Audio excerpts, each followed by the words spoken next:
Hello, guard. Good morning to me. I don't know about you, but hello. And yes, this is not really early, but this is me again. Hello. It's been quite a dry week for me, so not much going on because we also don't have water here, literally, which is annoying me to the point that I will protest by just focusing on the work instead of moping around getting annoyed by the fucking lack of water. So, I'm doing an audio check. Just give me a few moments. How do I sound? Alright, we're fine. That's fine. I don't need to hear myself anymore. We're fine with that. That's all I need to know. Very good. Alright.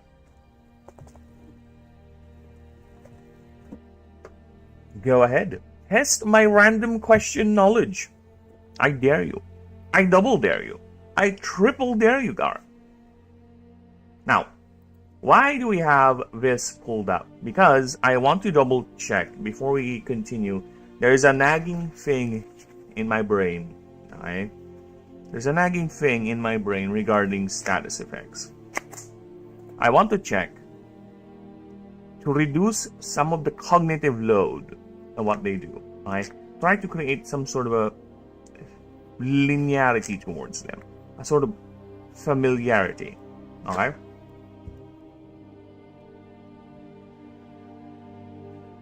So let's see.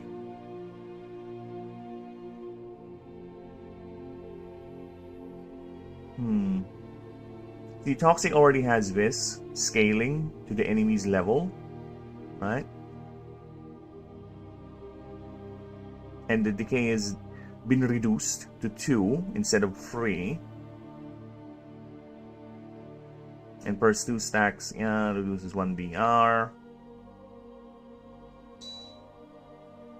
Now for Scorch, 1% of current HP is a bit tricky to compute, to be honest. So, what are we gonna do to alleviate this? Should we do a flat damage as well, just like with Toxic? Right? Should we do that where every time a creature with Scorch gets hit, it propagates, right? That would be a whole lot easier to compute if we do the 5 plus that current creature's level sort of thing. It is per stack.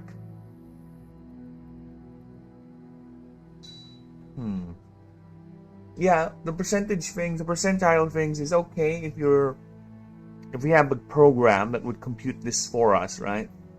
But since the game is going to be first played at tabletop, I think it's time we need to change the way Scorch is computed. So I'm just leaning on the fact that it's going to be this as well. Alright.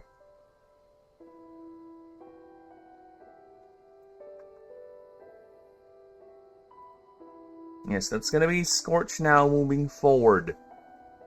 It's going to be flat damage 5 plus that creature's current level. And now, I need to make it unique. Right?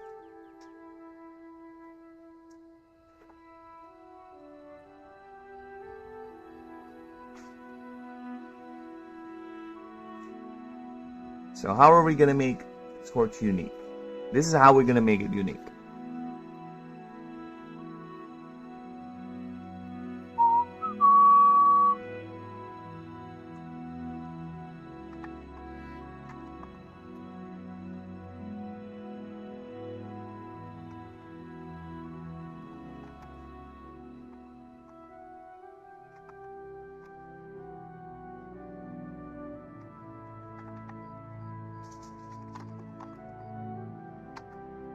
eh?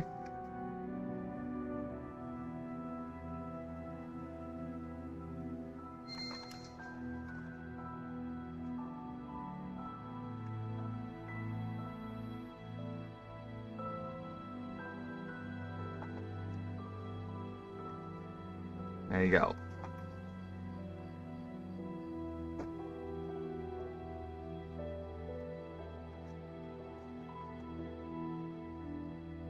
So it propagates. So basically, Scorch doesn't just go away. It just keeps on piling up as long as the creature is getting hit. Alright, it's fire. Of course, it's gonna propagate. So, that is the new Scorch now. What is your favorite zombie in PvZ? That's gonna take a while because I don't really have a favorite zombie. Alright? But, if you're gonna make me choose,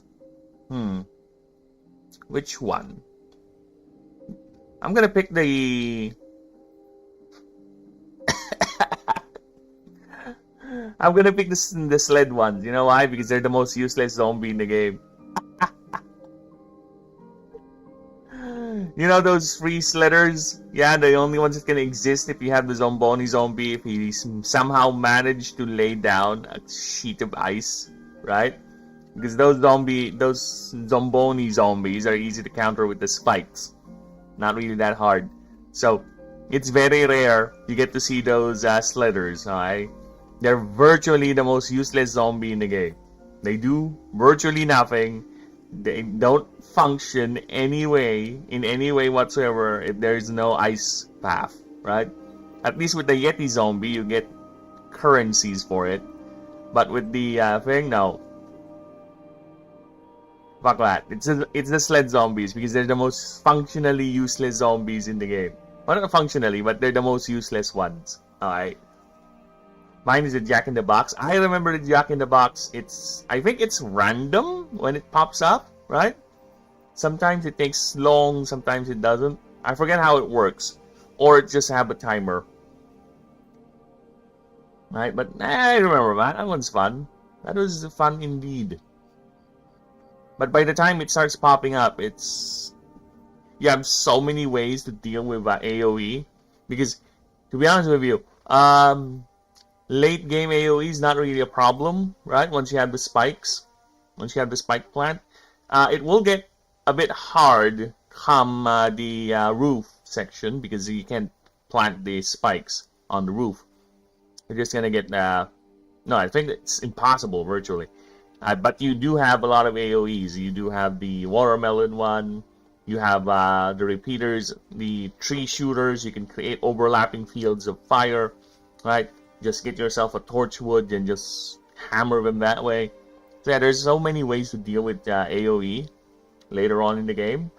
So they're not that effective. Actually, I think the only zombie that I had trouble with every time that I need to watch out for. Which one? Because yeah, the more I think about it, what would be the zombie that I had the most trouble with when I played that game? I don't recall the first time because it's been so long, right? Because there's so many ways you can deal with zombies. You have AoE, you have the squash, you have the doom shroom, right? You can one-hit KO them with the snapdragon. I think whatever the violet thing that munches on zombies, I like using that. It can even, if you have a good wall, right? You can even get free bites out of it before it gets squished by the gargantuan, and it deals a huge chunky damage too. So yeah, what is a zombie that I really got trouble with?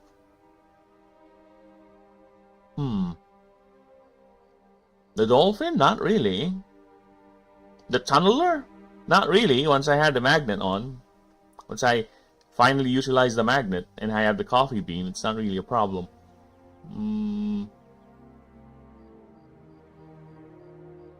Football guy most likely, I think, is the one I had most trouble with. Football guy, because football guy is fast, he's decently armored, and he eats quite fast too. So if you're not really prepared to deal with a football zombie, right? Like it came in a bit early, or somehow you got delayed and it starts coming in, yeah, that's when you have trouble. I think that's the one. Yeah, I think that's the one I had trouble most. Alright, so again, this is the new Scorch.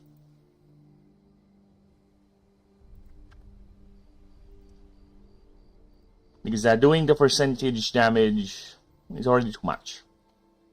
Alright, loses 2 stacks at the end of the creature's turn, but it gets more the more it gets hit. Right, so it propagates. It doesn't do DR reduction like Toxic, right?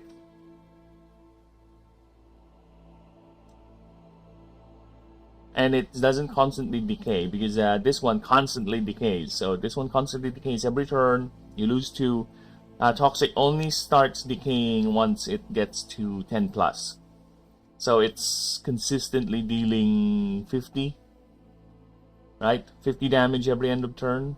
And that's a -5 DR too. So I think we're fine with that. Now let's see what other things we can modify here. I think lethargic.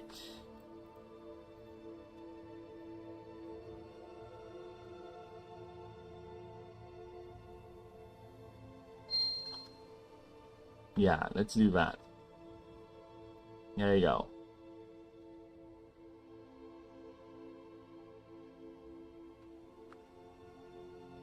So lethargic now reduces speed by 1 and PWR by 2. No. Yeah.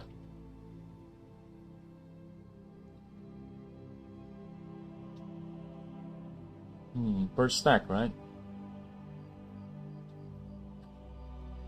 Yeah, per stack. Alright. So if you have 10, it's -10. It's -20. Yeah, it's a decent chunk of damage gone.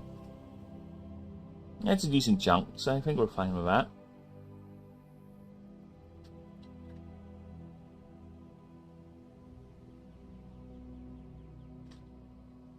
One of my trouble zombie is the ladders. Oh, the ladder zombie. Yeah, I can see that being trouble, but like I said, once you have the magnet mushroom, it's not really a problem. I learned how to use the magnet mushroom, even if I recall correctly, even when I first started the game, because the first thing whenever I play games, okay, you have to understand this. Whenever I first play a game, the first thing I would look for is how to break it. How to put in the least minimum effort to win. Basically, just trying to exploit the game as much as I can.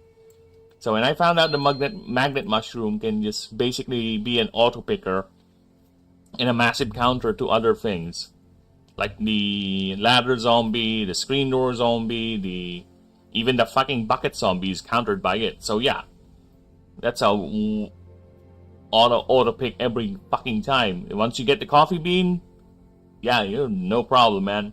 No fucking problem. But the ladder zombie, yeah, it can get you, especially if you're not prepared for it. That is correct.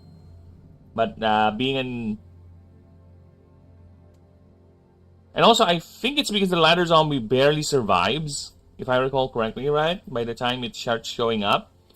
Because I think you get a torchwood first before the ladder zombie, if I recall correctly, yeah.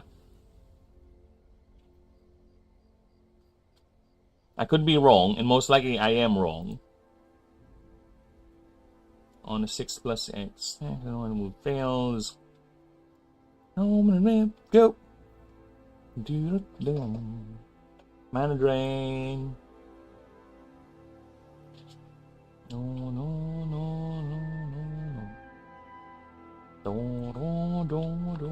It's quite hard to build up. Rupture, yeah. We're changing that. Likes to roll around. I'm never in one place. I roam from town to town. Like myself, falling for some girl. Yeah, in a car, then drive down the world. I'm a wanderer. Yeah, wanderer. I'm around, around, around, around, around. I'm gonna wander.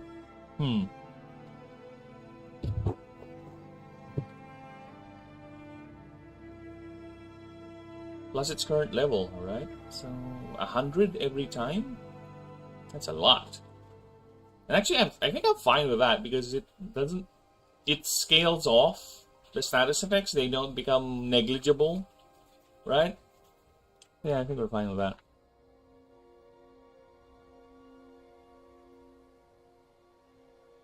Yeah, we're fine with that. There's barely any moves that apply a lot of leech anyway. I think it's usually 2 free stacks of bleach. So yeah, I think we're fine with that. Void touch.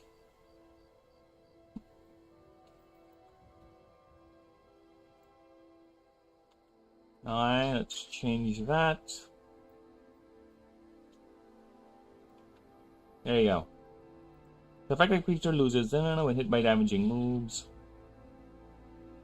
Upon reaching stacks of factors of pins. Okay, yeah, that's good.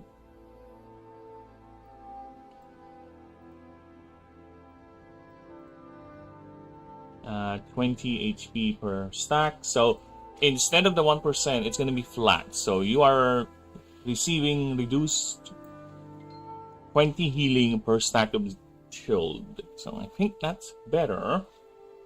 Okay, plus 10 there. Yeah, that is better. Okay, so we have removed the percentiles of the status effects, so they are a lot more easier to deal with.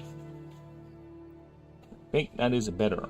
When I was a kid, I didn't even know coffee bean will wake up mushrooms because I could not read. I getcha. Actually, here's the thing. I was a dumb kid too, because when I first read the coffee bean, I was like, oh, this thing is useless. Then I realized, oh wait, what do you mean? What do you mean useless, you dumb fuck? Because at the time, you know one of my favorite plants are? You know what? It's the mushroom that shoots, I think it's called spore shroom, whatever. It's very cheap. It's like 75 sun. And it's like a cannon, a big cannon. Right? I don't know what its name, but let's see if I can find it. Nighttime plants. TBZ. This one is my favorite plant ever. I love using this. Even when levels it's not optimized, or, you know, I just love using it. What can I say? This one. This one right here. This is my favorite plant. This baby right here. For the OG Plants vs. Zombies, this is my favorite. This bastard here. I'll go out of my way to wake it up. I don't care if I lose turns or my setup becomes slower. Right? I don't care. I want this thing set up for anywhere I can carry it. Anywhere I can bring it. This one, I barely use this one because it's not because it's bad or anything, no. Well, to be fair, it is kind of bad because it's kind of short range. But the primary reason why I don't like using this is because simply by the fact I don't like how it looks. That's it. Look at this guy. Look at him. Look at him. He's angry. He's ready to fight. He has a cannon. And this guy, what the fuck is this thing? It's like every moment I live, it is agony. This is what it looks like to me. It looks like that Simpsons episode where Bart. Let's see if I can find it.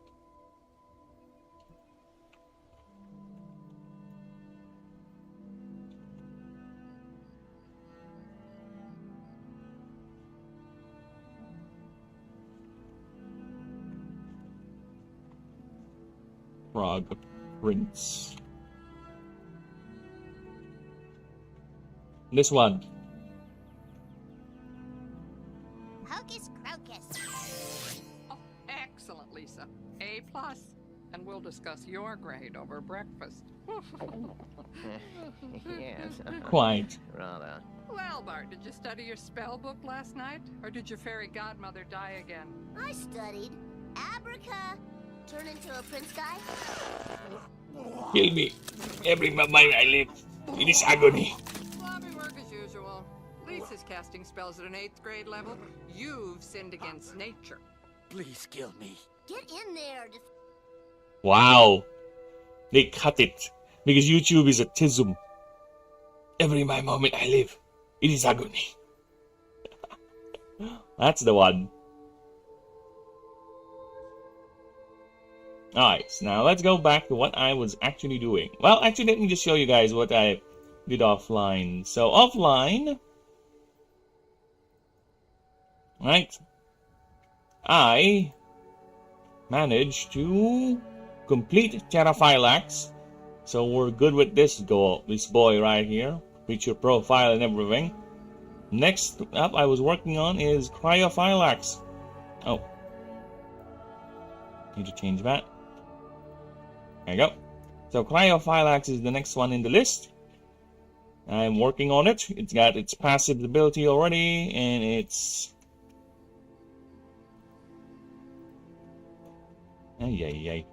It got its passive already, and its moveset. Very good. Also the typing, so we are going to be working on its creature profile later on.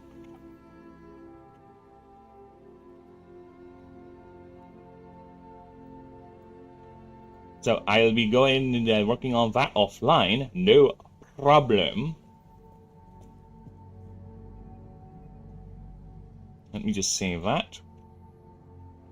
Yes, the work will continue. It does not stop as long as I have time for it.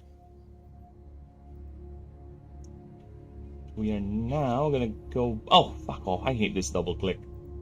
Alright, now let's go back to where we were yesterday. Yesterday, we were able to do 5 creatures yesterday, which I am very, very happy. We have accomplished so much, right? I was able to do Mirrorlops, Skyracosaur, Proceratron, Jolteal, and Hoaxuatl. Now, let's move to the final stage, which is Almagosi. So we can finally move on from the Comifurge Spear and into the Vase Spear. Now let's see what it has for us.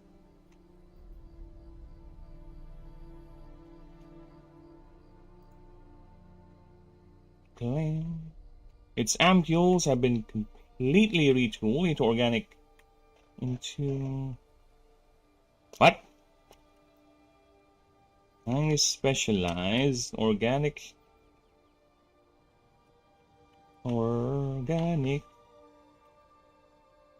energy siphons, emitters, and storage. Okay.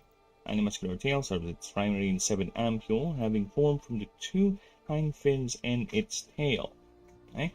Creatures develop an affinity for machinery and has made and maintains a biosuit. Maintains. What the fuck does that mean? What the fuck does that mean? Maintains. Alright. So let's go ahead now. I think everything is okay with this.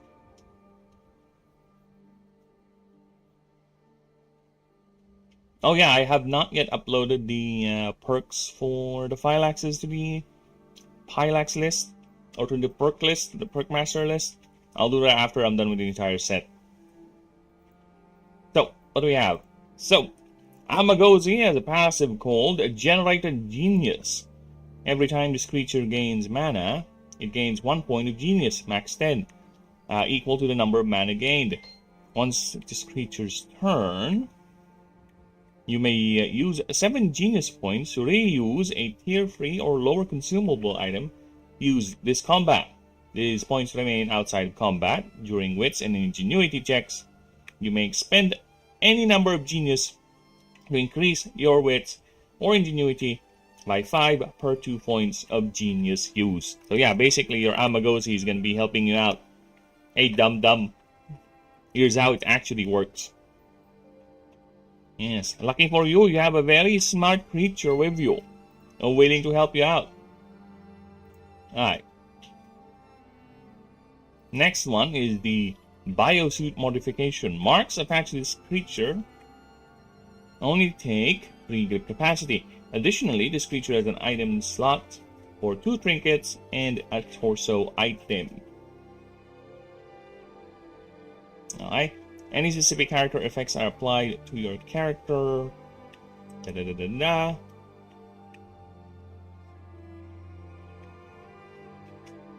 This creature has -1 energy per tier of the equipped items. These debuffs reverse once the items are unequipped. Yeah, basically you can turn it into a weapons platform if you want, right? Yo, Mega Hobbit! Hello, hello, welcome, welcome. So yes, imagine this thing rocking because, to be honest with you, debuff strats. There is VAT. There is a layer of VAT in the game, indeed. It really is up to you which approach you want to go. I really want to make as many possible routes for dealing with enemies in this game. Right? It's not just who gets to move faster, right? If you would just roll back the stream a bit, I made the debuffs even more potent late game and reduced the cognitive load, because they usually before they were like a lot of percentile things. Now they're fixed numbers, easy to track. Hello, Peter Pan. Welcome. I see you dropped by from Neverland. Where's Tinkerbell? I want some of that magic pixie dust. I want to fly around, be light as air, right? And not a care in the world.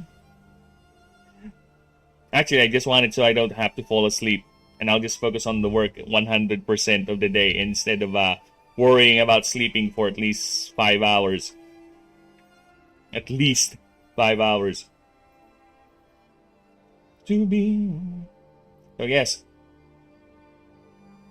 Now, I am thinking 2 trinket slots and 1 torso item. Dude. I kinda want to add more. 3? No, that's too much. That's too much.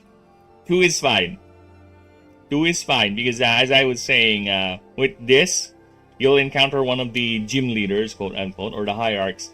They would actually have their her Almagozi would actually have a sniper rifle and a missile rack, and her other one has a flamethrower. So yeah, have fun. So yeah,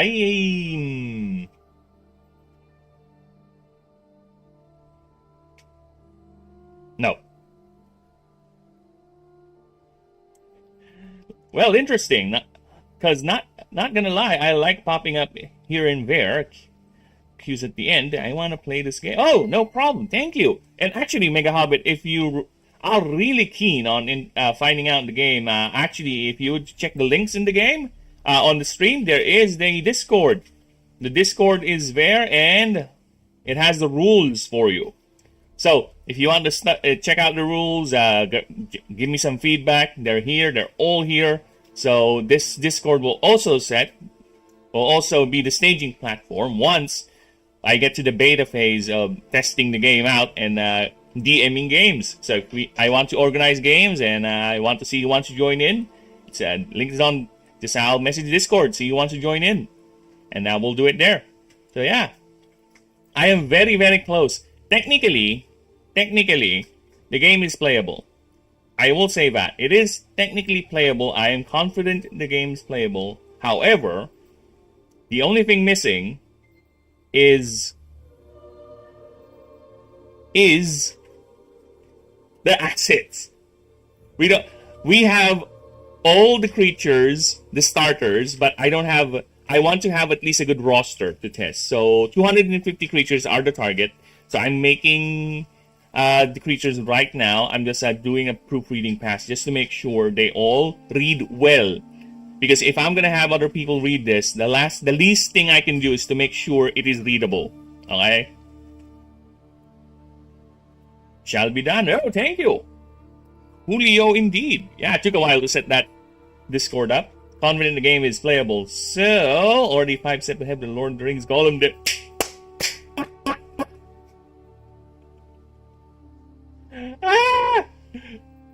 That game, my brother in Christ, the Lord of the. Even reading your chat, I cannot help my brain from correcting the Lord of the Rings. Okay, it's not the Lord of the Rings, people. It's Lord of Ring Gollum. That game is a crime against humanity. The Germans have did a lot in their history, and I cannot believe they have unleashed another crime against humanity. Oh my god, that game. Dude, I wish I could...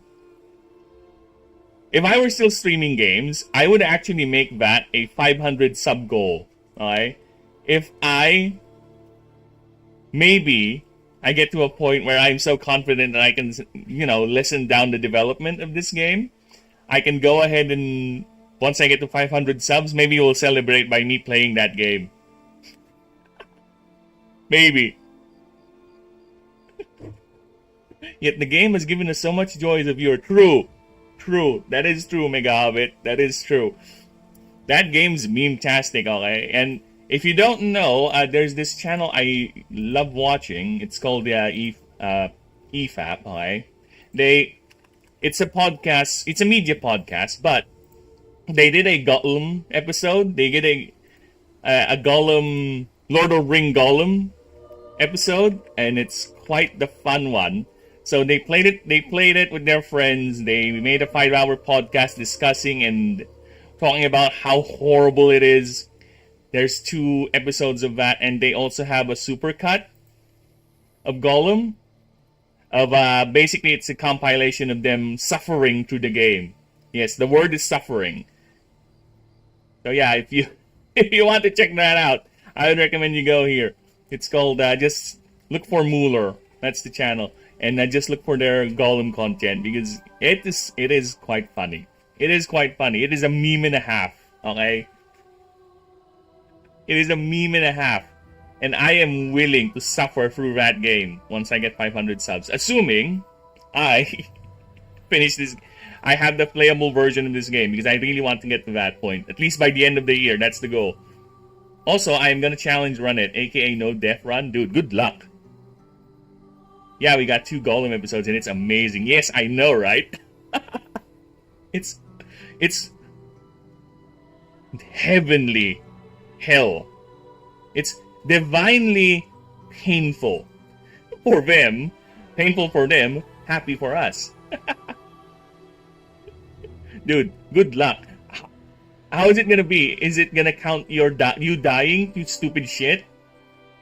If you die because of a bug, or because Gollum got his little toe went to that little that death wall, like with the lava things in that one area, is it gonna count? Is that gonna make you restart? Or if you get stuck, or get caught, or get bugged out, what's it gonna do? That's gonna be painful, man. I can already imagine it. Especially, dude, that one part, the carts. Those horrible carts, okay? Those horrible carts. That thing, good luck getting through that without dying. And here's the thing, if you're gonna do a no death run, by the time you get there, how many hours have you been burned in this bloody game? Okay. How many hours do you need to burn through this stupid game to get to the carts? And the moment you get there, the first thing you do is jump and die. Fucking hell, good luck. You're not looking forward to the carts? Dude, if you stream that bullshit, no death run, I assure you, people are gonna watch you because they're masochists. Or you're a masochist, rather. I'll preach this. Lord of the Ring Gollum is true. You know why? Because Lord of the Ring Gollum... See, I did it again. I said Lord of the Ring. Lord of the Ring Gollum, at least there's a game in it. At least there's a game that you can break. There's some mechanics, heavy quotes on that you can play around with, right? There's actual, although funny and broken, gameplay, right? Right? At least there is that. Mixtape is just a poser posing as a game. Done by a poser. Posing is fake nostalgia over something he does not have or never had. Which again, to each their own, but I'm gonna say it how it is. I'd be struggling with IRL no def run, dude. I have no words to tell you how much I salute you for that and the endeavor, okay, of doing that. Just the sheer balls alone to go through Lord of Ring Gollum no def and spend so much time, okay, in that game is already. You have all the respect, okay? And the Germans should pay you reparations for doing that. Dude, how many people are playing Lord of Ring Gollum? And also, hello, Denisio. Hello. So, how many people are playing Lord of Ring Gollum right now? Are there... Dude, it's not even showing up. It's not even showing up. I have to type in Gollum. Or did I misspell Gollum? Gollum. There it is. Oh my god, really? Look how expensive this fucking game is. Dude! Look how expensive this fucking game is. How much is this? $60? Fuck off. Fuck off. Suck my bird cock, bitch. How many people are playing? No one. If I see someone playing this, it's gonna be you, Mega Hobbit. If there's one person playing this game right now, that's you. I am 100% sure. Even though we're not friends in Steam, I know it's you. Fucking hell, it's expensive as shit.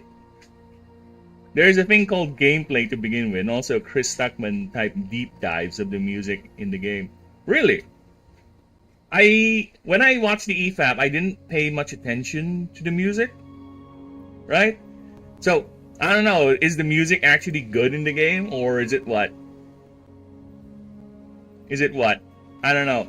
I never actually listened to the music, or never heard it play. Because most of my experience with that game is third hand, if you will, right? Because, well, I did watch Mootle stream, Mube stream it. I did watch them. I partially watch Rags. I watch Platoon. So yeah, I guess second and third. How? Not during streams, but eventually. Eventually, we all will have to suffer someday. And at least you get to choose your poison, I guess. Music's so good, since it's real artist. Oh, which one? If I catch your drift there with the real, which one? Is it ChatGPT, Claude, or Suno? Which one? I think Suno. Suno is the most popular, I think, and most easy to access generator out there. The problem is the person who talks about the music in game is so annoying. Really? Is he trying to drum it up, you know, being deep and profound and pretentious about it, you know, because it's the only thing they know they have in terms of possibly being good, right? It's the only thing they can actually show off is the music. Because everything else is done through the lens of, is it playable? Is it finishable? Yes, sir, then that's all we need to know. I don't need to know anything else. Fuck that. Like the game has, you have to touch, you have the power. What? What? Is that a title of the song? That's a title of a song? Yeah. Dude, when I read that, you know what started playing in my head? If you watch the Transformers movie, you know what song I'm talking about. And I've only become recently reminded of that because of fucking stupid mixtape too. Ugh. That's from Transformer, my brother. Okay, so that's actually the real title. Okay. And that's correct, the correct thing that played in my head. There you go. See? See? See? To be honest with you, when it comes to songs, I do have a massive playlist. Okay, look at that. That's currently what's playing right now. I have a massive playlist here. A lot of these I don't recall the titles and the bands. I just like the music. To be honest with you. Yee. Dude, they are making a mixtape slash Gollum mod. So I am also looking forward for that one. Right? I am looking forward for that mixtape slash Gollum mod. I think Glumbo Industries, I think. Dude, Joe Danger, the guy who's doing this, is really leaning hard on this shit posting for this game. Let's see if I can find it. Grumbo Industries, this is it. So they're making a mod for Lord of Ring Gollum and mixtape. It's EFAP Gollum mod. Yes, exactly. They're making it. Fucking hell, he even has the balls to create a Patreon for this fucking thing. Dude. Earning €9 a month. Oh my god. Shit posting. Taken to the 11th degree. To be honest, only people who actually played the game. Yeah, to be honest with you, I think they are correct on that. You remember when they joked about if you would check the chart of how many people play this game, Europe would be the largest demographic. Because they have 2 from Britain, 1 from Germany. There you go. If you would count Australia as part of Europe, why not? Sure, they have the same accent-ish. Why not? Right? And how many Americans play the game? 1, 2? Oh, as 2. So that's 2 from Britain. Right? 2 Americans. 3. Oh no, yeah, 2 Americans. The old man. The olds. 1 from Australia, yeah. And that's basically Oceania. No one in the Philippines has yet have the ball. 3 from America? Oh, Jay Longbone. Yeah, you're right. Jay Longbone didn't play it, but she did gave up eventually because her PC cannot take the awesome power of Lord of Ring Gollum. Okay? And here's the funny thing. I have a very old PC, okay? This PC is like 7 years old, and I am dreading every day that one day this thing will break, and it's gonna cost me everything. Right? If, look how old my PC is. How do you... Dude, I don't remember. Oh, there you go. Look how old my PC is, okay? I don't even think this PC can play Lord of the Rings Gollum.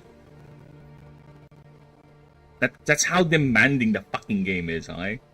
And this PC right here, even with this old specs, can run Total War, Warhammer Free, full blast, full graphics.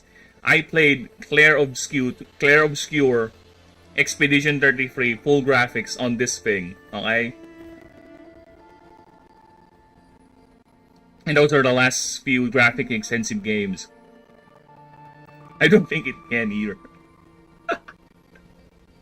It can't. It's too demanding. That's how elite players of Lord of the Rings Gollum are, alright? Actually, I might just even pirate it. I'm not gonna buy the fucking thing.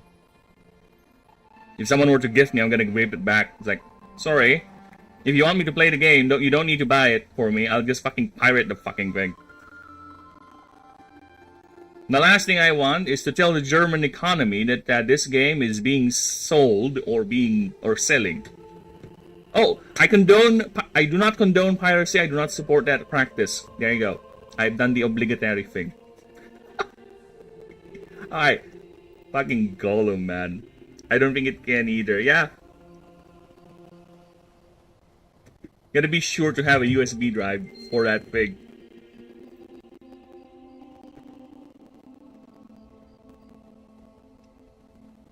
How dare you, Pirate Lord of Bringolum? How dare the fucking Germans create that stupid game?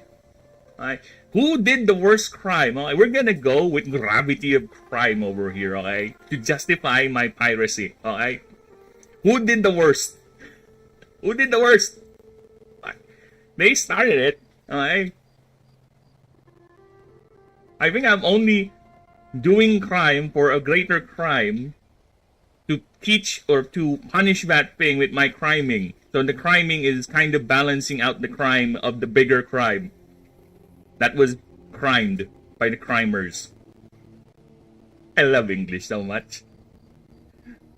I love English so much. You get to get away with stupid shit like that with the wordplay. It's not even good wordplay, it's just me putting in the end of it. But still, it kinda haphazardly worked. Alright. I am now going to be continuing my presentation and proofreading for Amagosi. Now, here's the thing. Amagosi is quite long. I don't think I can add anything more to this fucking thing without me having to lose my brain with the formatting. So, let's continue. Or I might just end up reducing it, then we'll see. Genius is a descriptive term reserved only for sapiens races. Yet there are few creatures that challenge this notion. The Almagosi is among these specimens. Or, see, there you go. No. As the creatures...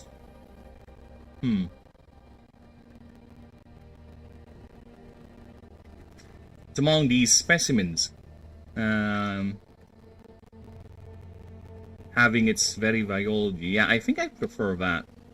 As its very biology is literally designed. Where is designed? We're missing designed. Literally designed to metabolize and process high neurological activity, which it converts into electrical energy that is used to feed the creature in a semi-closed loop. There you go. This was made possible by the creature's modifications to its biology, to the point the connection to being a Hoxawatl is no longer discernible on pure superficial observation. Because again, the first form, or the form it came from, is this. Then it turned into this. But like with my many creature designs, there's a reason why. Alright? And we'll get into that. For the 6 fins have turned into 6 heavily muscular, highly dexterous tentacles, each tipped with a hardened I will try to read it. I can read it on my own, in my brain, but reading out loud, I'll try. Hardened cartilaginous spikes. There you go. Yay! Which were the ampules that are now I don't like this one. Converted, that were the ampules, but converted into a siphon and focus point for electrical power, while its fins fused. Thank you. While its hind fins fused with its tail to form a heavily muscular tail twice as thick and as long as the creature's main body. Each of these appendages contain a brain stem 1 foot thick, branching out through the entire muscle mass of each tentacle and tail. See, you can see why this thing is. I'm just describing its biology and it's already taken a paragraph. Again, that's why I think I won't add much to it. These stems are all connected to its main brain, located in the thick bulbous head, as researchers in its thick bulbous head. with researchers noting the more the creature utilizes its cognition, the more energy is generated, and less it will depend on ambient mana to sustain its biology. Yeah, thank you, Mega Hobbit, because to be honest with you, this is a major pet peeve of mine when it comes to Pokemon.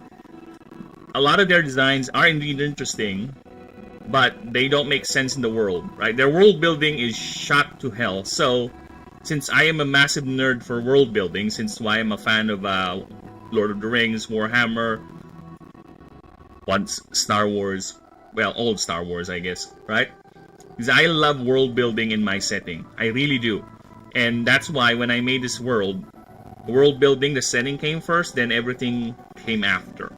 So what I do with the creature designs is, first, I think of the concept, right? Then, I don't just make it as that. I try to make it fit inside the universe, right? This is why when I eventually, actually I have been doing it now because I have a list here of creatures that I have to make, request by viewers and friends of mine, right?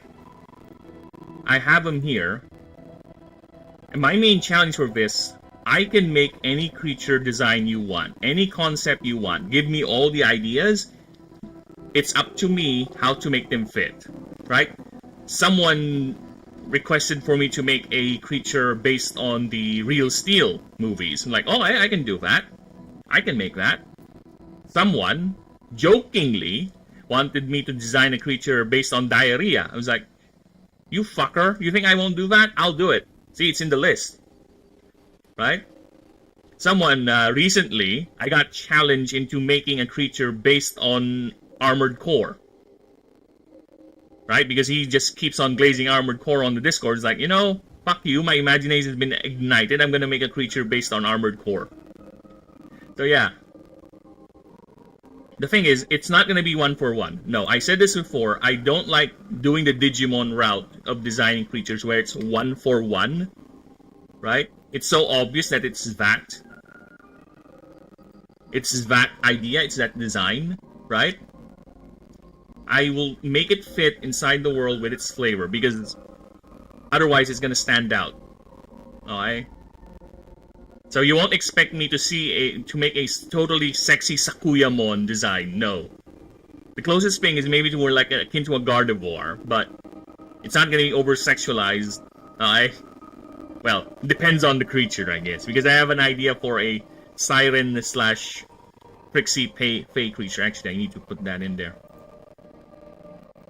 So, could you make a creature based on Nanto Saiken users? Dude, no marewa. No Shinderu.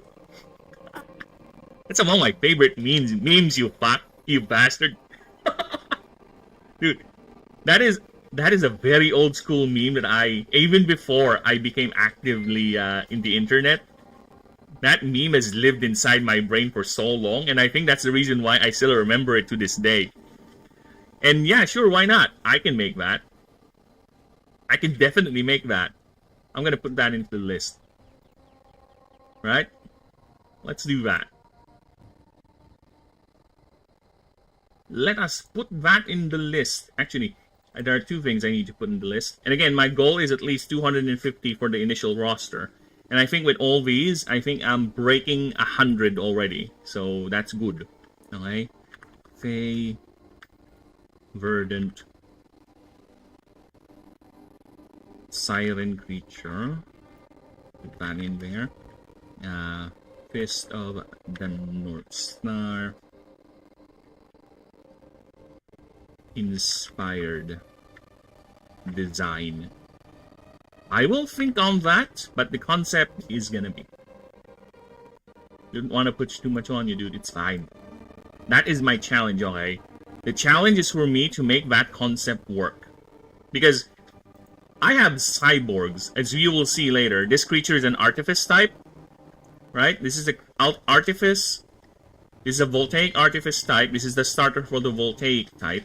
But you'll see how I can get away with biotechnology and all sorts of cyborg. If you saw last stream yesterday, the starter for the artifice type is literally a cyborg triceratops. Let me just quickly show you. Alright, so I can get away with doing all sorts of things like that. And there are creatures that are literally eldritch horror. Artifice type, yes. Basically, think of it this way. Artifice types are blurring the line between robot and creature, animal. Think of them as like cyborgs. They're still creatures in the setting. You can bond with them. They have a biological component, but they are built to literally be cyborgs. Well, a lot of them are, not really a lot of them, most of them. Some of them is like relying on gadgets. Like, I do have a Batman creature here as well called Nightfling. But yes, this is the starter for the Artifice type. And yes, it can create drones. It can control 6 drones. Actually, its unique move is basically it making drones, depending on how many mana you put into it.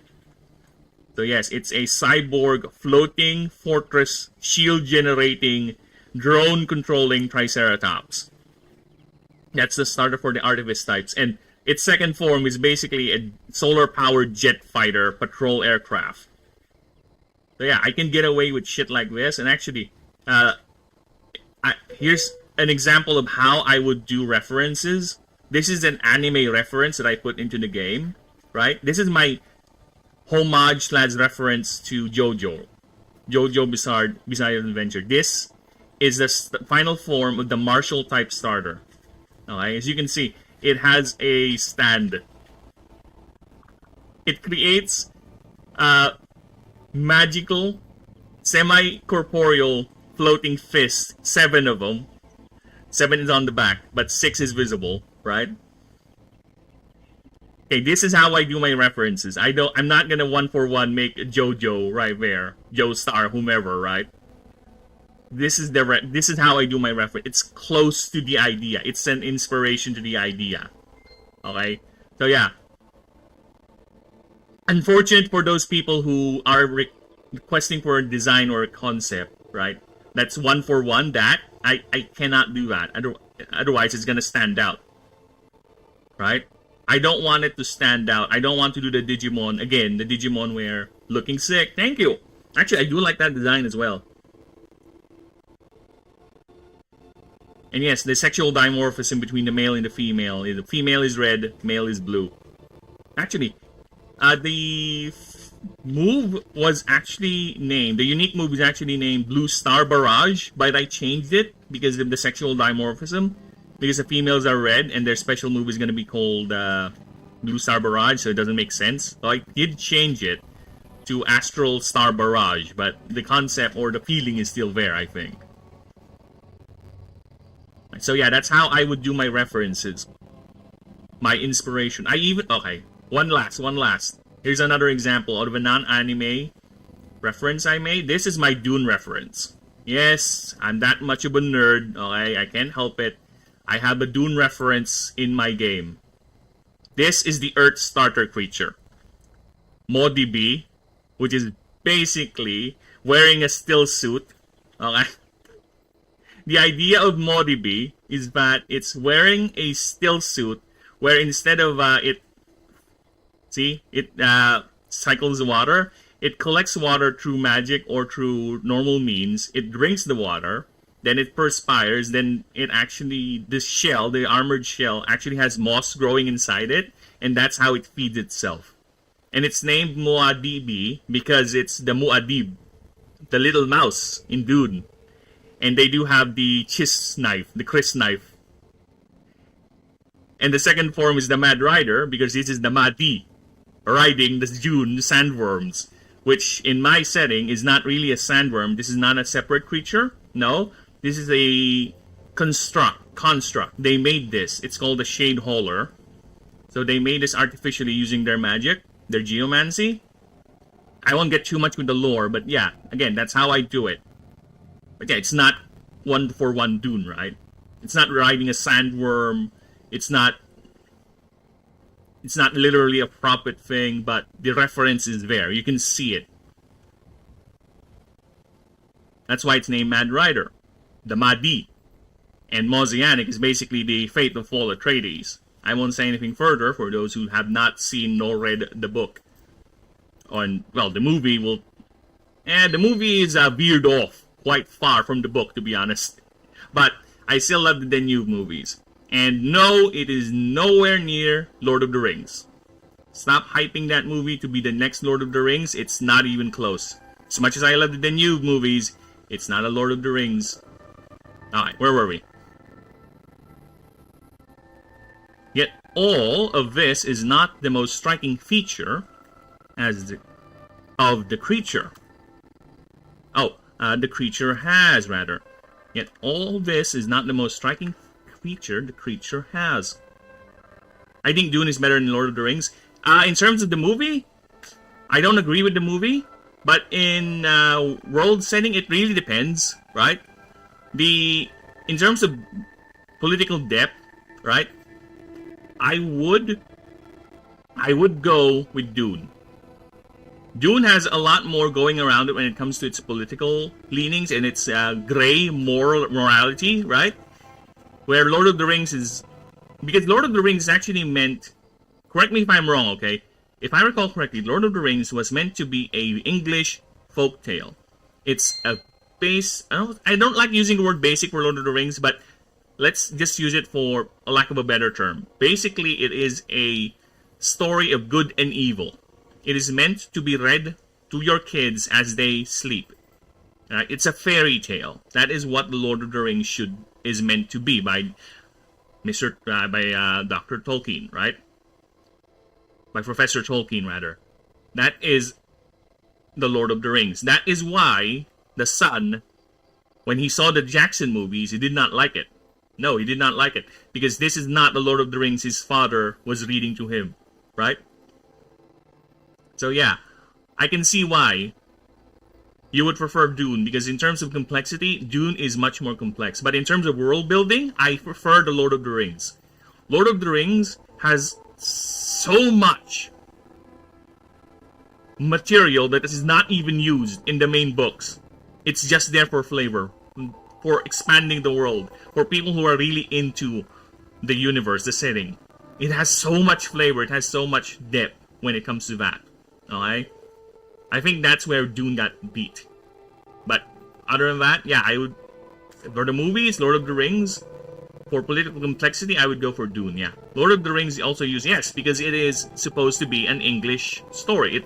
Because I think Professor Tolkien saw that England, at least, Britain, does not have something akin to like a Beowulf or some sort of a Nordic saga sort of thing, like the Greeks with their massive lore, right? So he wanted to make his own. So that's why that's his initial goal with the Lord of the Rings. And there you go. That's why he drew a lot from English culture, English storytelling, right? Because the elves... the elves of the Lord of the Rings. The elves of the Lord of the Rings is the reason why I'm a massive Eldar simp, okay? They're the reason why the elves of my setting are functionally the same idea as... Yes, because there are 8 playable races in the game. Elves are one of them. It's functionally like Lord of the Rings elves, but at least in terms of appearance. In the idea of being the beautiful ones, the cultured ones, right? The arrogant ones. Those are the elves. I really like that idea of elves, okay? That Professor Tolkien made. The immortal ones, right? The magically attuned ones. But they are a bit out of place now with the current era, right? Because they are stuck in their old ways. Because they lived so long that there's no real reason for them to change their culture, their worldview. Because to them, they've seen it all, right? All elves are like that in fiction. I think it's not... I think Nordic elves are different, right? And I think the actual elves are more like prankster, trickster sort of thing, right? There's a lot of elves. We would even have elves here in the Philippines if you would count the Encanto. Sort of the idea of the Encanto. I think that's our version of elves here in the Philippines. They're more like capricious forest spirits that you have to Yeah, there are Nordic elves. That's where the dark elves came from. The idea of dark and light elves. The Norse have elves themselves. Yeah, that's the idea of it. They live in one of the Heims, one of the 9 realms. They're constantly.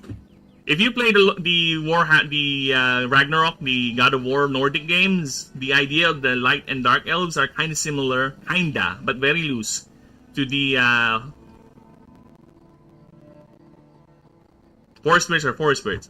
Yeah, but in terms of how we treat them, they're functionally the same as elves with other cultures, right?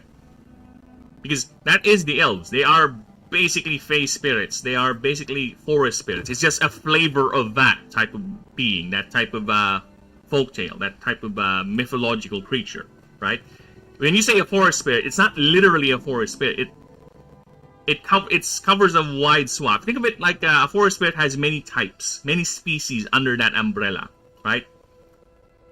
It depends on the culture too, right?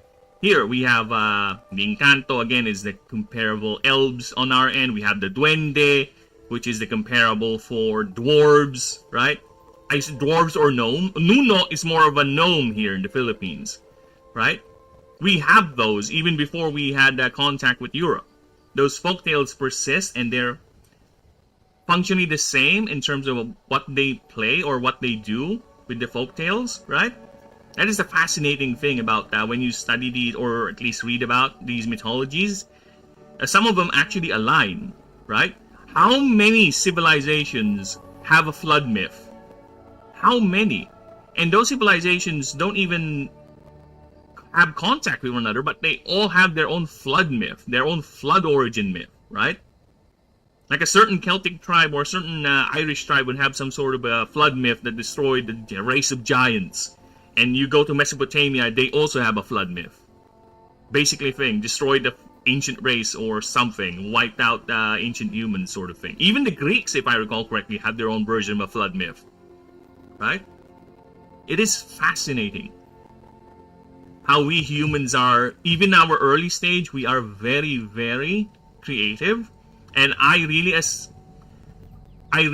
am a proponent of the idea humans are not functionally dumb at our early stage. We just haven't yet discovered the tools and the tech, right?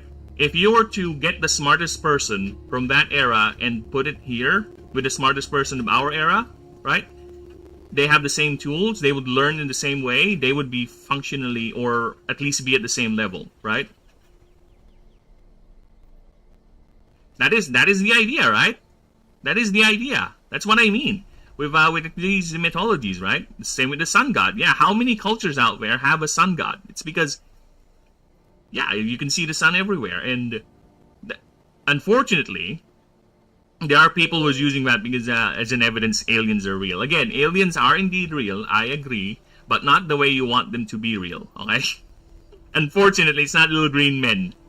And I hate the fact that some of those people who would go to these ideas of again, it's fun to fanfic or to conspiracy theory sort of things, right? It's part of a world building talent.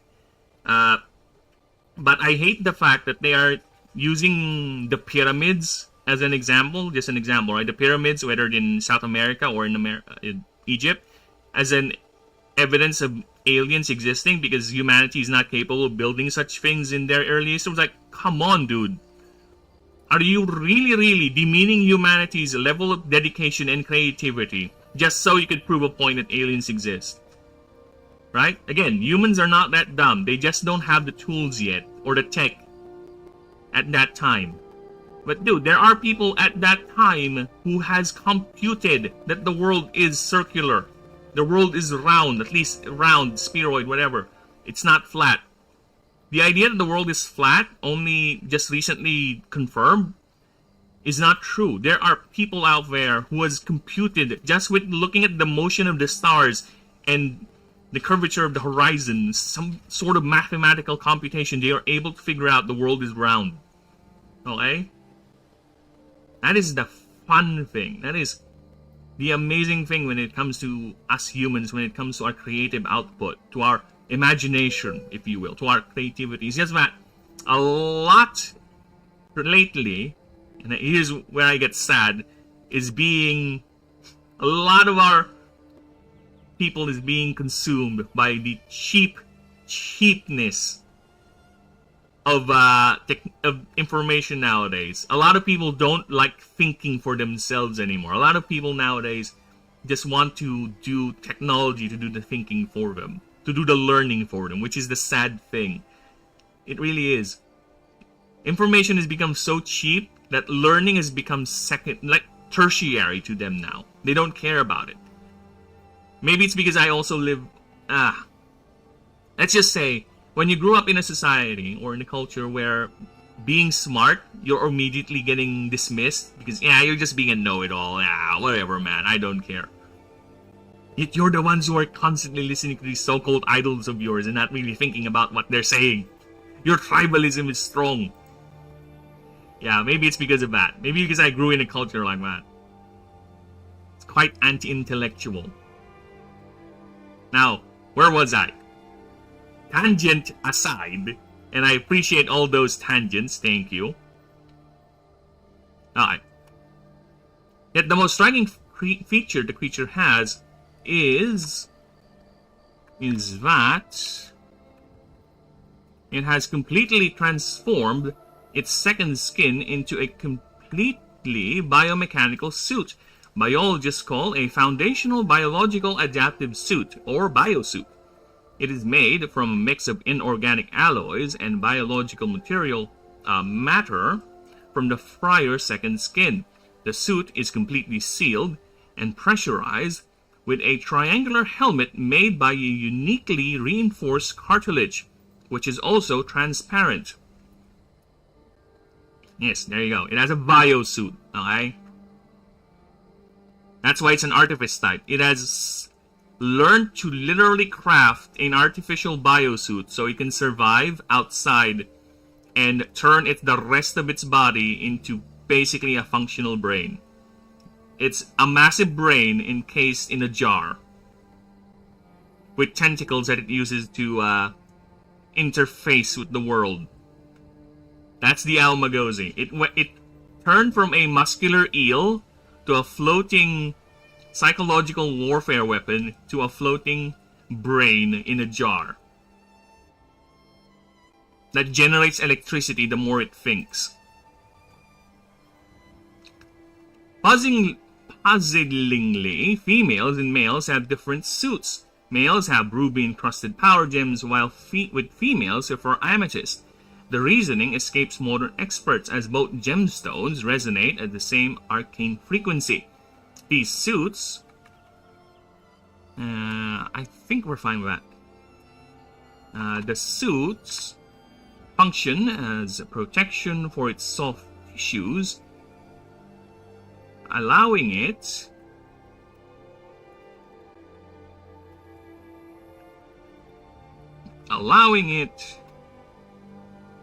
to function in hostile environments, even in high heat and cold, with some... Wait, let's continue reading, because I think... High heat and cold, with where the creature uses a combination of mana shielding and thick mucus excreted from the suit itself.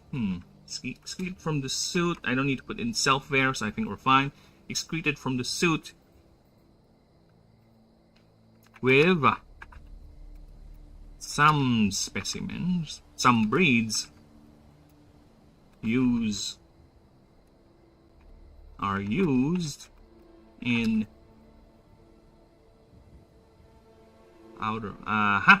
outer space for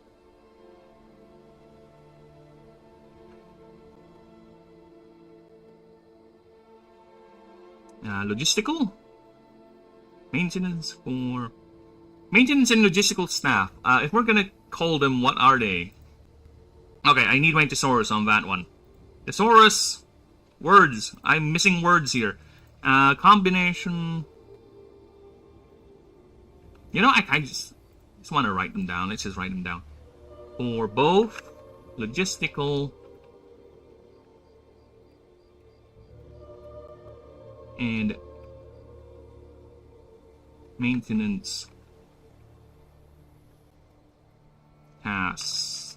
There you go. Some breeds are used in outer space for both logistical and maintenance tasks. The suit is also its only means of anti-grav locomotion.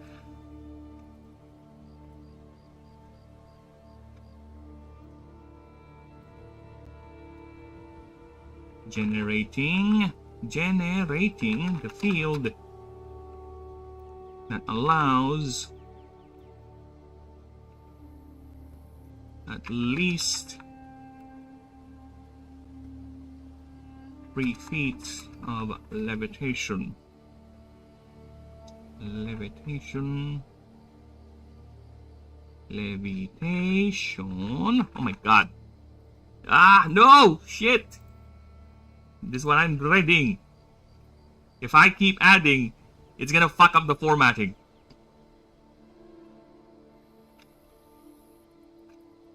Okay, 3 feet of levitation. It has been theorized the creature has delegated these tasks to the suit so it can focus on cognitive functions. Yet, this total dependency is a double-edged sword, as any major damage or malfunction will render the creature totally disabled, unable to function, and must focus all its power to repair as quickly as possible. For the ascension of a Hoaxawattle is directly tied to its proximity to civilization, since these are the individuals seen hovering or nesting around machinery. They're using... And using those same machinery and enough stored mana to synthesize the biosuit. To eventually synthesize its biosuit and ascend. This trigger is what biologists say is direct proof that the ancients tamper with the species, since the creature is highly sought after by...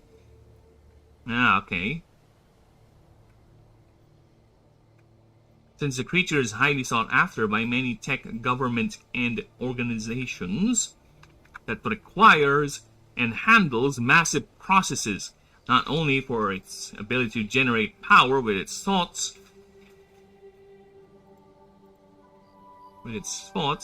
but for its ability to learn and perform these duties on a completely ceaseless and low maintenance level. With the sights of an Almagozi locked in a dimly lit control room, with only its ambient emissions and the light and the screen illuminating the room, tirelessly doing the monotonous task over and over again is a common sight in many facilities of Ashen. So yes, it's if this thing exists in the real world right now, a lot of people won't like this creature because it's going to steal a lot of office jobs, office work, right? Basic maintenance, basic computation. It's a living computer that you don't need to pay or feed, right? And it generates its own power too. So yeah.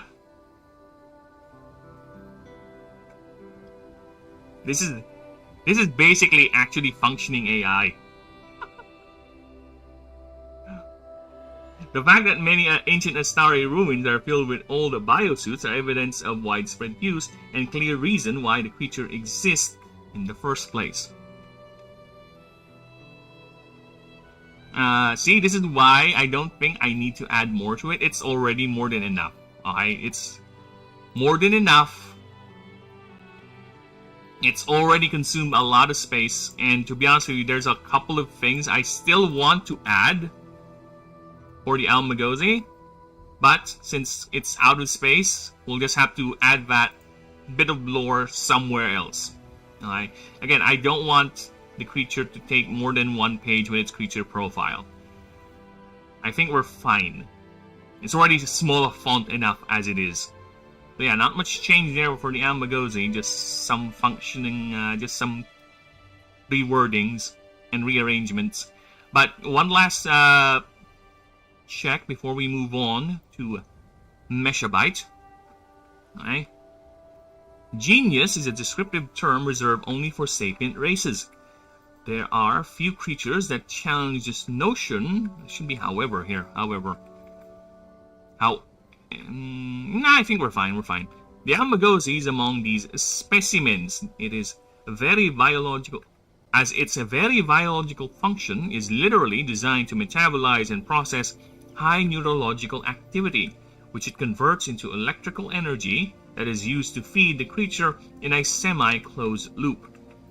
This was made possible by the creature's modifications to its biology, to the point the connection to being a hoaxolotl is no longer discernible on pure, superficial observation.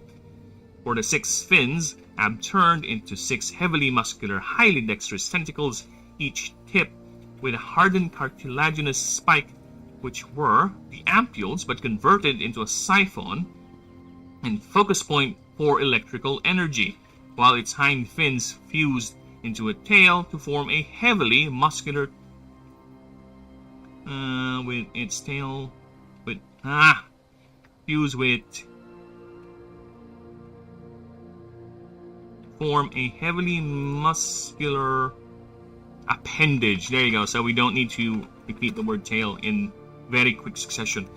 A heavily muscular appendage that's twice as thick and as long as the creature's main body. Each of these appendages contain a brainstem 1 foot thick, branching out through the entire muscle mass of each tentacle and tail. These stems are connected to its main brain, located in its thick, bulbous head, with researchers noting the more the creature utilizes its cognition, the more energy is generated, and the less it will depend on ambient mana to sustain its biology. Yet all of this is not the most striking feature the creature has. It has completely transformed its second skin into a completely biomechanical suit biologists call Foundational Biological Adaptive Suit, or Biosuit. It is made from a mix of inorganic alloys and biological matter from the prior second skin. The suit is completely sealed and pressurized with a triangular helmet made by a uniquely reinforced cartilage, which is also transparent. Puzzlingly, females and males have different suits. Males have ruby-encrusted power gems, while females prefer amethyst with the reasoning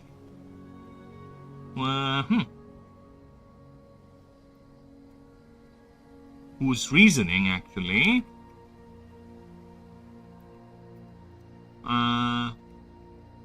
a reason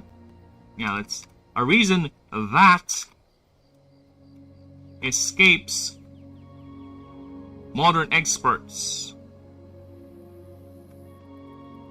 as both gemstones resonate in the same arcane frequency.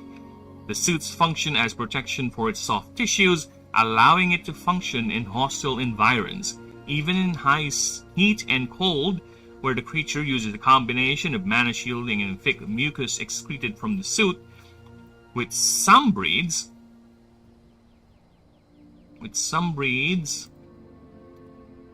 being used in outer space for both logistical and maintenance tasks. The first sentence in this paragraph is very weird. Which one? Which paragraph? There's a couple. It has. Oh, it has 2 it has? Where's that? Dude, I just read past it. It has 2 it has. You're on. The one I'm on. Okay. So you're saying it has 2 it has? The person in this paragraph is very weird. The one after the first comma is that it has. Is that it has. It's that it has. Is that it has. As both gemstones resonate. Right after that comma. Is that it has. I'm looking for that it has. It has. Okay, let's read it. Triangular made by the uniquely reinforced characters. Possibly females have different proving number of females for parameters for some reason. In this case, one experts as both. The very first in this long ass paragraph. Oh yeah, I see. I found it. You're reading from the middle. Oh, the very first one here? This one?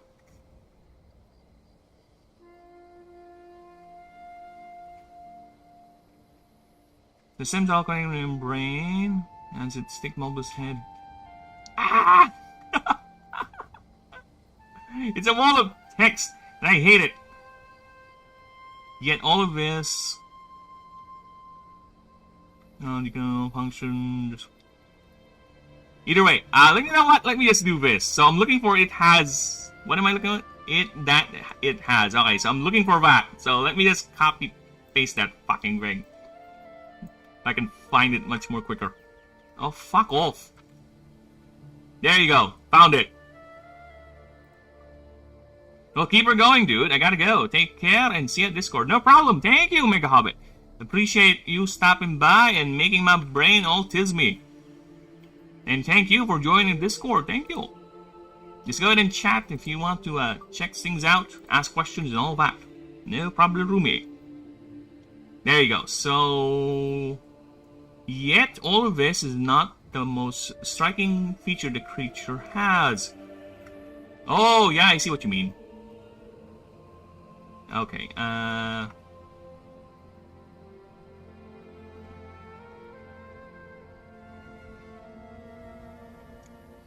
Okay, I need to do... Okay. I know what to do here. I know what to do now. Alright. It has... 4... Yeah. Created...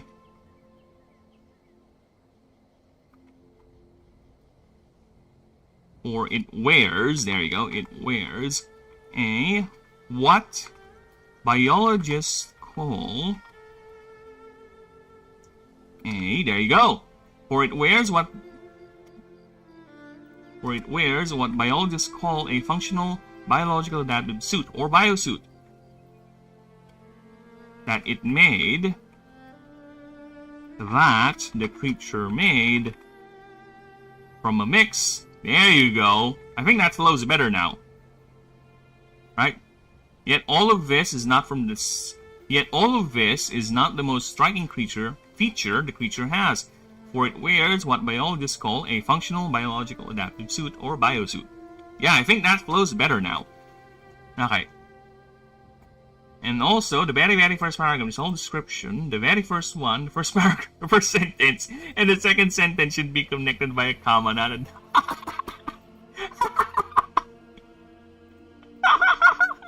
Dude, the detail on that one. Alright, the very first, and the second...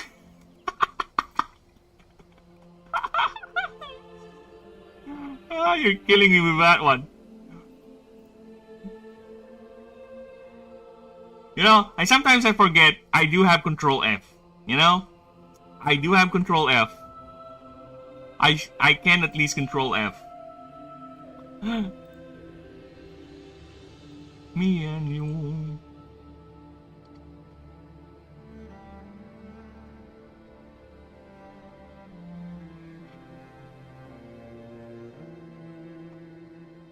I do have Control F. I keep on forgetting that.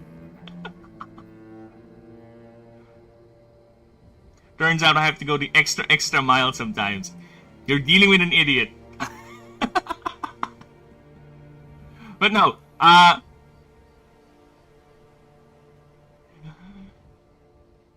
have to remember that I do have Control F. So next time you have a phrase or something, right? Just go ahead and type the words, at least the phrase. I'll just Control F the fucking thing, and I can find it. Alright? I think it's better for both of us if we do it that way. Oh my god, this is why This is why people who do proofreading for a living ask for a pig. And this is why I have to proofread. Alright? Because, look at me. I'm missing a lot of things, even with my proofreading pass. Alright? And I'm okay with that. Alright, where were we? The suit is completely sealed and pressurized with a triangular helmet made by a uniquely reinforced cartilage, which also... You know, I don't want this here. Made by a transparent... Made by a transparent cartilage. Reinforced. I think I need to remove uniquely. It's a weird word placement. Right? Made by a transparent reinforced cartilage by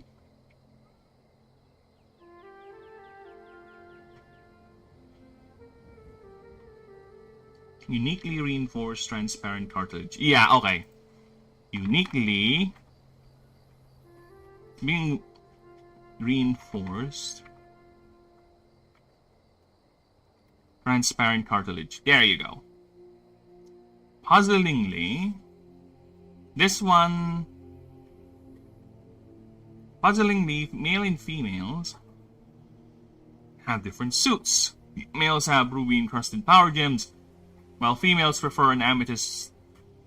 The reasoning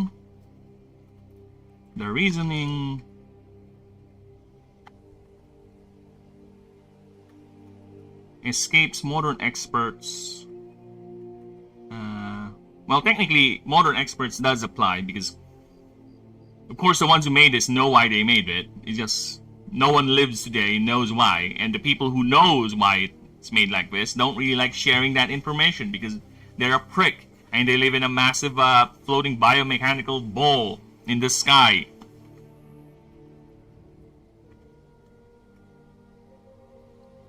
The reasoning escapes modern experts, as both gemstones resonate at the same arcane frequency. The suits.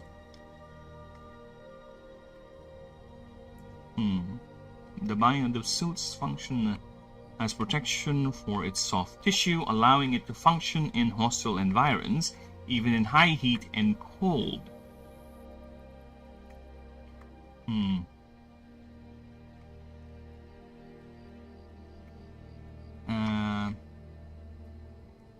Made possible, there you go. Made possible by a combination of mana shielding and thick mucus excreted from the suit. Okay, now that sounds better. Alright. With some breeds being used in outer space for both logistical and maintenance tasks. The suit is also its only means of anti-grav locomotion, generating the field that allows at least 3 feet of levitation. It has been theorized the creature has delegated these tasks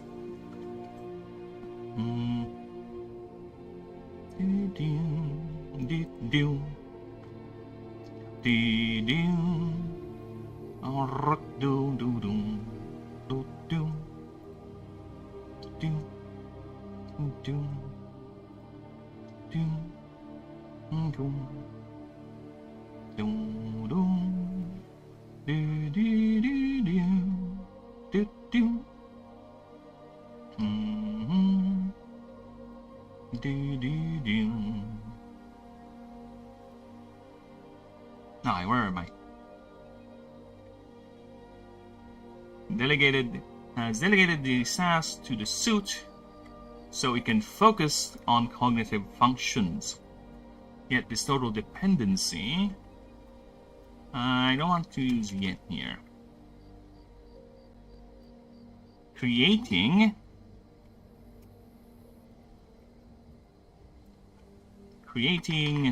hello, pal. How you do, man? Morning. You have a test today. You should be preparing for that instead of saying good morning to me. But I appreciate you being here. A total dependency that is considered.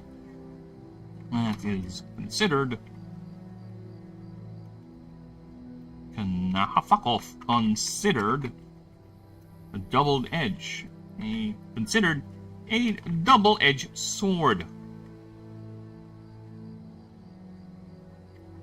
As any major damage or malfunction will render the creature totally disabled, unable to function, and must focus all its power into repair as quickly as possible. Because I really do want to put in here that if an Almagozi would somehow lose its biosuit, you know what it's gonna look like? You know what a blobfish. There you go. What a blobfish looks like when it's out of the water, right? That's how an Almagozi would look like. When it's out of its suit, it's basically gonna be like this, right? Imagine this, but with tentacles. I kind of want to make a drawing of an Almagozi without the suit as well, but I relented on doing that. For some reason, I forgot. But yeah, so this is how an Almagozi would look like if it somehow loses its suit. Just imagine it having its 6 tentacles and its tail all splayed out, but basically that's how it looks like. Because it's nothing but muscle and brain now. Will focus all its power into repair as quickly as possible.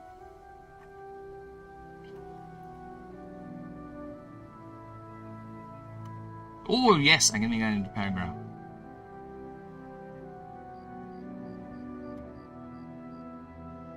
This level of technological dependency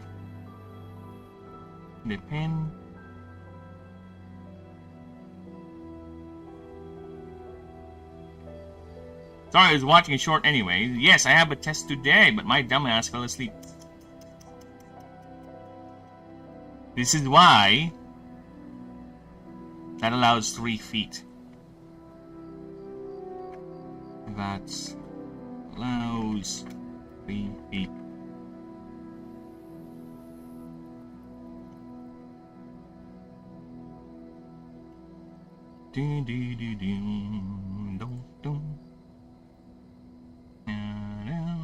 Should be at least. Ah, yeah, I get what you mean.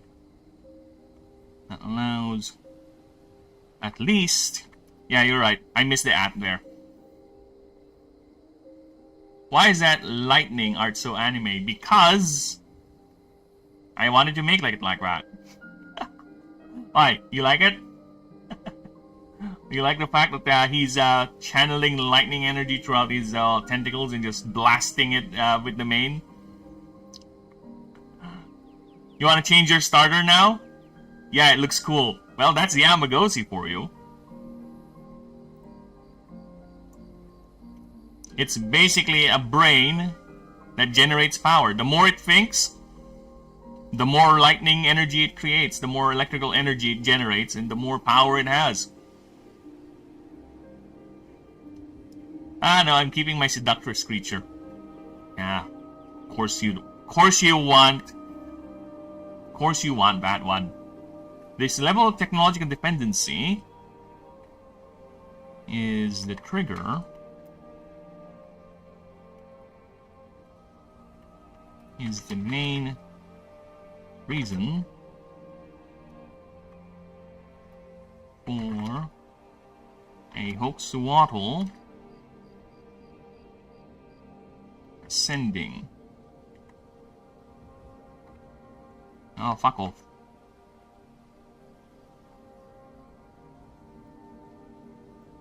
This technological dependency is directly tied to its ascension. Ascension. As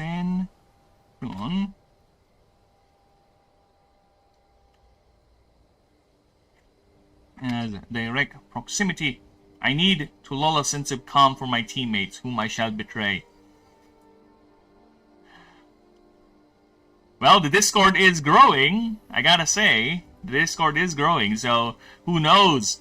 You might have teammates to play with once we get to the testing. But I would also want to test it with solo players. So yeah, I actually am okay with testing it with the team. If you sure, go right ahead. Let's have fun. Let's do chaos. Alright? Again, pal, I'm not gonna police anyone. If someone wants to kick your ass and fucking derail the entire campaign because of you, right? Not my problem. Excreted should be excreted. Really? No, it's not exerted, it's excreted. As in, it's excretions, you know? I think it's misspelled, though.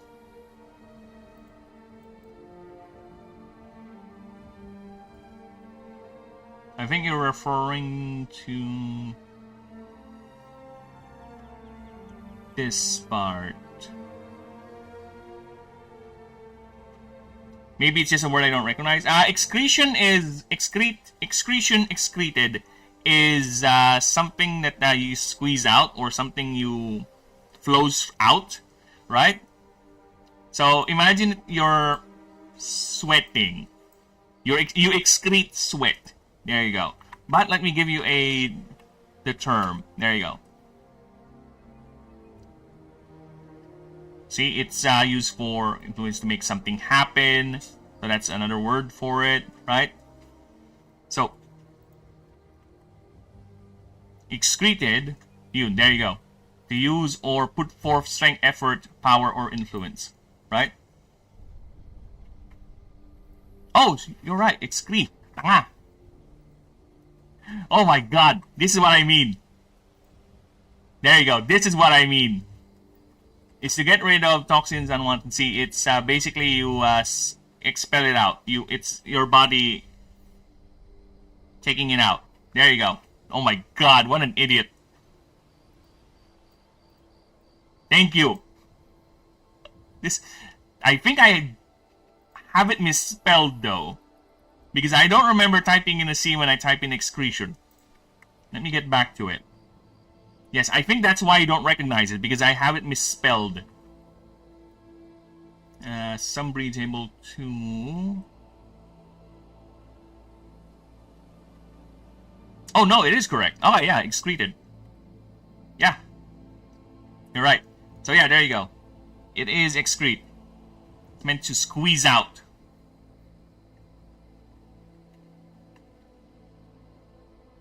Now, where were we?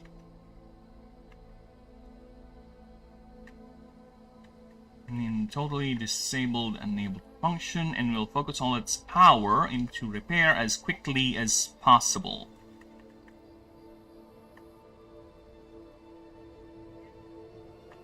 This level of technological dependency is directly tied to its ascension as direct proximity to civilization.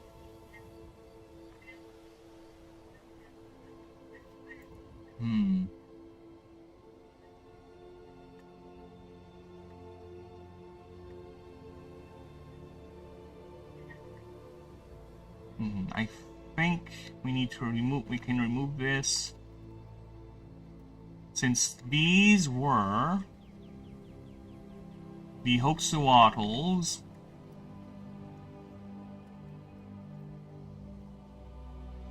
So hoaxawattles that lived in close proximity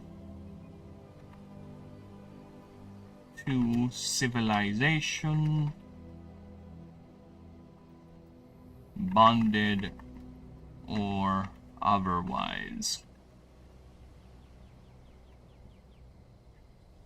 Oh my god, oh poor PixellByte.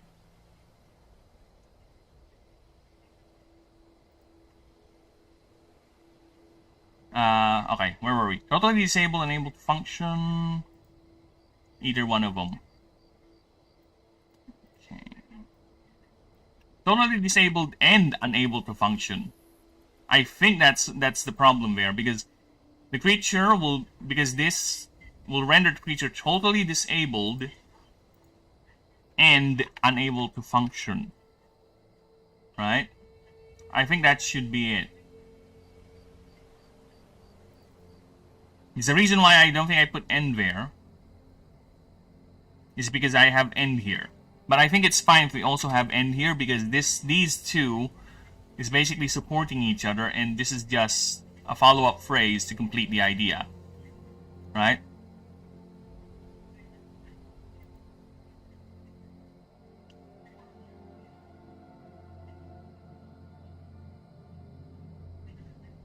Creating a total dependency. And so must focus its... Yeah, that one is better sounding.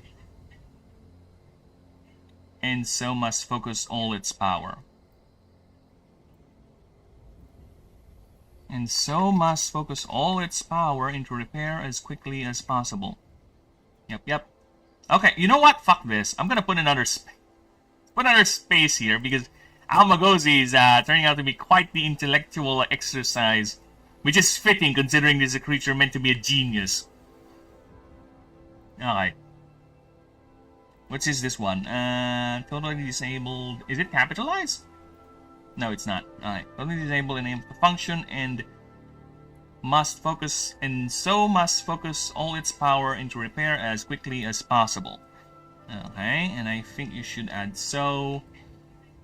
This level of technological dependency is directly tied to its ascension, since these are the Hoaxuatls that lived in close proximity to civilization, bonded or otherwise.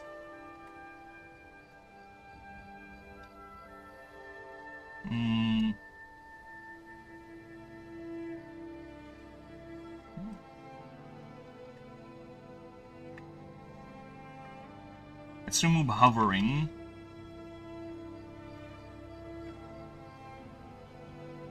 With wild ones.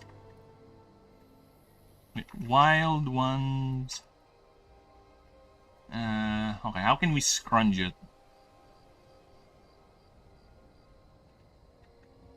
With wild ones using...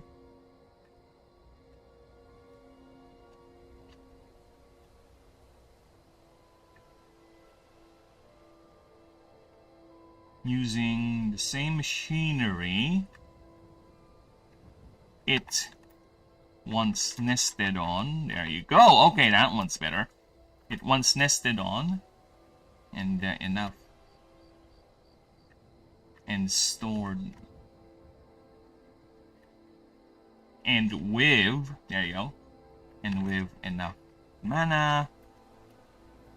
Gotta go. No problem, Denisium. Thank you for stopping by and dealing with my tisms. I have a lot of those, and I appreciate all that effort, man. You take care. See you next time, brother. Have a good one. Bye-bye, bye-bye, bye-bye.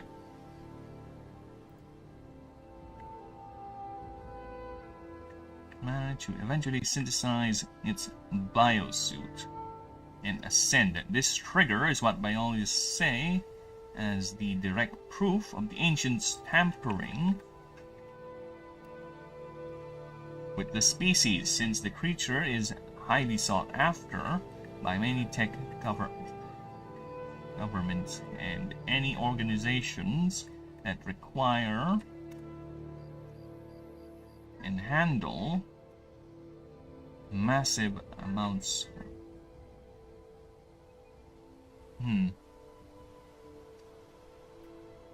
massive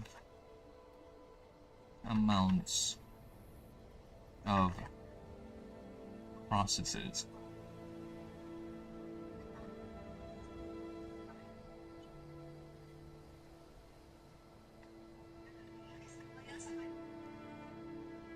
Not only for its ability to generate power with its thoughts, but also its ability to learn and perform these duties on a completely ceaseless level and with very low maintenance.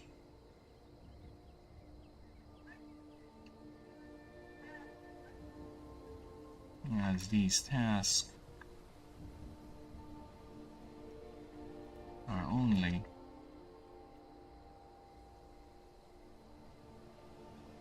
for those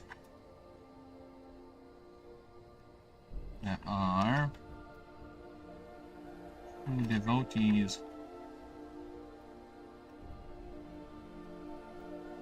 of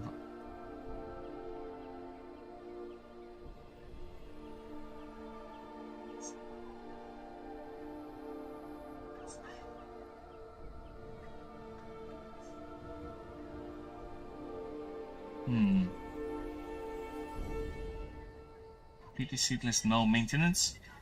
With the site below of Almagosi locked in a dimly lit room, control room, with only its ambient emissions, and the screen illuminating the room, tirelessly doing the same monotonous task over and over again, is a common sight in many facilities of Ashen. The fact that many ancient Astari ruins are filled with old biosuits are evidence of widespread use and a clear reason why the creature exists. Alright. That was very, very good. Alright. Now let's go to PixellByte. And before we do that, I will be right back. I'm gonna grab a drink. Alright. I'm gonna do a drink. Alright. Give me a few.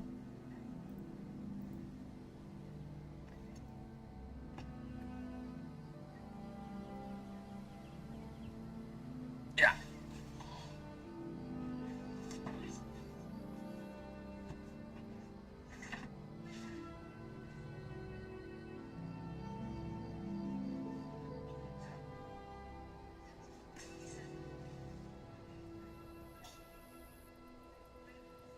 Turn off.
You haven't been feeling on it since.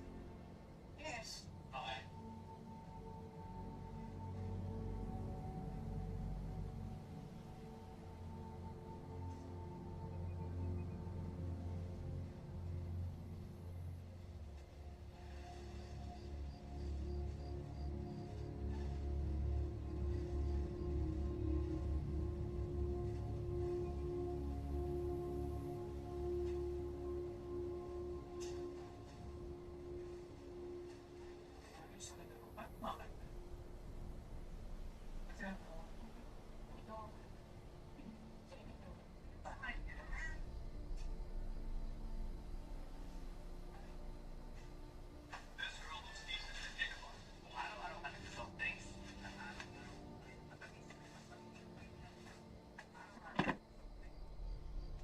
Is that why I haven't?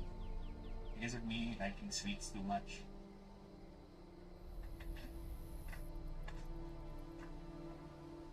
Alright, where were we?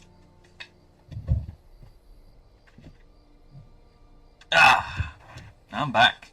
And Pao is dead. He's gonna ace that exam so much.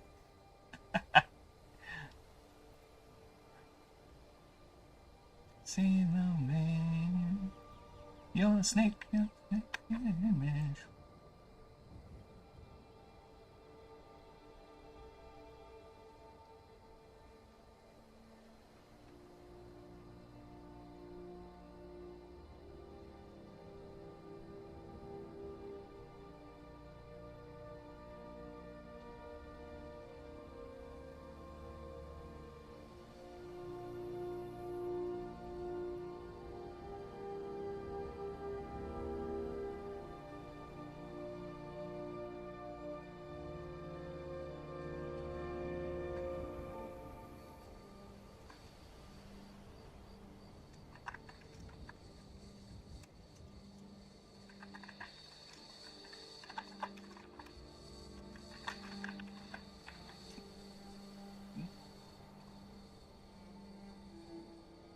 Alright.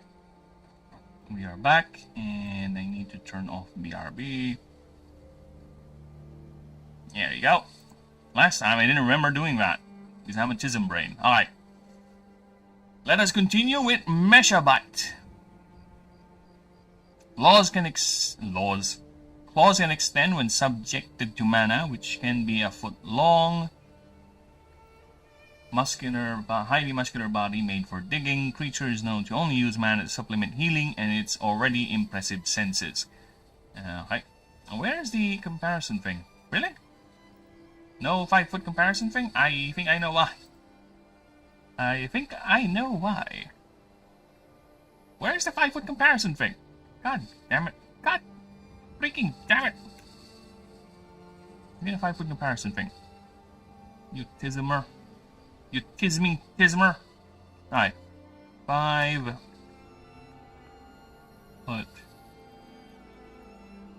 comparison size. Comparison size. There you go.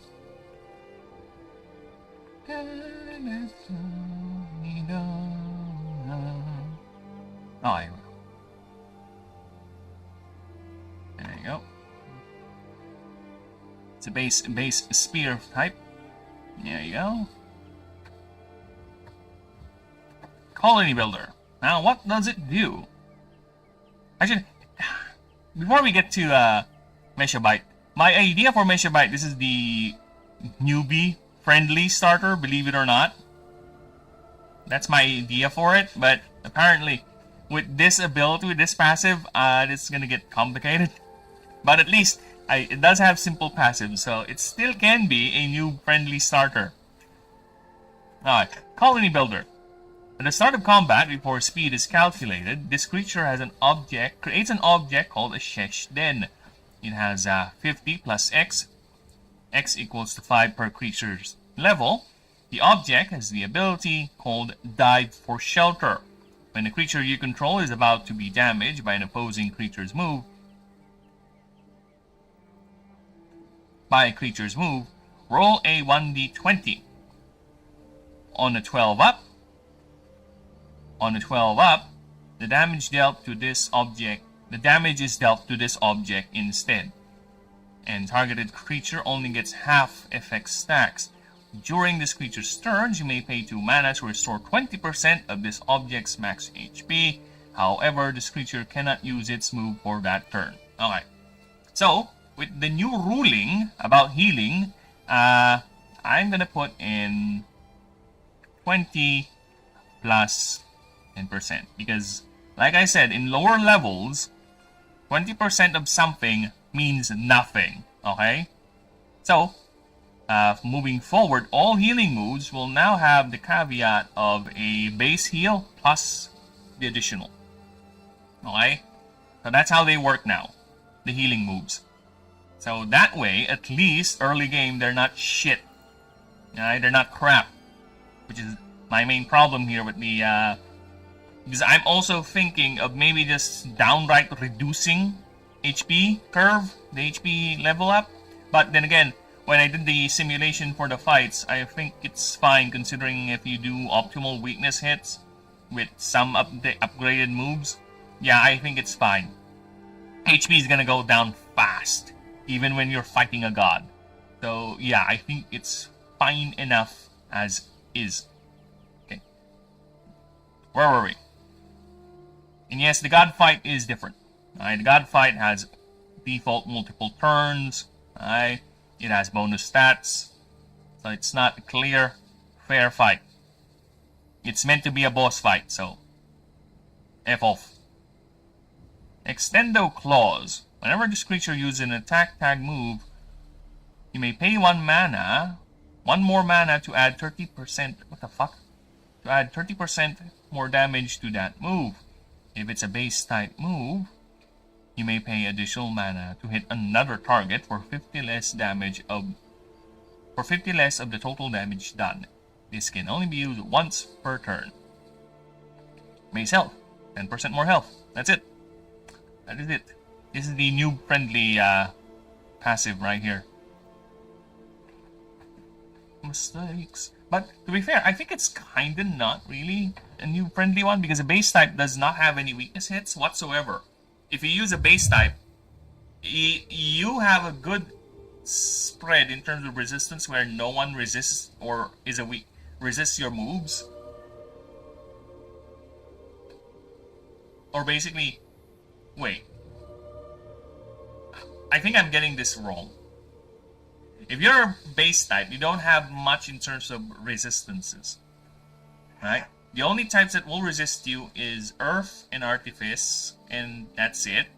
And in terms of weakness, you don't deal weakness damage to everyone. True, but everyone else does normal damage to you. I think the only weakness type you have is Essence, if I recall the type matching table correctly. I think your base types are only weak against Essence, so you kinda do have a good defensive spread in a way where everyone is neutral, right? But base types are known to have very high HP pools, decently high, right? Not god level high, but high. Alright. We'll do it. We'll deal with that later. Typing. Just look at that. Everything is neutral. Actually, yeah, even Essence is not weak to it. Everything is neutral. Now, I don't trust the table that much, to be honest, and let me just go ahead and make sure. Keep on fighting till the end. We are the champions. We are the champions. See, base type. Yeah, you're right. No one. No one other than these two types resist you. Or free, rather. Essence, Artifice, and Essence. Putang ina mo. Essence, Earth, and Artifice resist you. But no one deals weakness damage to you. Right? So you have a very good defensive spread by being neutral to everything else.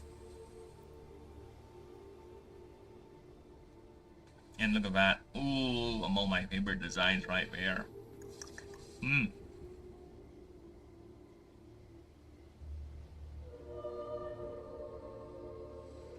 Alright.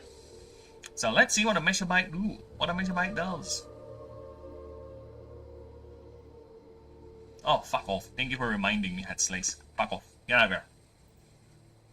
Okay, where is that? Blank page. Alright. 9 it up. Alright. From the Rocky Mountains of Orichalcum to the sun-baked savannas of Africanum, the rhythmic sound of chipping stone and falling rubble is a welcome song to travelers, rangers, and the region's native peoples. It signals the presence of PixellBytes, industrious burrowers, constantly expanding their vast interconnected dens through solid granite and quartz formations. Okay, so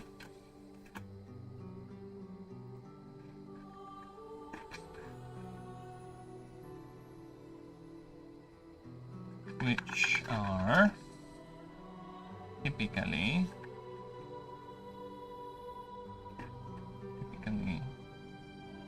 and then no, which are honed from solid granite and quartz formations, as each family, I think I call them gangs. I think I do call. What do I call their? What do I call? Oh, there you go, gangs. There you go. It's each gang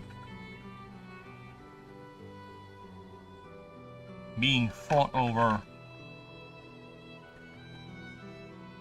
and even cleared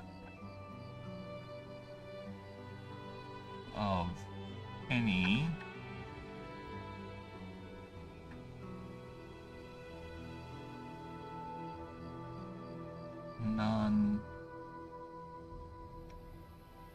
any creature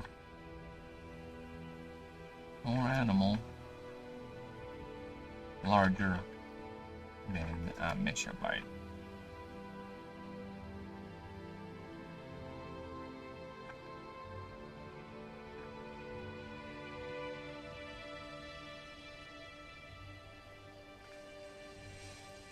Interconnected dens, which are honed from solid granite and quartz formations, with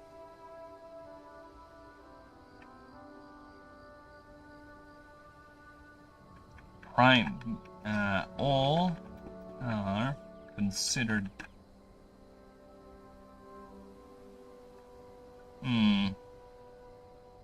All are considered? Which are considered? These matter. These formations are considered prime prime colony building site locations. Prime colony building sites with instances of being fought over and even cleared of any creature or animal larger than a megabyte. They use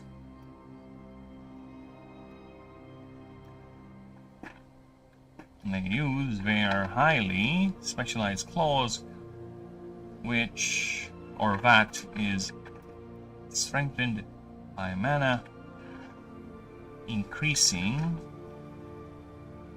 density and reinforcing their bodies to withstand the blowback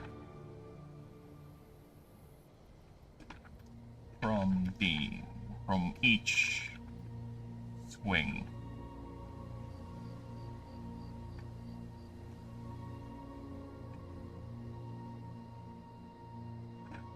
With these,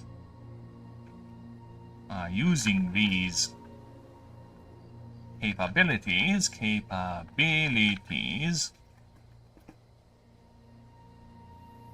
they are able to carve through even the hardest stone with surprising ease.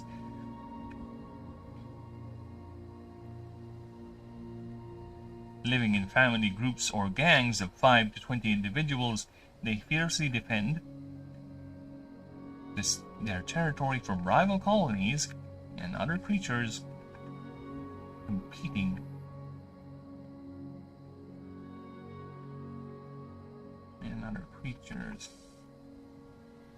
They will fiercely defend.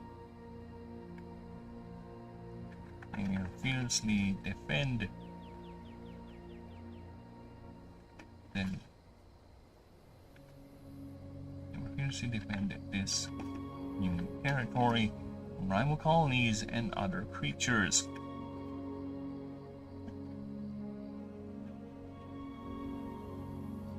Known to gang up much larger and far more powerful foes, each taking turns healing and swiping at it with their claws.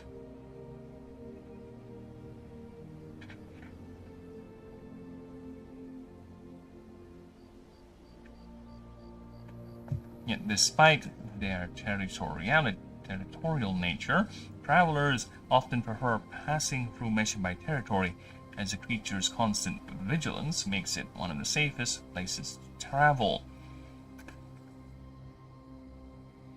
Aided too aided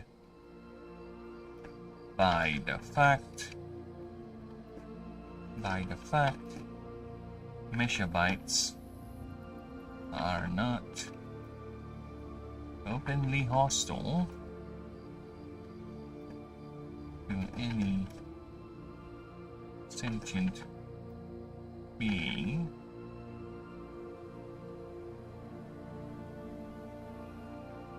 though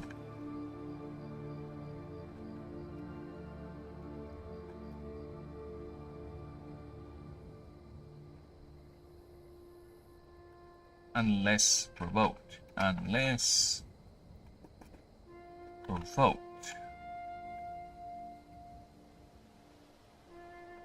with several cases of gangs turning hostile due to being attacked by either poachers and an animancer looking to bond and failed, or simply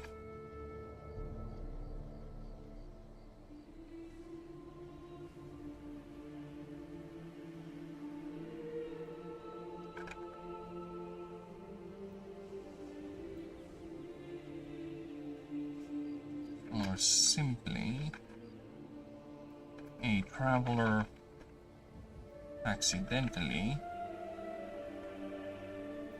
damaging their dens.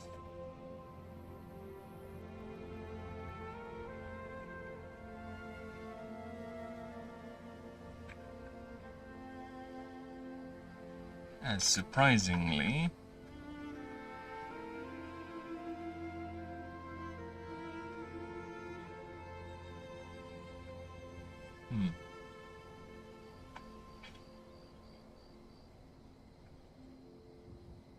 this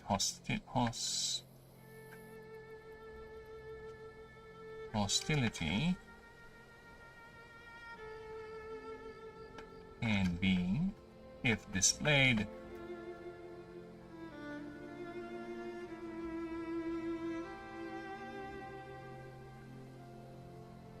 this hostility. Travelers have come to know to offer food and to any gang hostile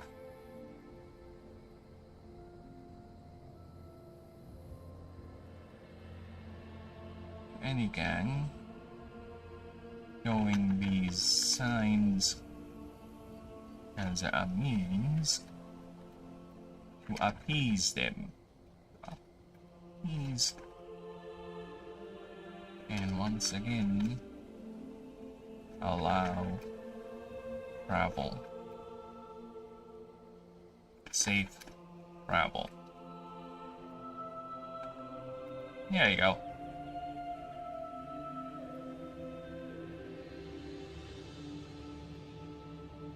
This level of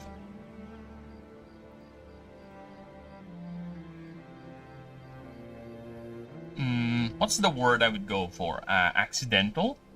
Not really accidental. Like cooperation, but not really, right? Mutual cooperation?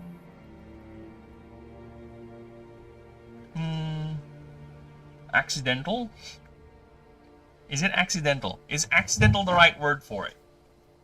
Where they are kind of cooperating, but not really, right? It's like a contractual sort of thing.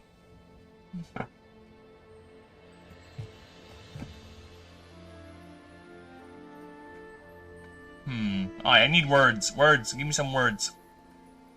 Words for a level of cooperation that's not complete and only partial. I don't know the word for it.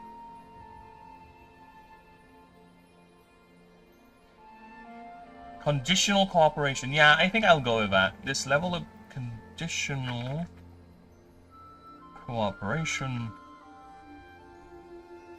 is expressed mostly more so with the nomadic elven tribe known as the Ranbina, where as the tribe establishes their seasonal camps near large PixellByte colonies, trusting them to keep watch for more keep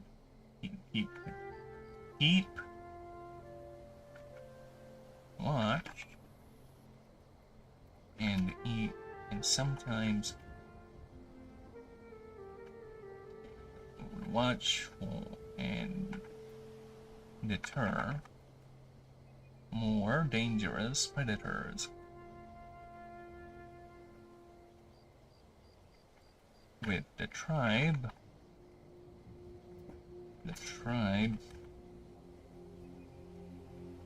helping out in feeding or even repairing colonies.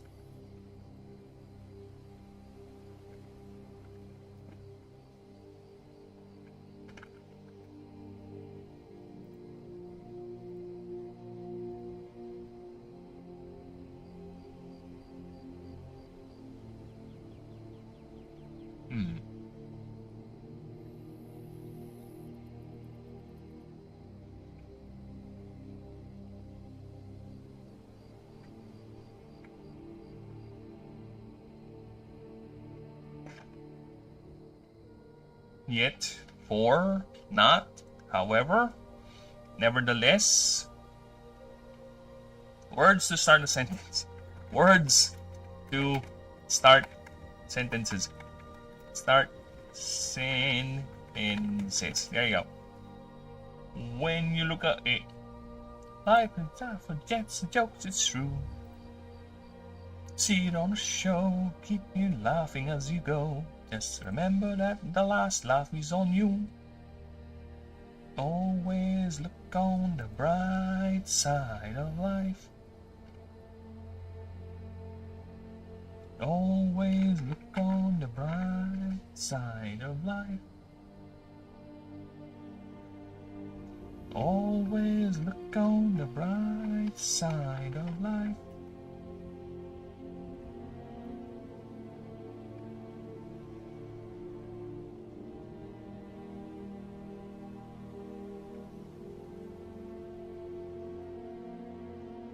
Side of life. Always look on the bright side of life. Alright, where are we?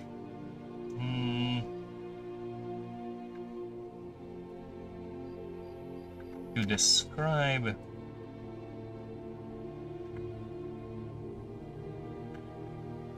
these colonies,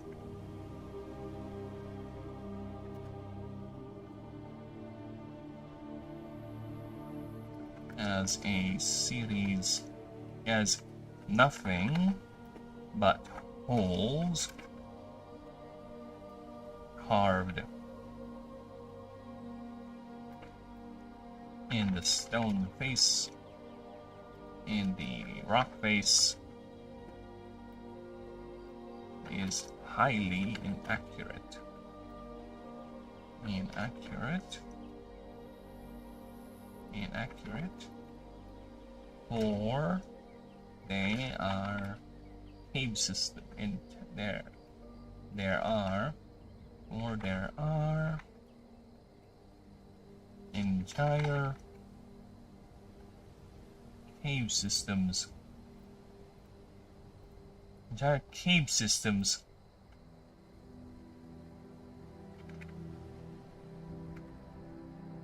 Entire cave systems carved.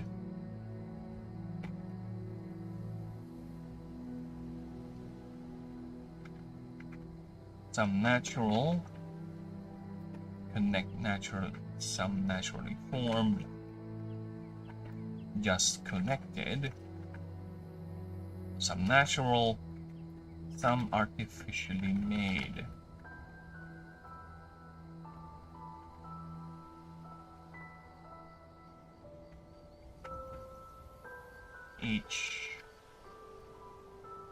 With each a compartment for rearing young,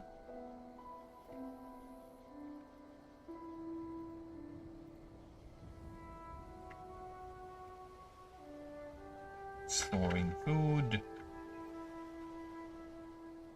and even places where males,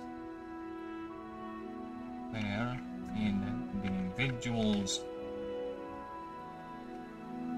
gather to socialize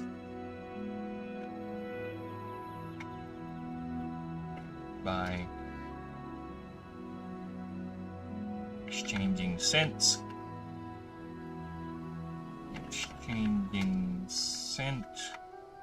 and rubbing claws. There you go. The most notable of these is the veins of gold. The veins of gold in the Rim Mountains. Moricalcum, series of tunnels connecting 500 families. 500 families of Meshabites across 3 different mountains, with the farthest points being 30 miles apart. And to this day, it's being maintained. It's being maintained and repaired by those same families, which are estimated to be living there for 600 years. Life beneath the earth presents little challenge to Meshabites, as their acute sense of smell. Okay, so I can actually move that. I can actually take this away. Meshabites. Using their acute sense of smell, allows them to navigate vast tunnel networks with remarkable precision. While their eyes rapidly adapt to changing mana concentrations. Rapidly adapt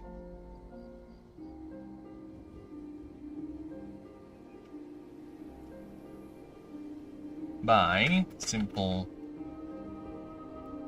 mana injection to enable them to seamlessly. Oh, yes, it is gay. That is true. Hyping is gay, Ninja. How you do, man? I saw you earlier before I started the stream. You were still having fun with Mortal Shell. I guess that's your new game now. It replaced what's the other one you were playing the other day? Wow. You just went here and say gay and just leave. You're lucky I don't have cleavage to show on my thumbnails. You know what? I'm gonna draw me with cleavage, alright? So that way you can stay. Because I know it works. It made me stay. Just kidding. Don't mean any disrespect.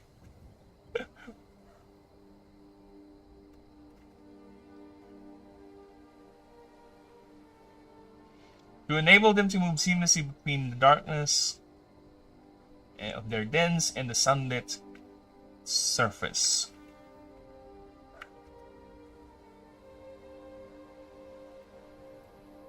Okay.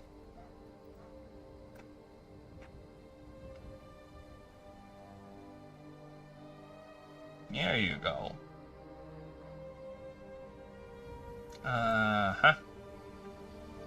We can actually move that here.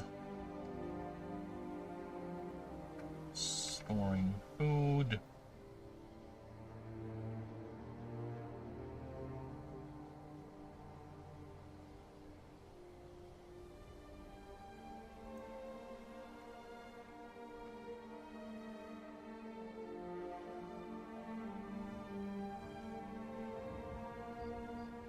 Storing food.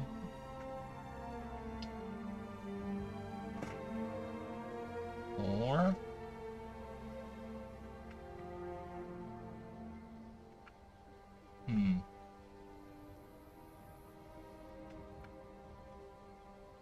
okay.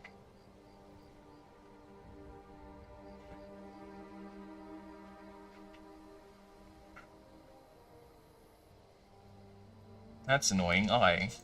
Highly inaccurate for these games, their entire system. Some natural, some artificially made with a good part.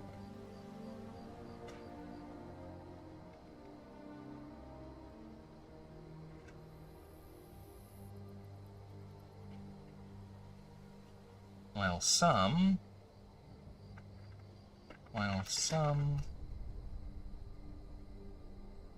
with some even containing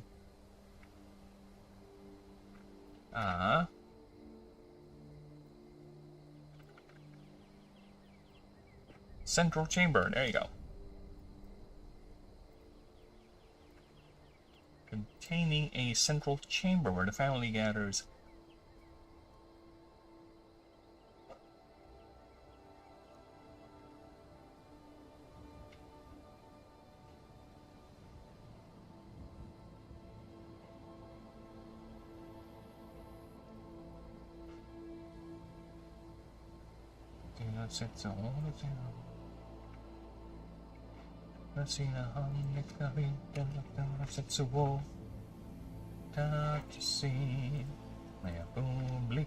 Family gatherers where individuals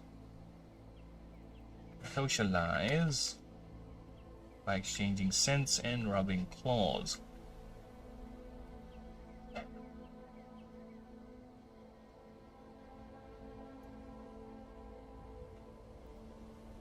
And serve as main storage for nuts, berries, and even meat. Small creatures and family hunts, with the meat stored in airtight stone storage units.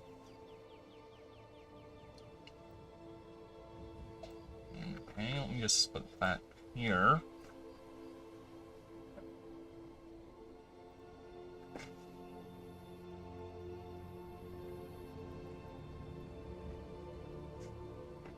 These jars hold hanop to.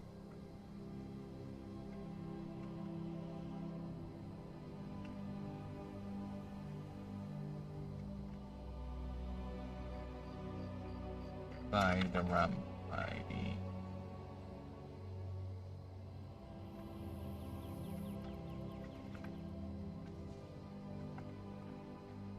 Being a tribe are made by are sculpted from granite, a single solid hunk of granite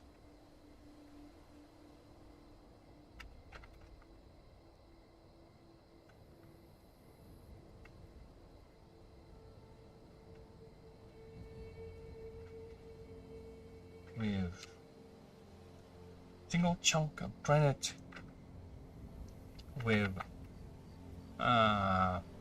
while the lid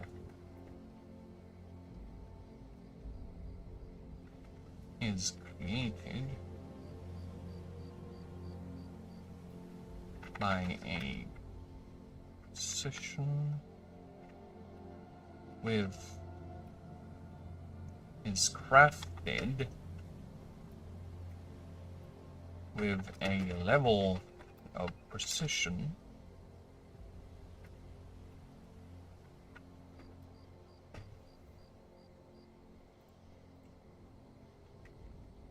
that the vacuum seal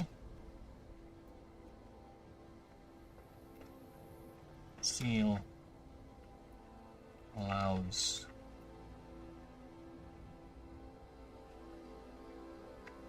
is complete,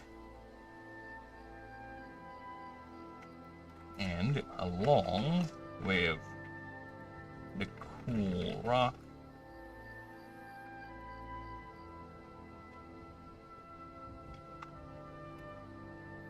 meat is preserved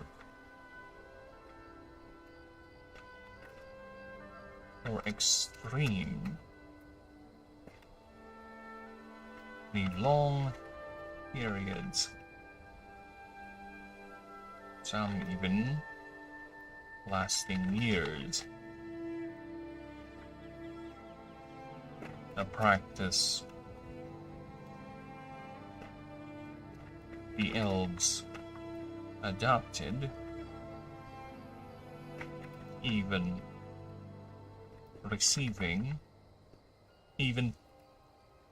using their own bonded megabytes to create the jars which they use for their own needs and recipes. There you go. Gotta win. Bam. Zone needs and recipes.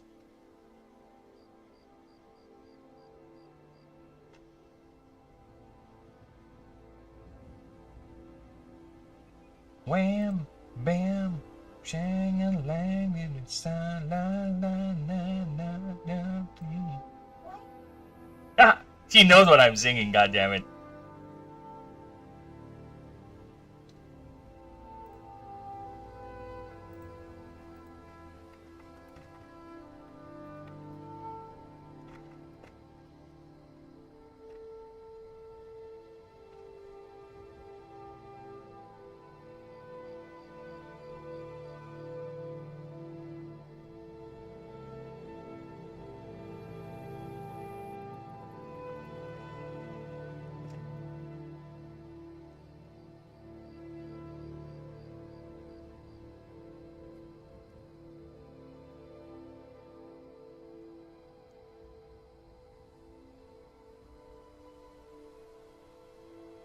Where's my OBS? There you go.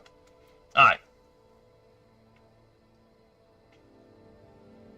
If I expand like that, that's not gonna be a good idea. Look at that. Ugh. Ew. Actually, no. Ew.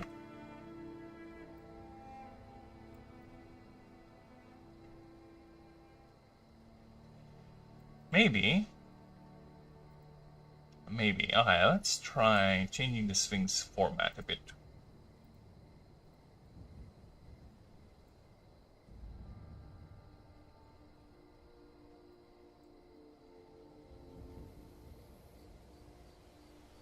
Nah.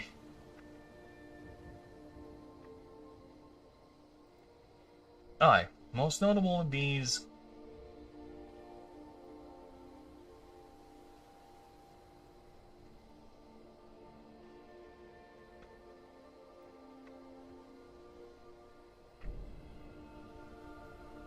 Eesh, that's my problem right there.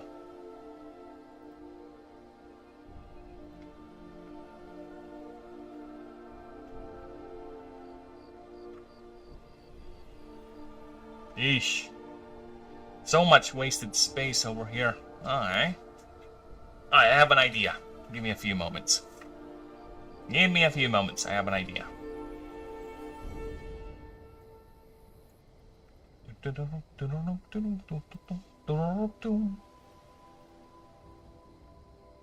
Why?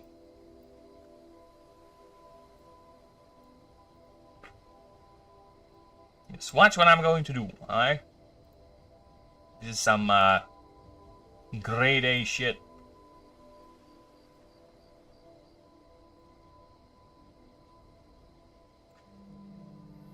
Oh, come on.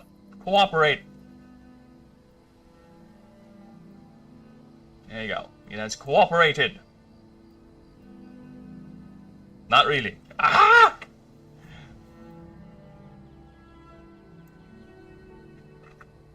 Let me do this, you fuck!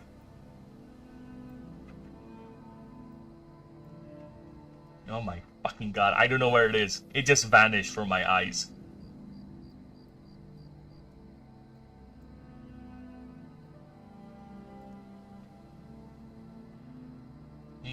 Ay, ay, ay, ay. Diyos por santo. Can you not? You're fixed position, right? Why are you not being fixed in that fucking position?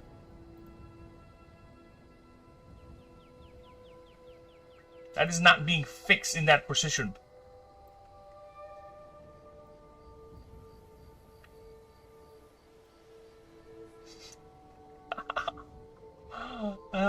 Formatting in fucking Word. That's always a fun thing to do.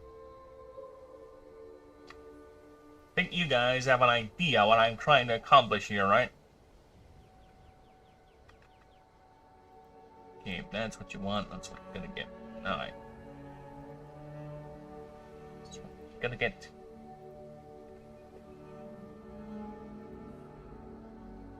That is what you're gonna get.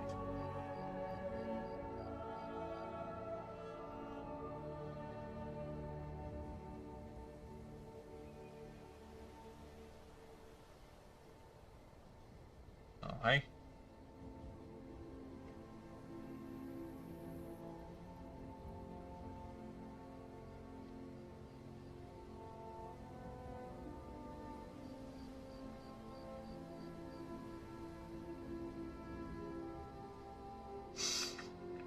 I can't deal with this.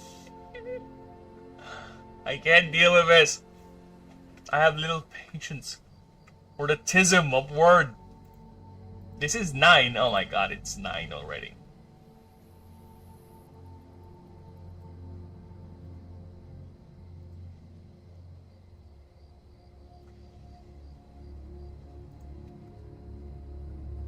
Okay.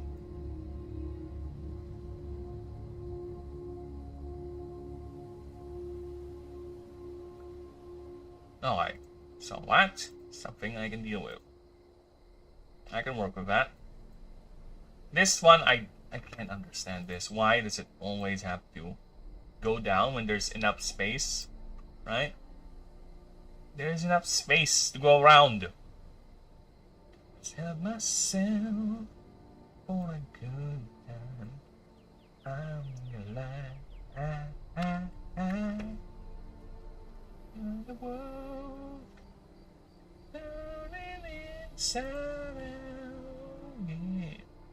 Running around in ecstasy. Stop me now. Don't stop me. I'm having a good time. You just sky like a dragon by the laws of the gravity. There's the sky, there's the fire, like a cadaver. Oh, no road, no stopping me. Into the sky, yeah. With degrees and magical, Mr. Fahrenheit.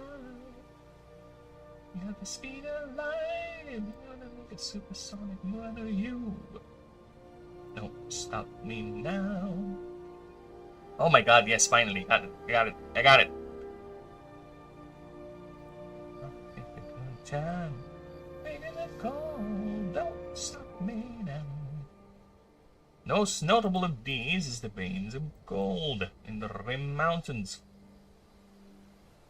Therefore, we calculate a series of tunnels connecting 500 megabyte families of gangs of megabytes across 3 different mountains, with the farthest points being 13 miles apart. And do this, to this day, is still being maintained and repaired by most of the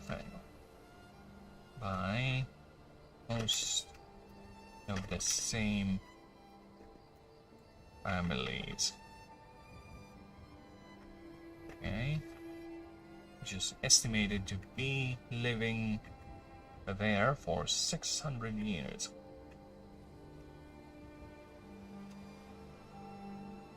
This activity has been estimated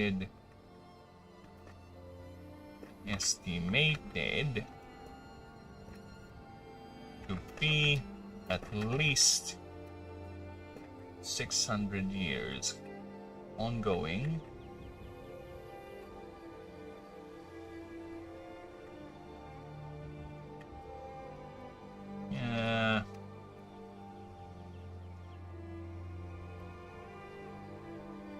Which has been estimated to be at least 600 years, which has been ongoing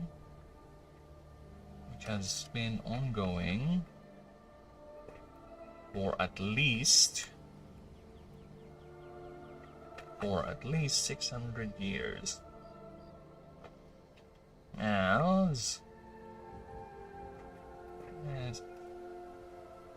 life beneath the earth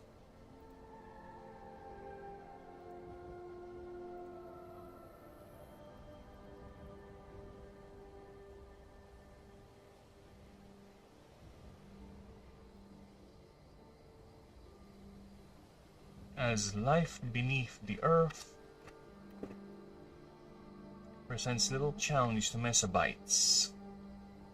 Okay?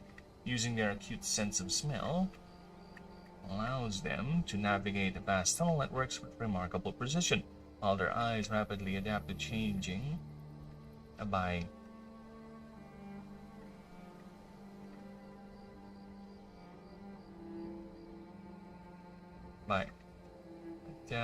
rapidly adapt via simple mana injections, enabling them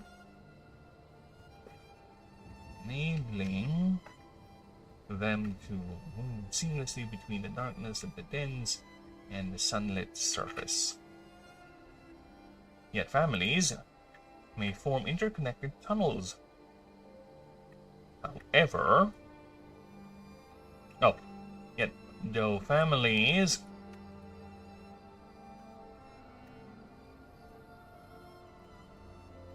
even as gangs form interconnected tunnels, they never share resources except in breeding seasons, where female transfers from one family to another as long as the receiving family can pay the amount of resources to the female's family.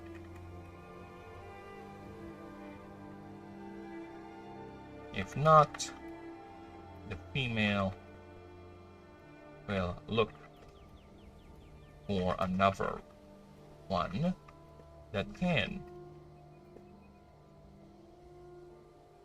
with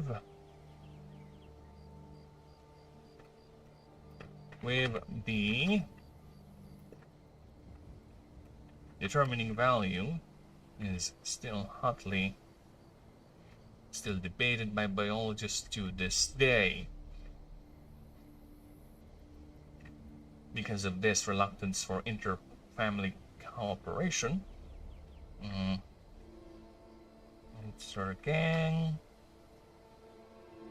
Inter-gang cooperation is the main reason. Friction between gangs, families are common. I'll just leave it that, where some raid other others to steal food and females, and even steal the network.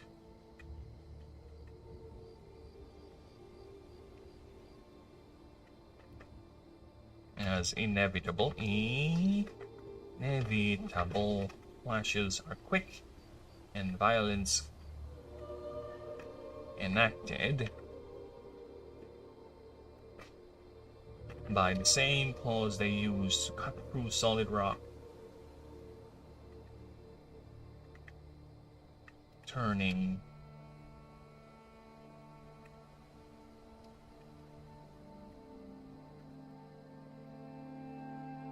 slashing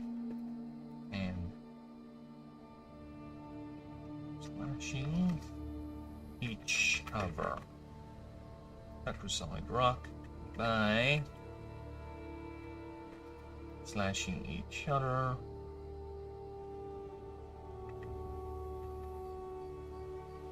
Violent as they may be, violent as these clashes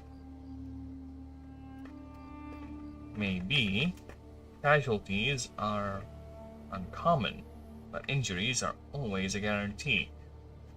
This is where the PixellByte's resilient adaptations shine. They are capable of rapid cellular repair and even known to shrug off fatal blows as long as there's enough mana to power their survival arcana. This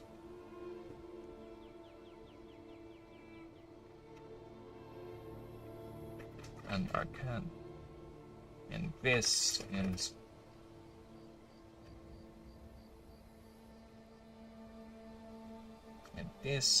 simply this arcana, and this is done by and this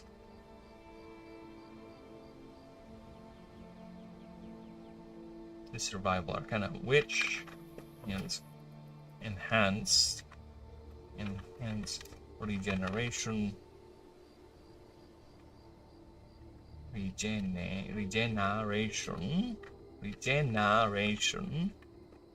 and even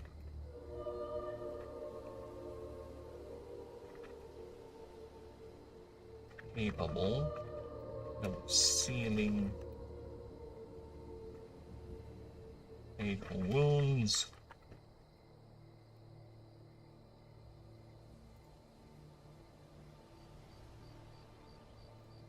enhance,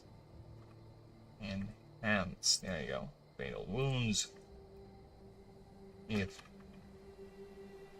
there is indeed enough mana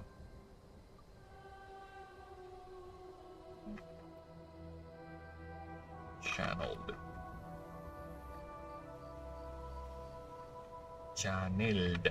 No, eh? If not, if the area, if not,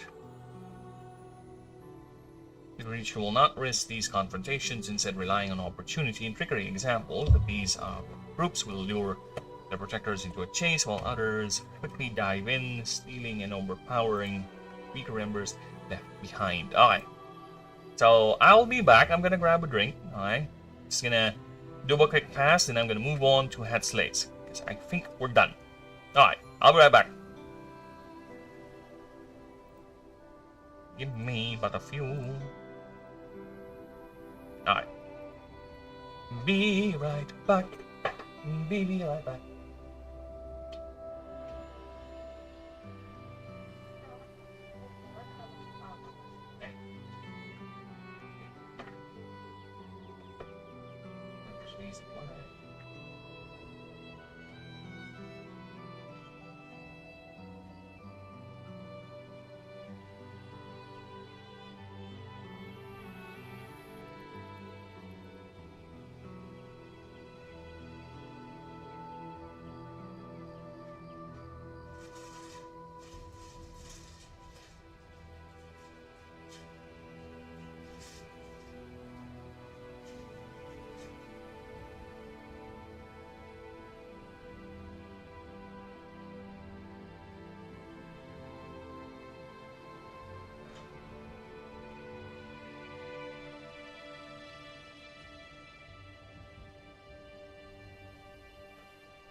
Alright, we're back.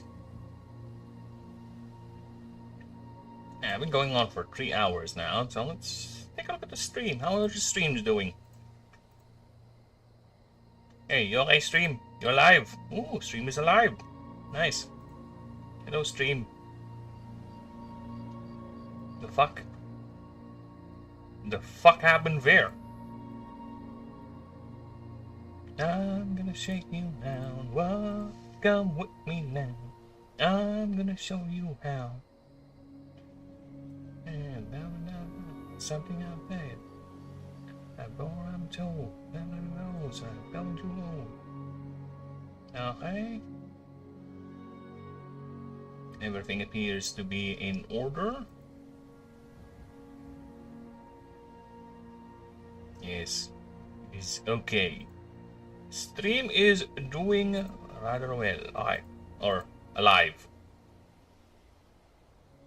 Let us continue. Him say.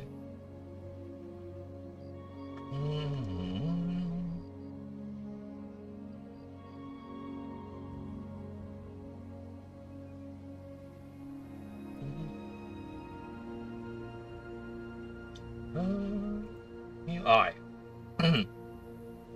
Hello, I am back. With me now. I'm gonna show you how. Where were we? Yes, the reading. The Rocky Mountains of Orichalcum to the sun-baked savannas of Africanum. There should be. The rhythmic sound of chipping stone and falling rubble is a welcome song to travelers, rangers, and the region's native peoples. It signals the presence of Meshabites, industrious borrowers, constantly expanding their vast interconnected dens.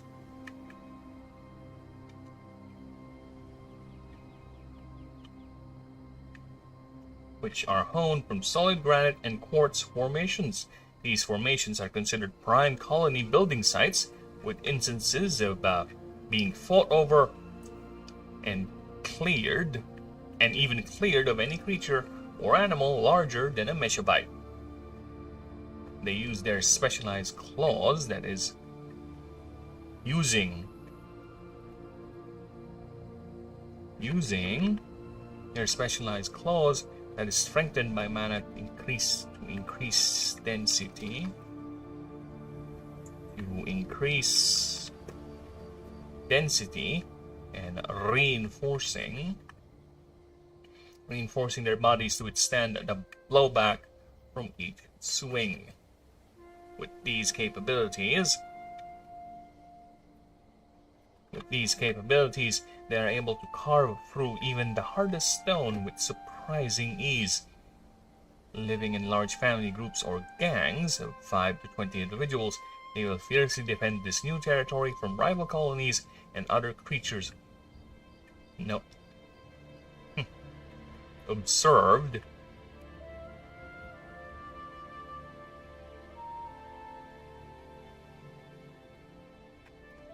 They are observed. Observe to gang up, to mob, to surround,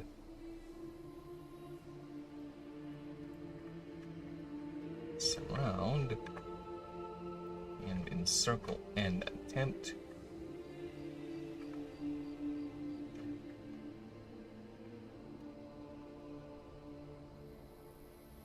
Serve to use their numbers to surround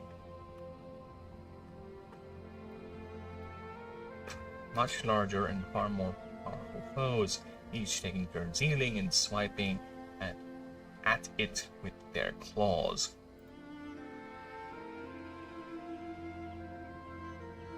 Yet despite their territorial nature, travelers often passing through Meshabite territory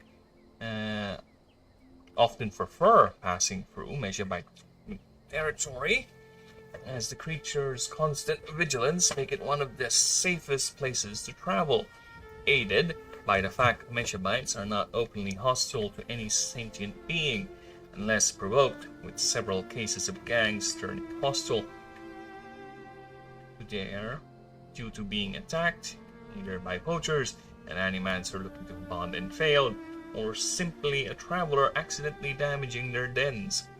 Travelers have come to offer food to any gang showing these signs as a means to appease and once again allow safe travel.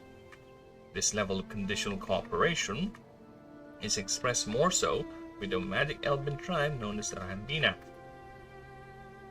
As the tribe establishes their seasonal camps near large Meshabite colonies, trusting them to keep watch and deter more dangerous predators, the tribe helping in feeding and or even repairing colonies. To describe these colonies as nothing but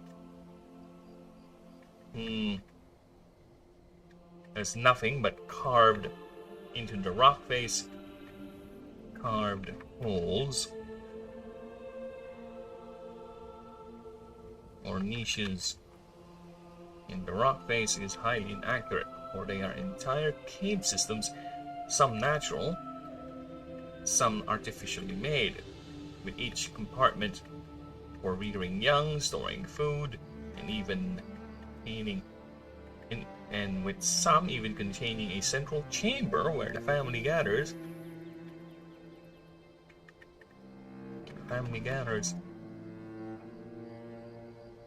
With each family gathers, socialize by exchanging scents and rubbing claws, and even serve.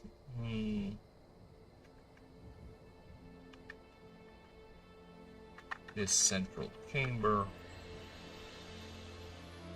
even serves as a main food storage for nuts, berries, and even meat from smaller creatures the family hunts.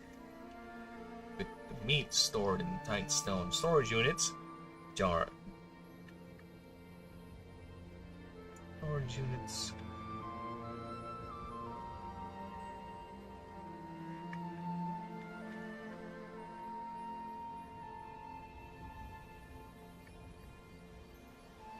airtight storage units.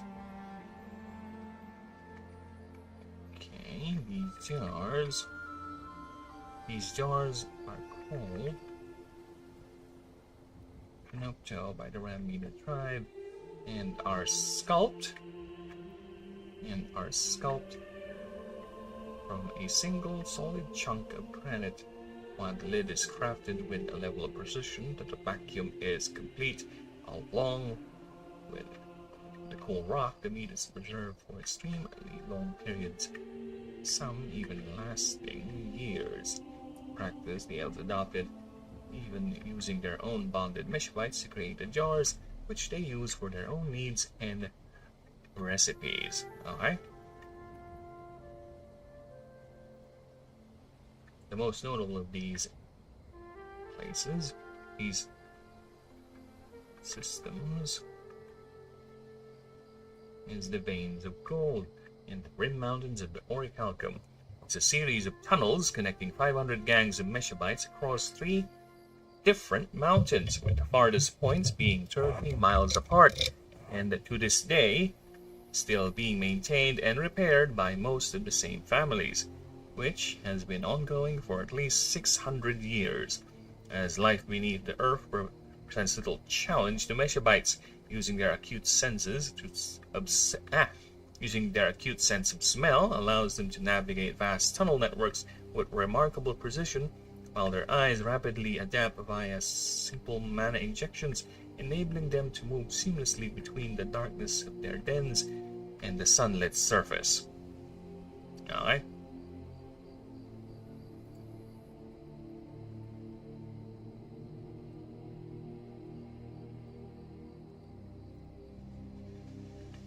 Okay.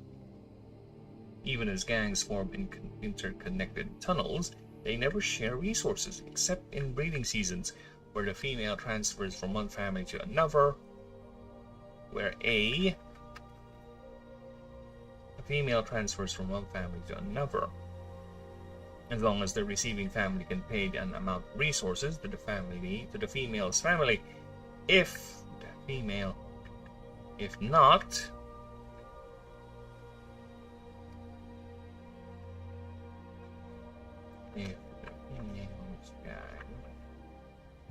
not, the female will look for another one that can, with a determining value still debated by biologists to this day. Okay? Because of this reluctance for intergang cooperation,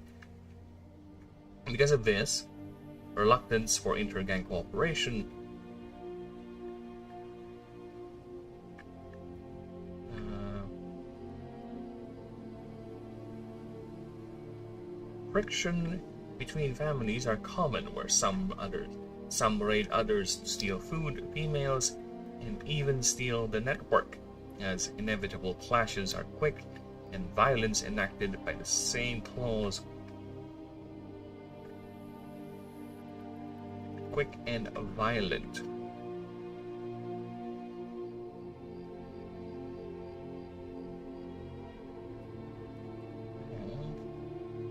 Are enacted by the same clause they used to cut through solid rock.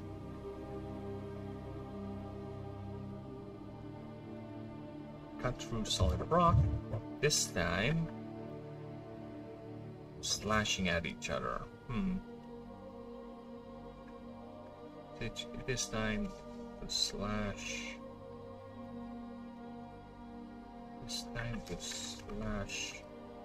Each other. Violent as these clashes may be, casualties are uncommon, but injuries are always a guarantee. This is where the Mechabyte's resilient adaptations shine. They are capable of rapid cellular repair and even known to shrug off fatal blows as long as there is mana to power this survival arcana. This enhanced regeneration, capable of sealing fatal wounds. I think this is actually redundant. Very redundant. We don't need that. Power this survival arcana. Yep. If not, the creature will not risk these confrontations. Instead, relying on opportunity and trickery. Examples of these where a group would lure detectors into a chase while others quickly dive in. The weaker members left behind. With Prime as Prime cave systems. Systems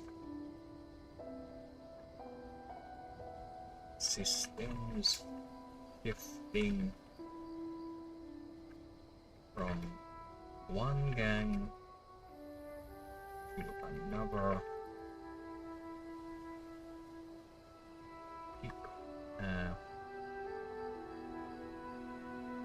Frequently.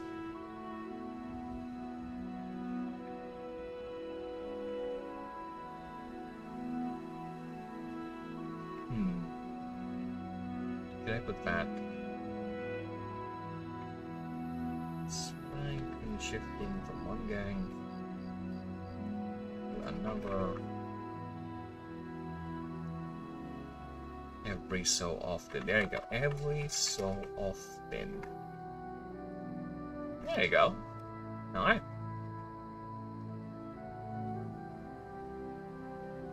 Nice.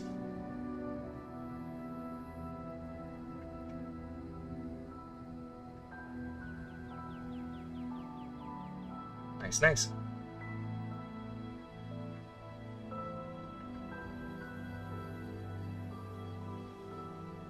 Yeah, very nice. Alright, let's move on to the next one.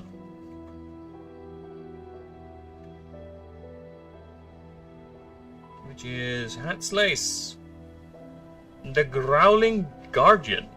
Alright, creature retains its ability to extend its claws for as long as 3 feet. Creature has formed as a thick fatty mass on its head and back called a fat cape. It's used as both protection and mana storage. Alright.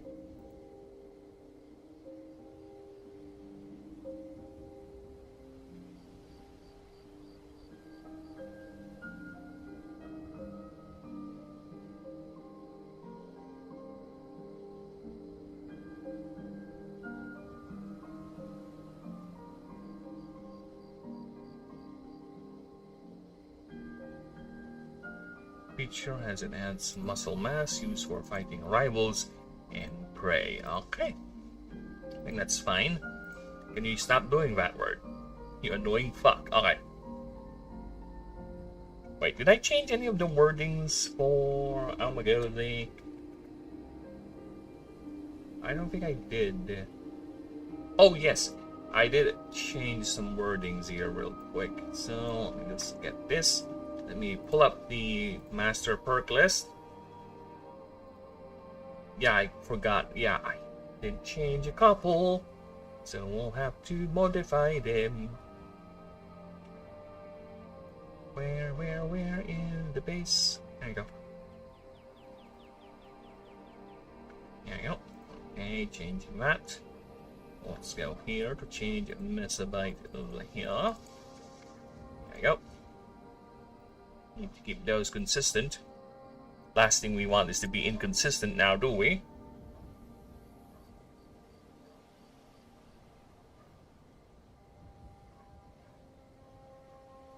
Alright. Male only. Andros. This creature gets 20% more DR. As long as this creature is in the field, your opponents... Your opponents cannot target any other creature without this passive. With their attack tag moves. If there is a creature in your field with the passive Krios, both creatures receive any healing the other receives. Okay? Krios. Female only. This creature gets 20% more energy.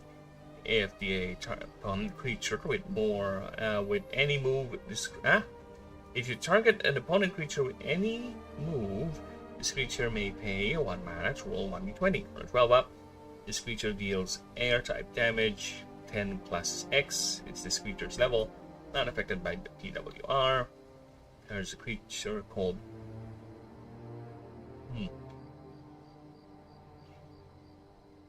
to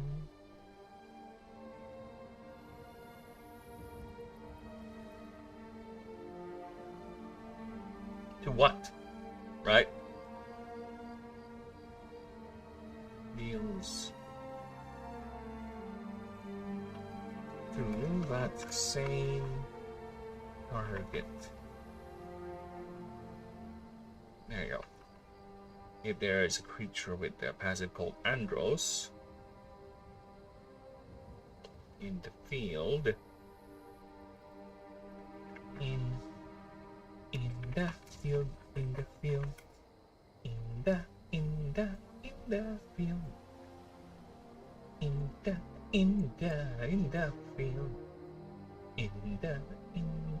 in the field, I in the field. Extendo clause, so same.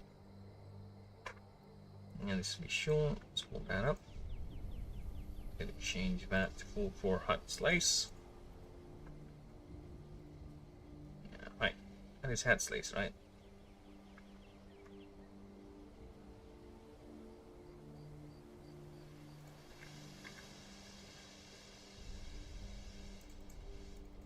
That is hat slice. There you go. Now I'm sure. Yes, I'm sure. Alright. Hat slays. Oh, fuck off. Can we not do that? Alright.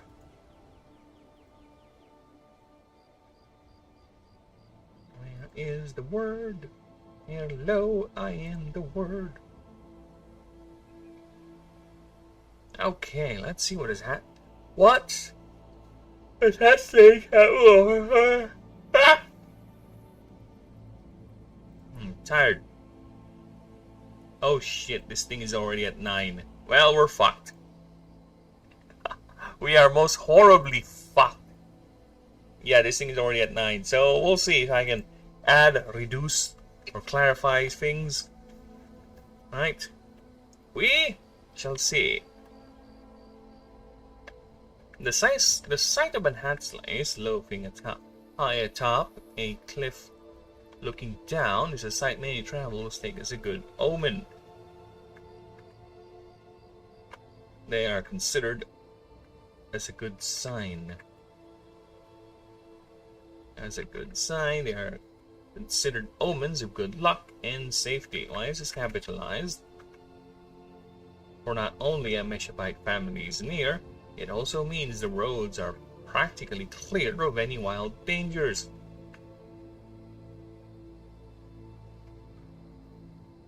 As Meshabites.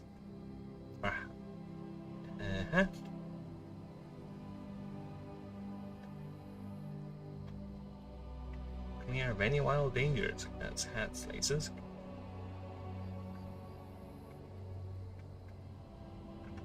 As the hat slice are the family's ever vigilant and stalwart watchers.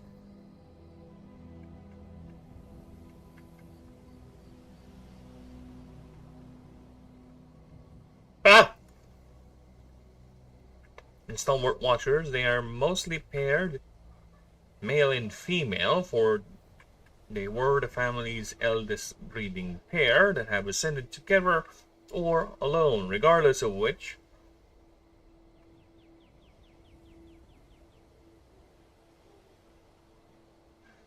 I don't need to put alone.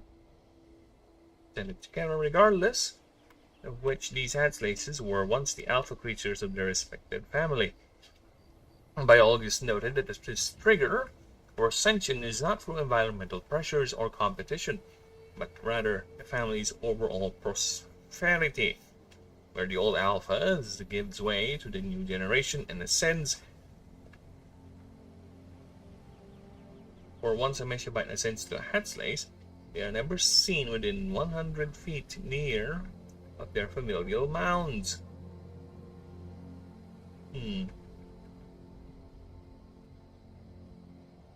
Oh, fuck! I'm getting tired.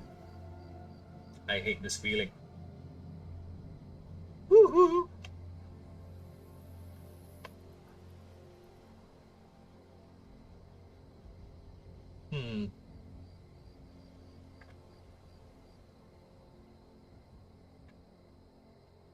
Another documented reason. Documented reason is replacement for the old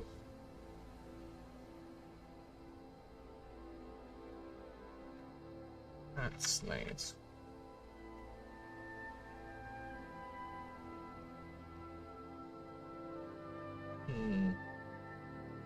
The replacement as a replacement, or if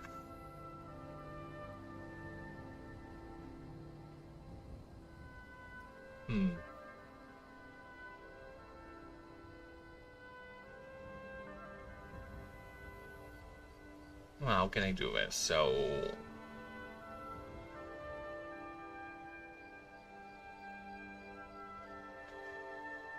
because I'm thinking a hatslace, should it stop ascending? It should not, right? It should keep on. There should be a constant stream of them. Right?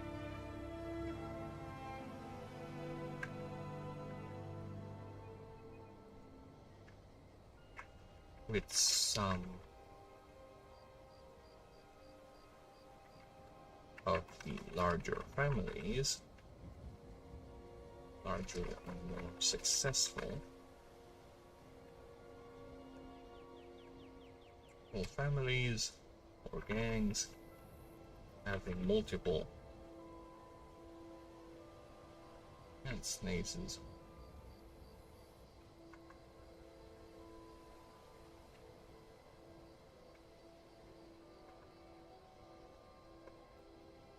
Guarding at once.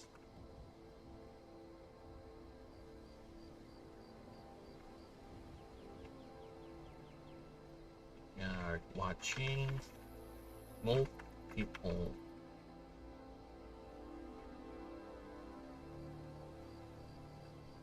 different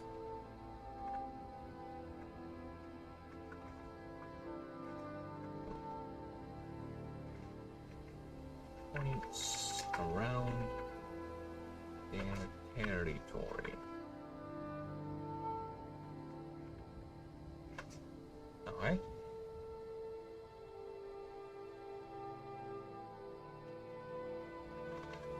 For one summation byte ascends to the hat slays.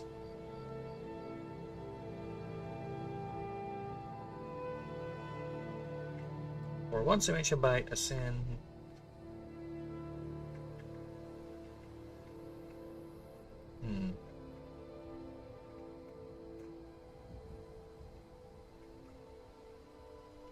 as some of the larger, more successful gangs having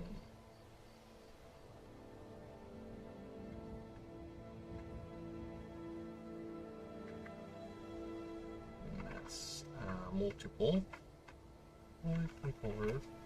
pairs. Parties. No, not Paris. Just pairs. Pairs of hat slaves watching multiple different points around their territory. Or once. Licensed hat slaves they are never seen. Whatever. Goodbye.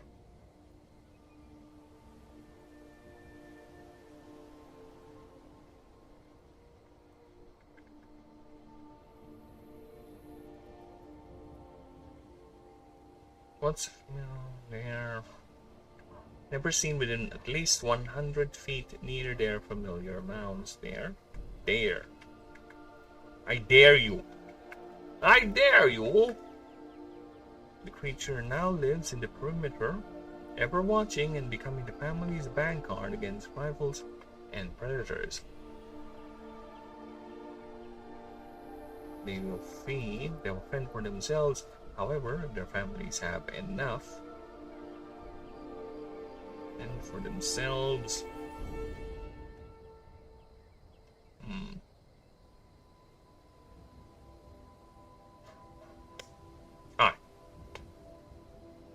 and for themselves. However, if their families have enough surplus, it has been documented that a PixellByte will bring food to their associated hat slices.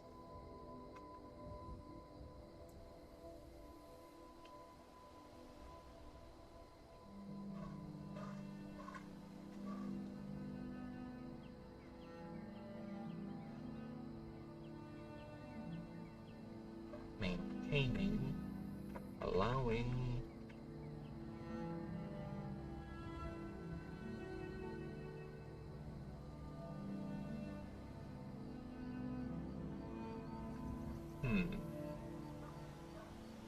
not that vantage points, because I think we've already had a discussion about the fat cape over there.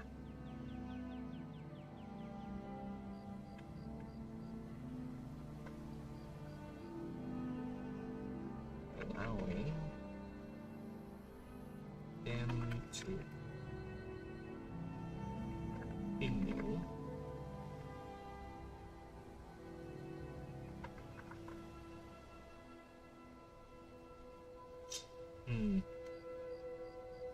yeah, because it's a bit redundant, because I know I'm gonna mention it over here. See, I already have fat cape over here. They are normally seen resting atop high vantage point, scanning horizon or anything. Or anything that would deem it, they would deem as a threat. For instance, alright, I'll be right back. Bear with me a few moments, peeper.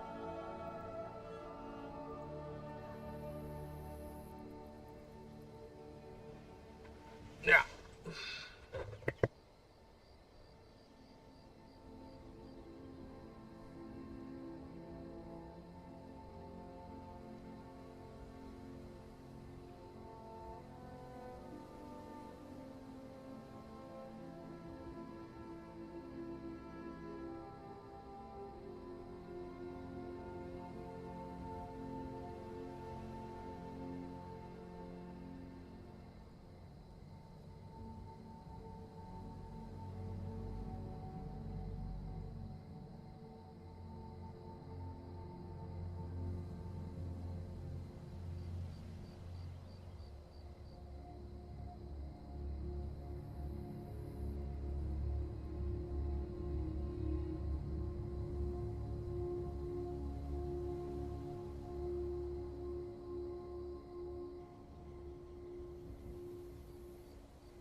Okay, I'm back.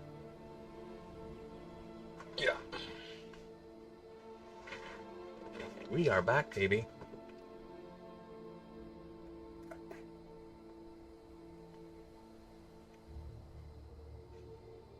Where am I? I don't know. Where are you? There you go. Alright, where am I?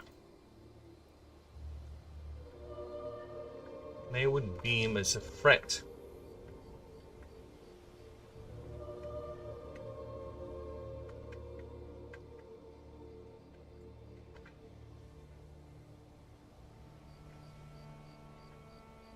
Observer's note, I think, is better.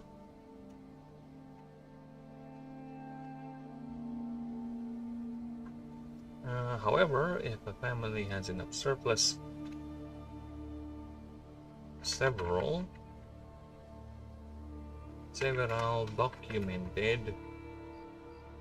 documented instances of a megabyte bringing food to each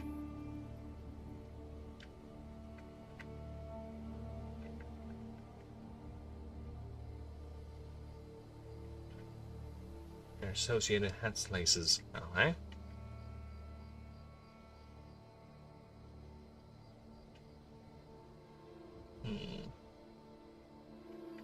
They are normally seen resting atop high vantage points, scanning the horizon for anything they would deem as a threat.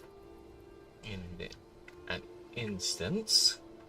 any instance, a threat was found, be it a opposing family, a predator, a hat slice does not hesitate and will immediately go on the offensive. In addition to this rapid response, the male and females fight.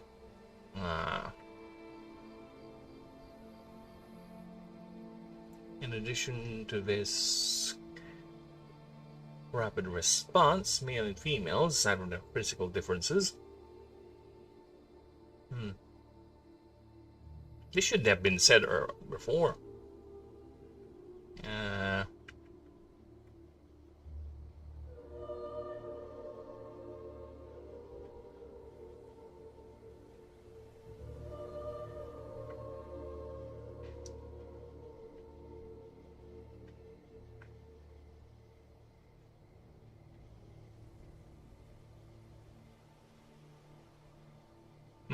Alright. In addition to this rapid response, the male and females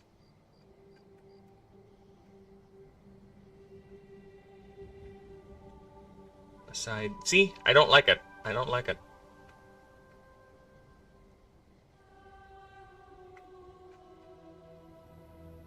Okay. Let's think this. Have each develop their own unique strategy in dealing with these trespassers. Males prefer to get in close and use raw physical power to intimidate, scare, or in rare cases, fight, while females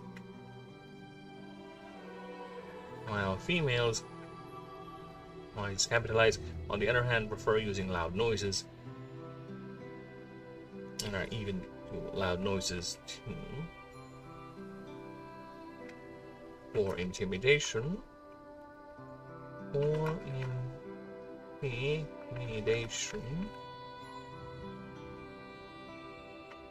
and are even capable of limited aromatic protection, blasting the unfortunate target.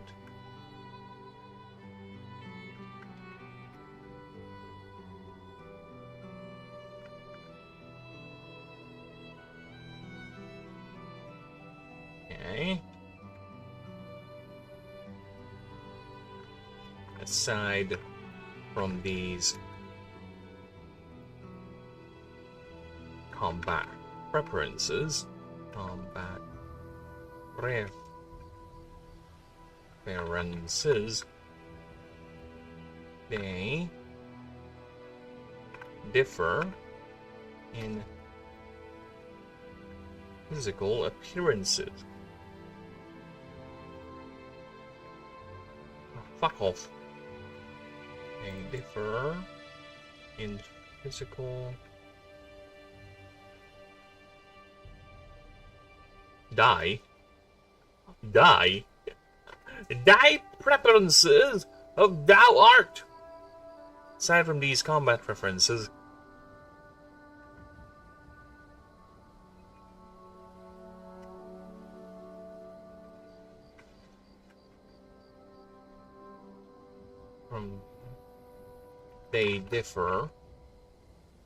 they further differ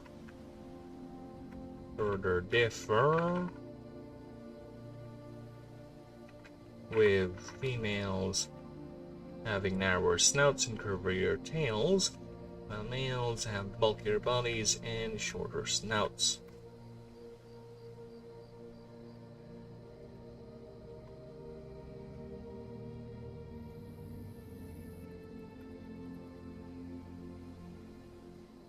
Though formidable on their own,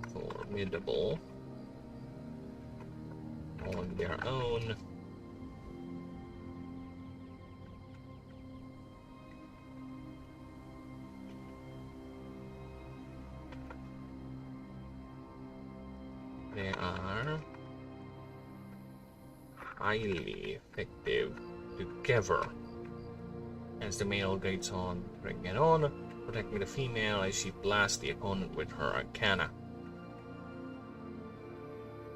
covering for the male as well.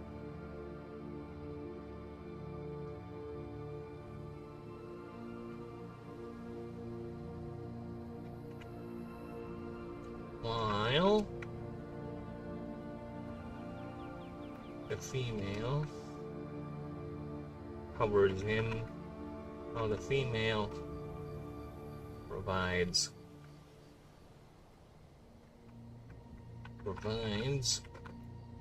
covering fire,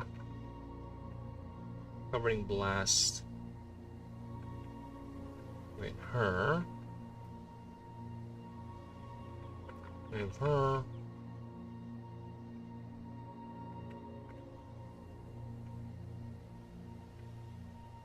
a romantic arcana. There you go.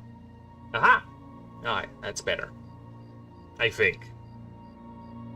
But then again, there's very little additions being made, which is fine. Because again, it's already quite the bulky creature profile, to be honest. Hey, come and get your love, come and get your love now. Come and get your love, come and get your love, come and get your love now. Come and get your love, come and get your love, come and get your love now. Because hatchleys have developed what biologists call fat capes. What do you mean because?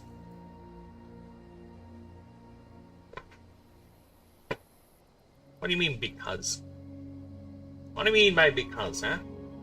That does not make a whole lick of sense. Why because?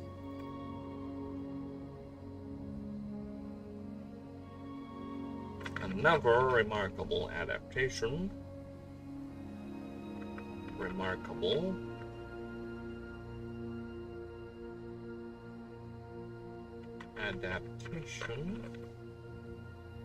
Is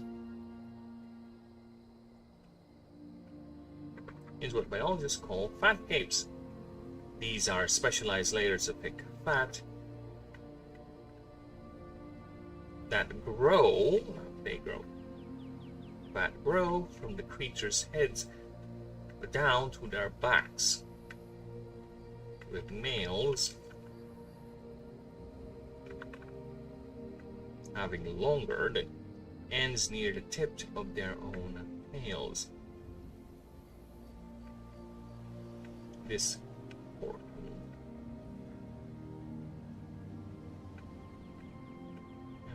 The organ serves namely as protection and insulation from direct sunlight, doubling as nutrient storage and even mana repositories.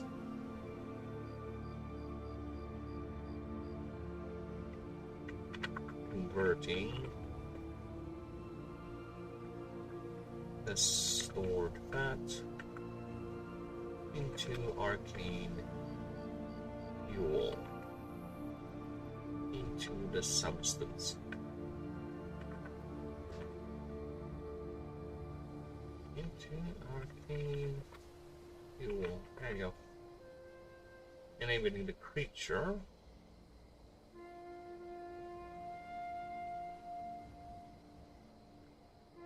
storing.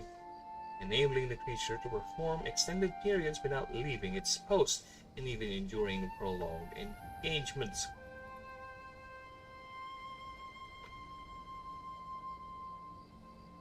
As this creature is not known to back down even when facing clearly more capable foe.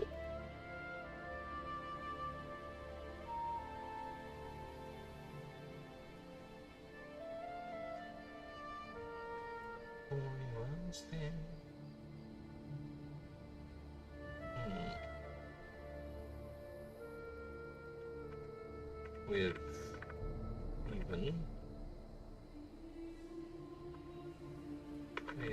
even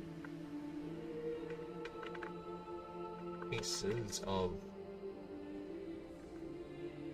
other slices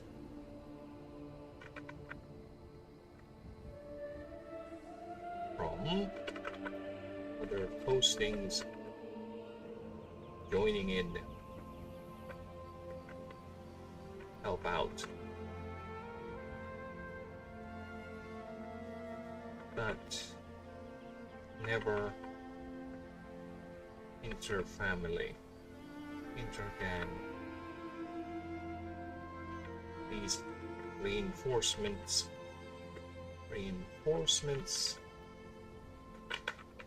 are always the same, are always from the same family. Okay.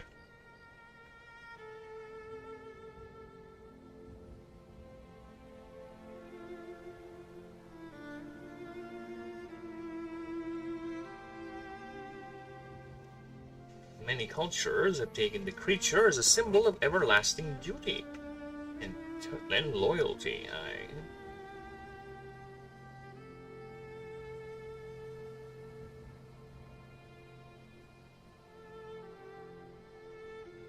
Many cultures have taken the creature as a symbol of everlasting duty and loyalty to one's kin, like the bushrangers of Africanum naming their field officers Hatyas.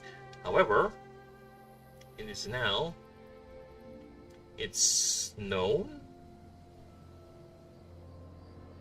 What?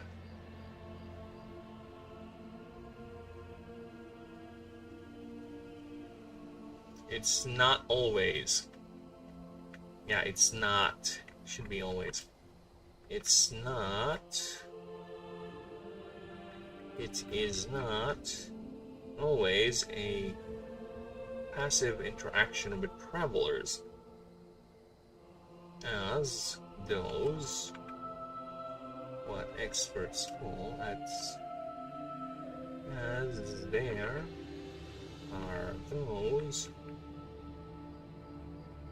what experts call shamars, which is a hat slice without a family unit attached to.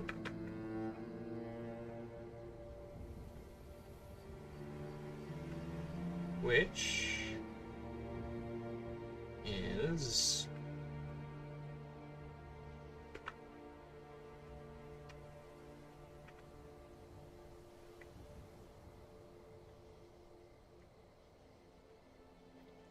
is lost whether by violence, calamity, or being pushed out by another family taking over.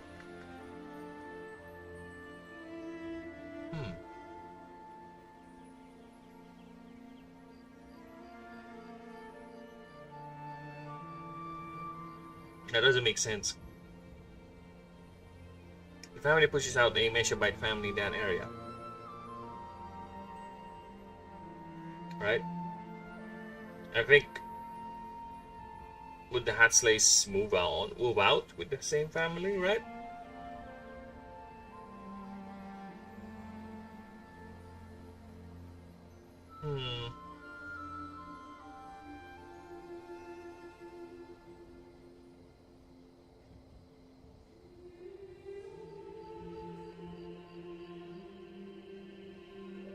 Or absorbing their old unit.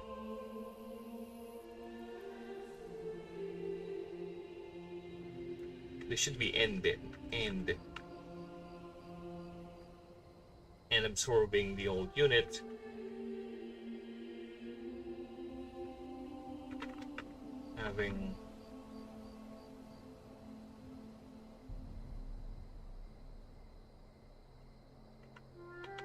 Having their own places. Replace them.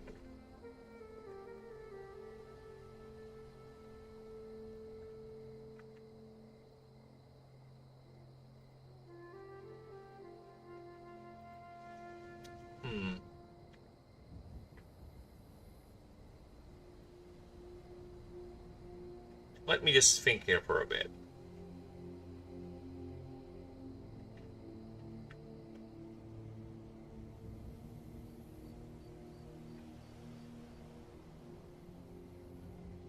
Replace these. Displacing, there you go. Displacing these in the vid walls. There you go. Oh my god, here we go. Here we go. The pain is coming. The pain is coming.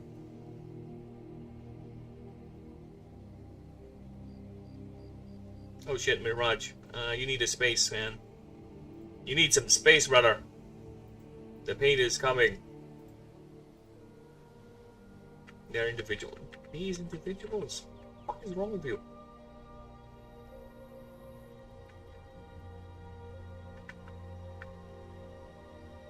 Their own. The word being derived from the local dialect of Arth, meaning unbound. The Shamars would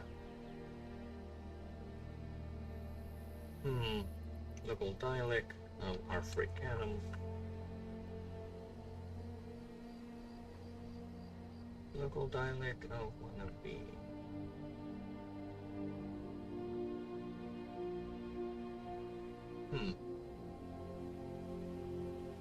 I need the Bush Rangers. Okay, where is the rules? Character rules. Bush Rangers. Where are the Bush Rangers? Ranger.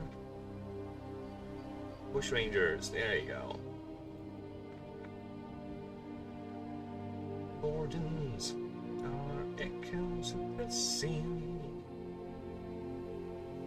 Become the dialect be. Dreams can come true.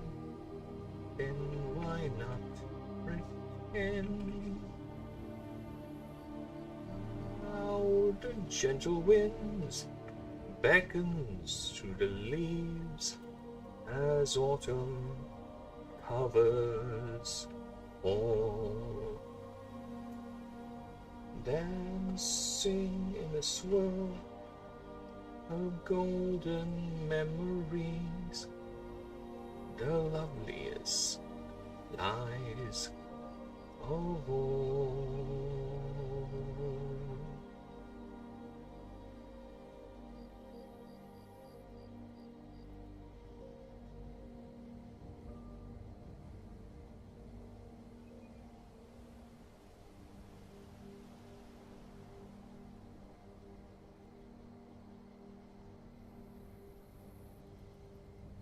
Okay. Server tried meaning unbound.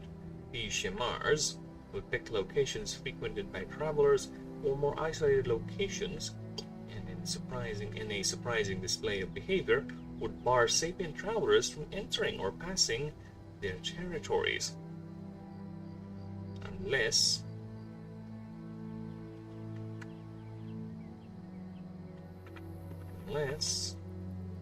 they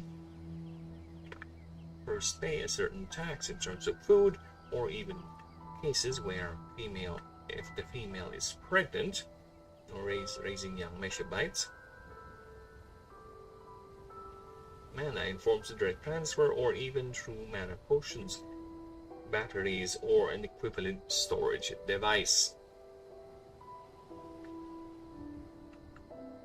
Female Shimars and slaves are the only known specimens of this form to breed.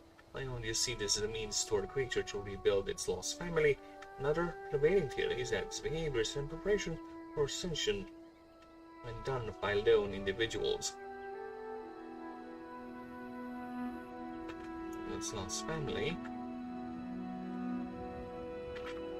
has or once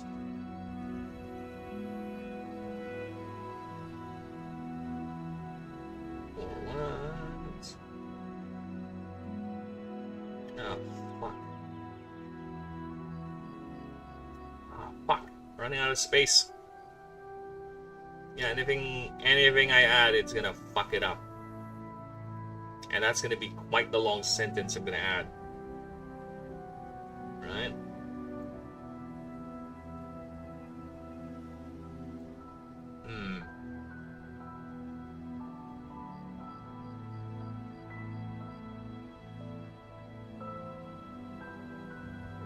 Ah, fuck. What should I do?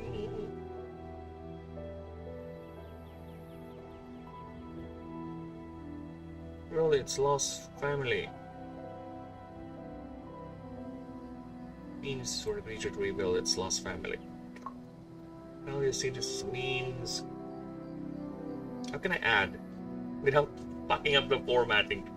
Hey, I don't want to reduce the picture size anymore, that's the thing. But I might end up doing that. The sacrifices are real and annoying. Alright? Maybe I can cut something. Yeah, let's cut this. That means rebuild his family. Has these same mechabytes will be sent to either retake its lost colony or establish a new one. Establish a new one. If successful,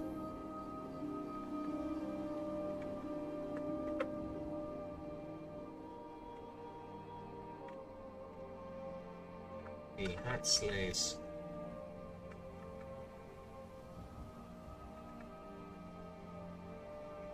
will once again shift its behavior into the more passive protector role. There you go. Okay, nice. I'll just move it up a bit. There you go. Unfortunately, I'm gonna reduce this picture just a bit. Just a bit. Okay. Now, let's go ahead and take a look.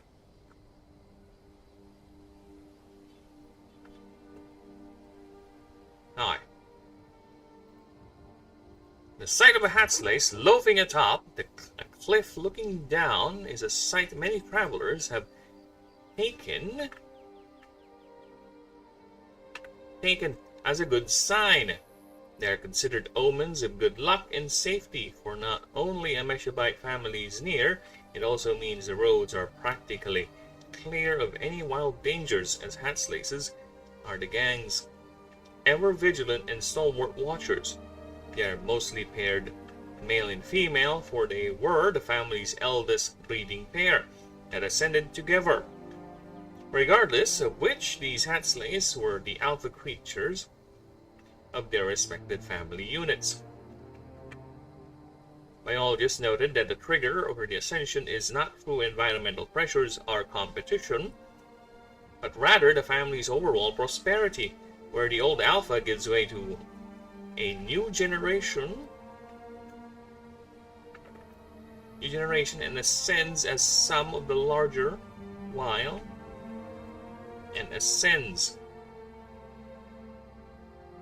with some of the larger and more successful gangs having multiple pairs of hatslaces watching multiple different points around their territory.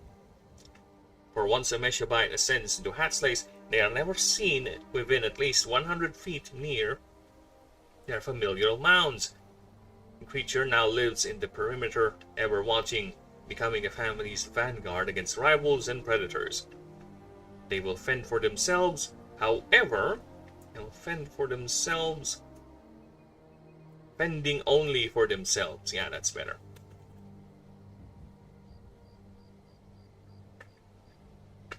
Fending only for themselves. However, if the families have enough surplus, several documented instances of Meshabites bringing food to their respected hatslaces. They are normally seen resting atop high vantage points, scanning the horizon for anything they would deem as a threat. In any instance,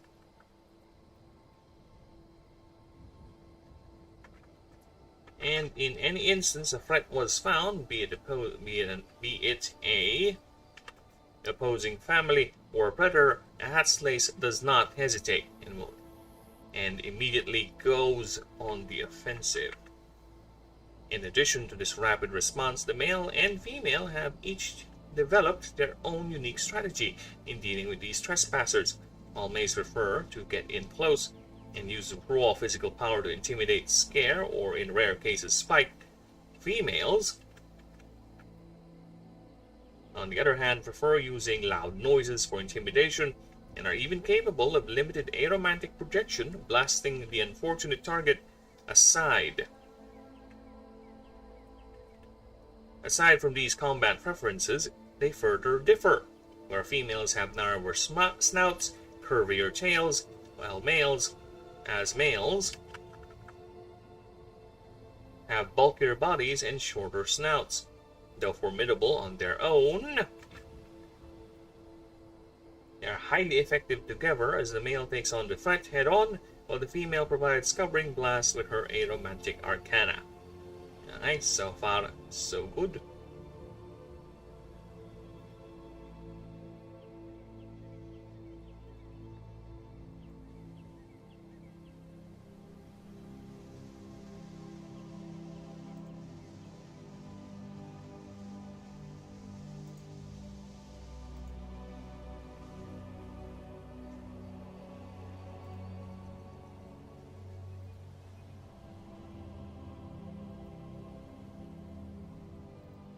Alright, another remarkable adaptation is what biologists call fat capes. These are specialized layers of thick fat that grow from the creature's heads down to their backs. With males have longer ones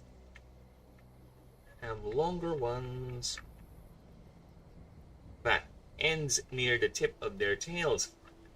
The organ serves mainly as protection and insulation from direct sunlight, doubling as nutrient storage and even mana repositories, converting the stored fat into arcane fuel, enabling the creature to perform extended periods without leaving its post. and even for enduring prolonged engagements, as this creature is known to not back down even when facing a clearly more capable foe, with cases of other hat slices from other posts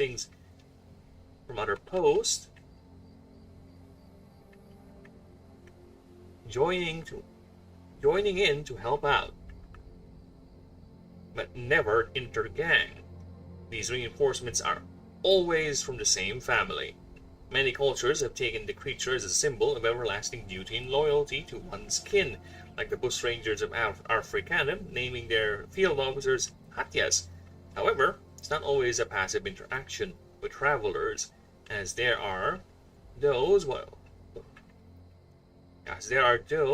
experts would call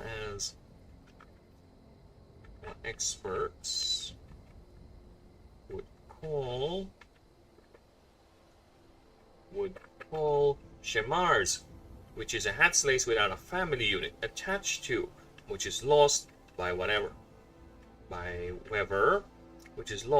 by violence, calamity, or being pushed out by another family taking over and absorbing their old unit. Having that families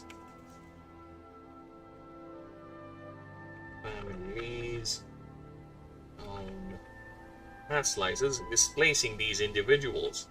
The word derived from the local dialect of the Sorrower tribe, meaning unbound. These Shamars would pick up locations frequented by travelers or more isolated locations, and in surprising display of behavior, would bar sapient creatures from entering or passing their territories, unless they pay a certain tax in terms of food, and even cases where female is pregnant, or raising young Meshabites, mana in forms of direct transfer, or even through mana potions or batteries, or an equivalent storage device. Female Shimars are the only known female Shimar Hatslays are the only known specimens of this form to breed. Biologists see this as a means for the creature to rebuild its lost family, as these same Meshabites will be sent to either retake its lost colony or establish a new one.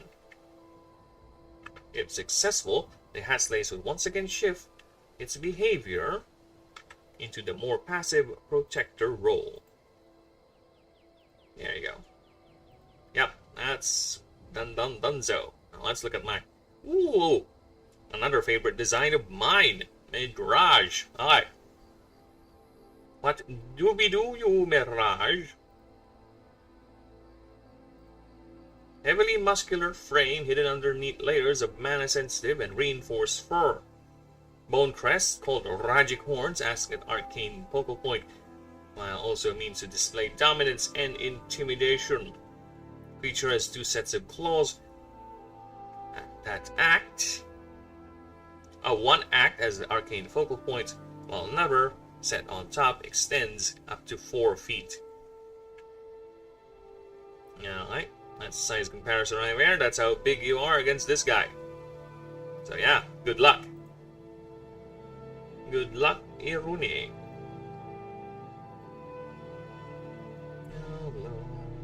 Loneliness, 'cause it's the thing, yes, the feelings are. Alright. Mihraj. The deified supremacy. This creature gets plus 10 power and gains 20 more experience for each creature with at least 5 levels lower than this creature, or any unascended middle ascension creatures, except Illuminate types. In the field, yours and the opponent's. This creature gets plus 5 more power and DR per creature if you have a...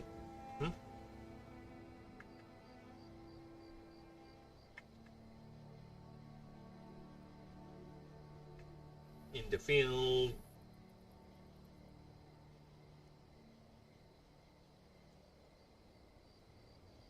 Huh?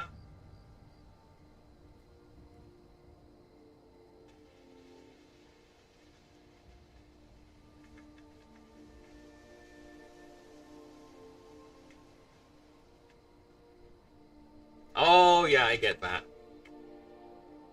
Additionally,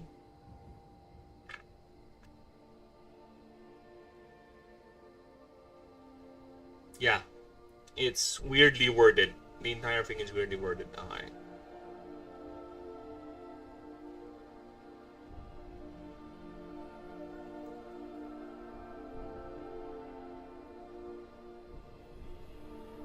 Yeah, it's double.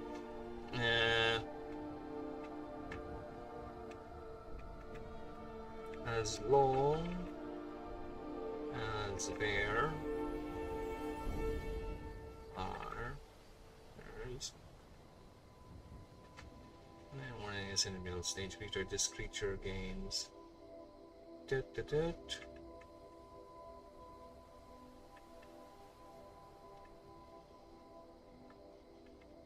yeah, there you go. The plus XP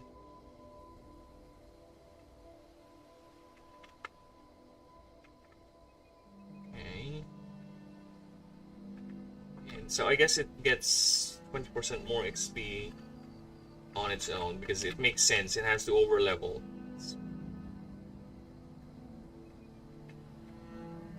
Gains. There you go. So yeah. I think also, there you go. Also, just to clear it up, because again, this is here, that means there's a differentiation, but if you're going to read it continuously, right, it might cause confusion. So I'm going to put in also just to clear it up. If you have a PixellByte on the field, you may have this creature lose its turn. Heal 40 plus. Where's plus? Where's the plus? There it is. I can't believe I can't find it. What's wrong with me? Alright. This creature gets 100 plus max HP. At the start of combat, choose an opposing creature. As long as that creature is not incapacitated, this creature gets 40% more power and speed. And if this creature incapacitated the chosen creature, this creature gains experience equal to 20% of the needed XP to level up. If you have a PixellByte in your field, you may have that creature lose its turn. This creature gains plus 4 mana. Alright, so basically, it can challenge you and fuck you up. Alright, so we're gonna do that. Now let's get the profile up. Now give me a few moments. Alright. I'll be right back. In the meantime, put a BRB. I need to pee real bad. I know, right? Old man bladder. What is wrong with your old man bladderiness? Always laughing at me, always laughing at that.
Yes, cat? Doing? I just feed. You go back to your den. Go back. No talking, go back, kid. No back talking. Go back. Back to your den.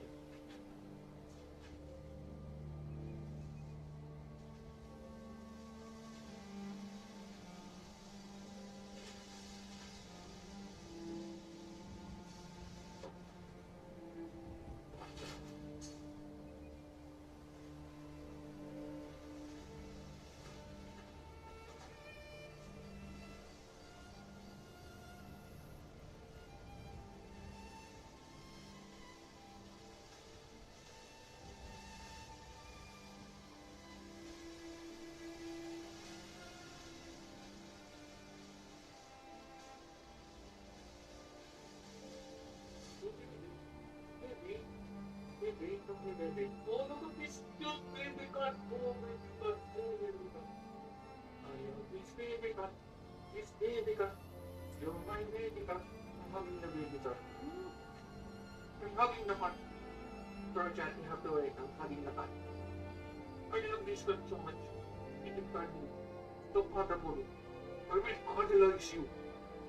Yes. Oh, your mom.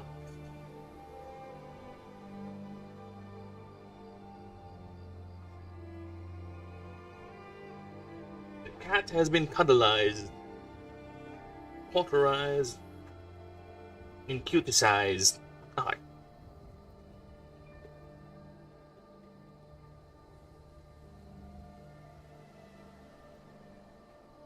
Every step you take, I'll be watching you. Okay, Mihraj's turn now, and it is all my favorite designs, so buzz off.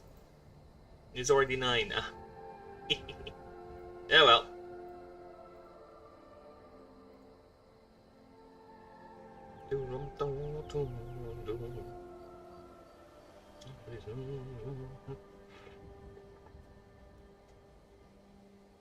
Okay, let's take a look.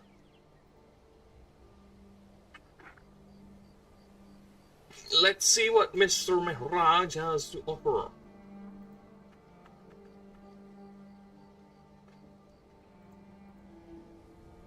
The Bane of Aranak, Middle Claw, Golden Halo, and Ankh-Montep. These are not names, but titles belonging to a Mihraj, each belonging to a Mihraj, where a Meshabite focuses on family, a Haslice on passively protecting it, a Mihraj dominates.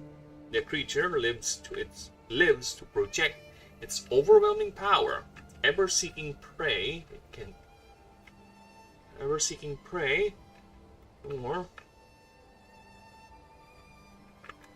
wait, let me just see. This is what, 10? This is 10. Alright, so we have space. We have space, everyone. Alright. Or, more accurately,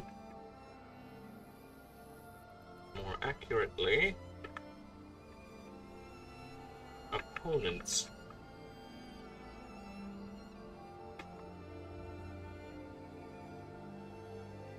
It can bring down in a straight up fight. Always wanting to be the big. It has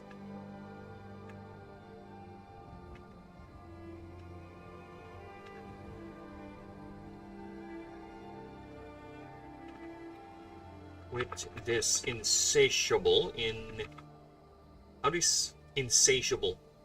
How do you do that? How do you spell that? Insatiable. Insatiable. Did I get it right? No. Increasable? No, insatiable. Incessable.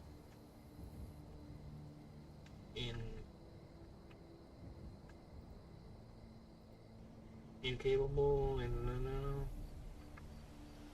Fucking hell. Insatiable. Is that how you spell insatiable? I think I got it right. Let's see. Yeah, I got it right. Alright, nice.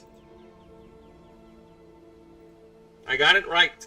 I confirmed the spelling on Google, and it's correct. That's how you spell that. This is how you spell it. Insatiable desire, or rather need, to be the biggest creature in its given territory. They're known to stretch up to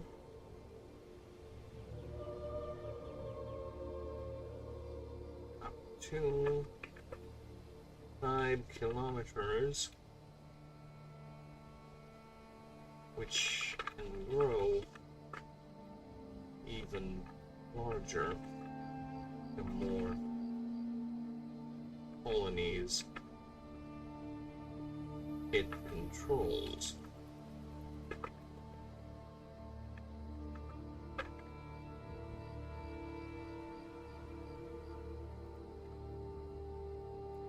This behavior baffled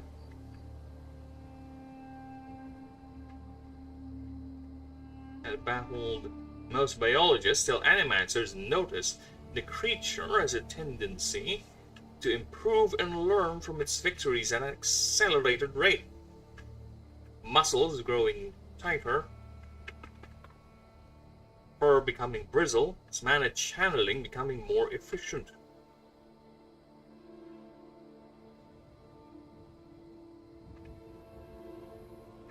And it's even learning moves to bring down specific foes.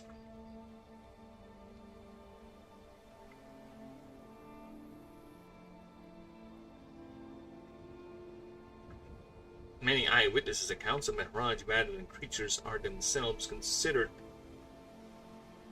many. I don't think we need to put many here. Eyewitness accounts of the Mehraj battling creatures, which they themselves are considered an alpha on their own. These range, but not limited to,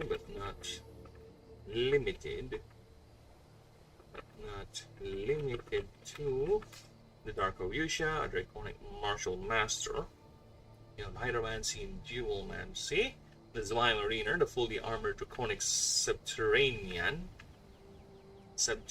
Predator, the bane of many Meshabite families, and the Makwa Spine, an Ursan predator known for its defensive spines. These clashes beheld many in the raw ferocity and spectacle of it, often lasting for hours and filled with terrifying displays of arcane proficiency.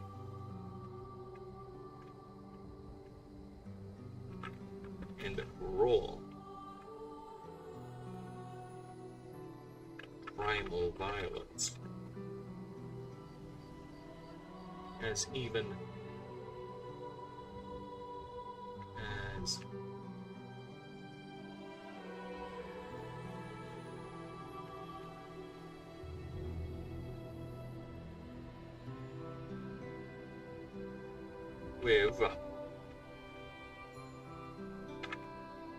with many countries like Africanum and Aranac Dunes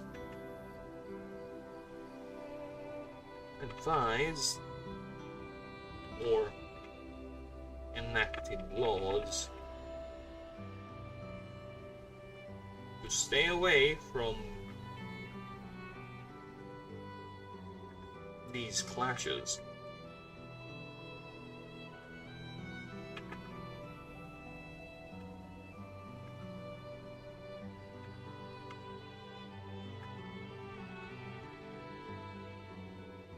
And the people are still drawn to it, to the point.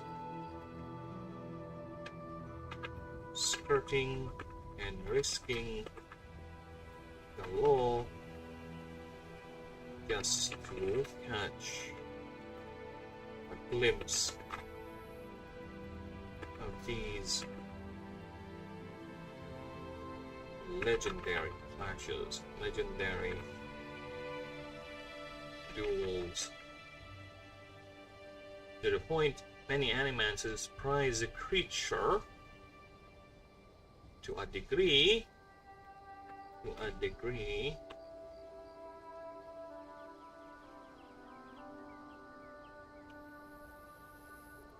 They are willingly risking life and literal limb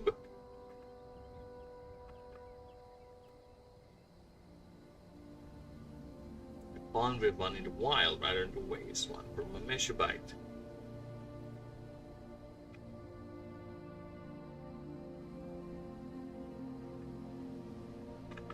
With the high art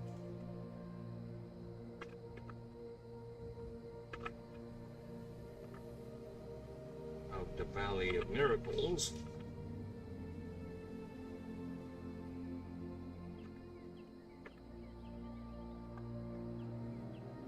Miracles having personally aimed or bonded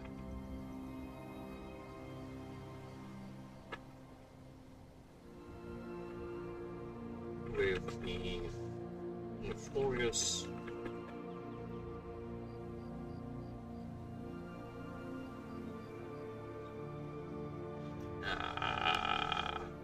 name. I need a name.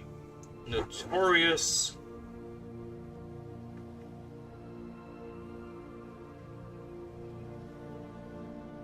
Ravager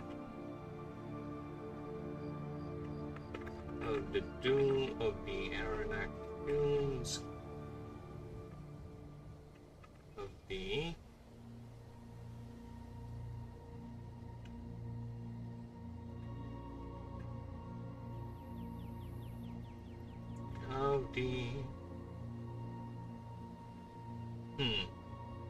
what's the name of the main city in Arrakis?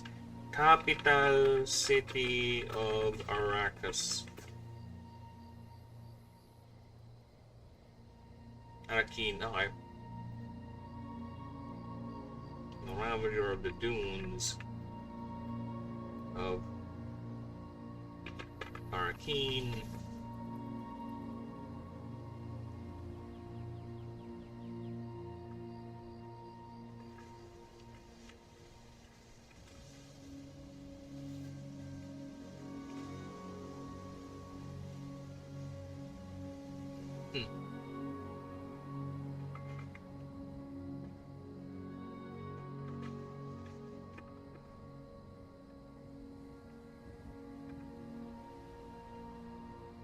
Titan.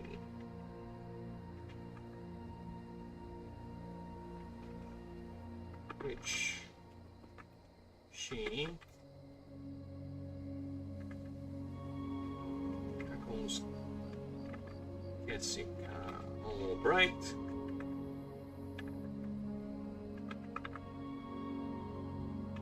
It's out of control. City, burn this city. It's fire is out of control.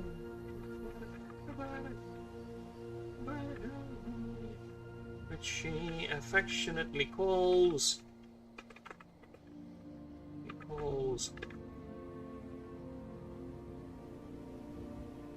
Shelly.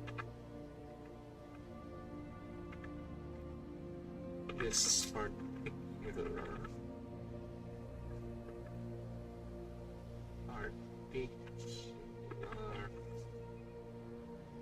branch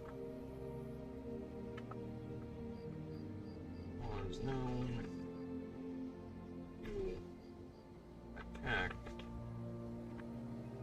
anything large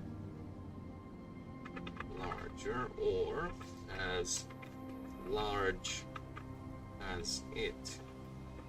Even armored caravans.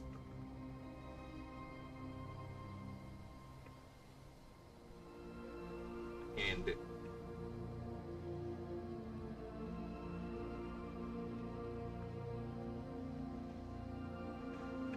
as documented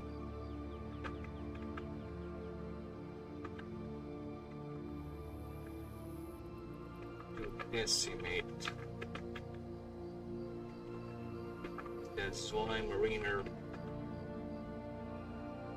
population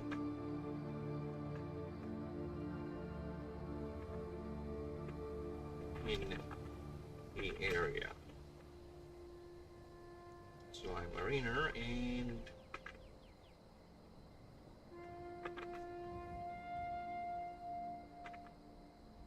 Raj.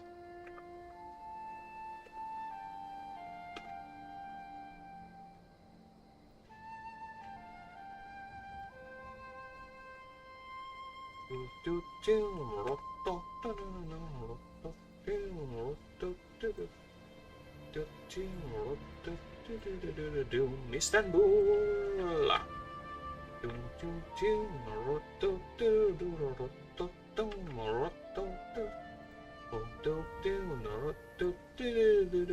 Istanbul. Even old New York was once New Amsterdam. Why they change it, I can't say. People just liked it better that way. Take me back to Constantinople, now you can't go back to Constant.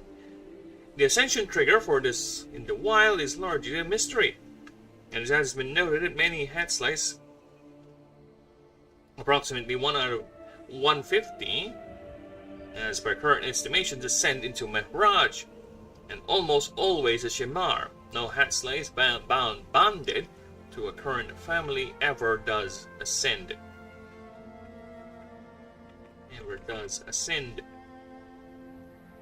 And it seems always to come from those isolated and out of observation, of conversation, observational coverage. Practical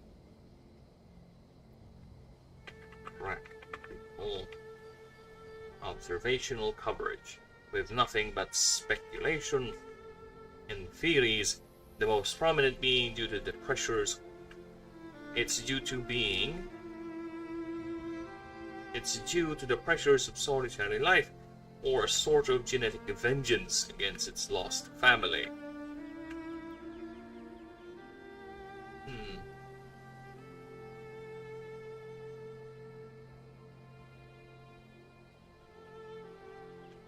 The most prominent being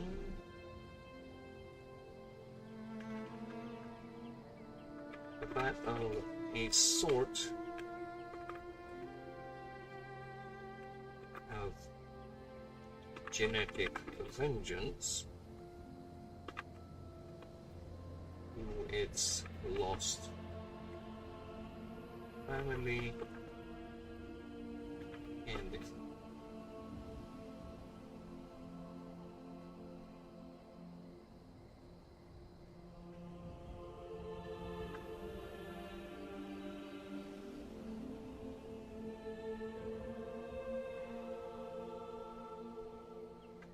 averting all that grief, all that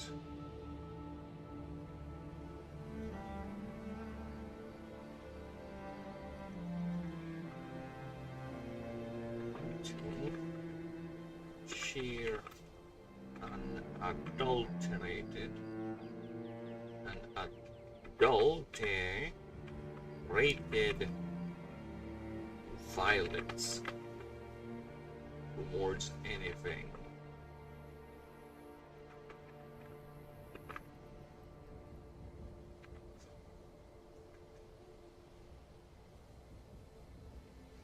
Did you say birthing hole? Those are called vaginas. Oh!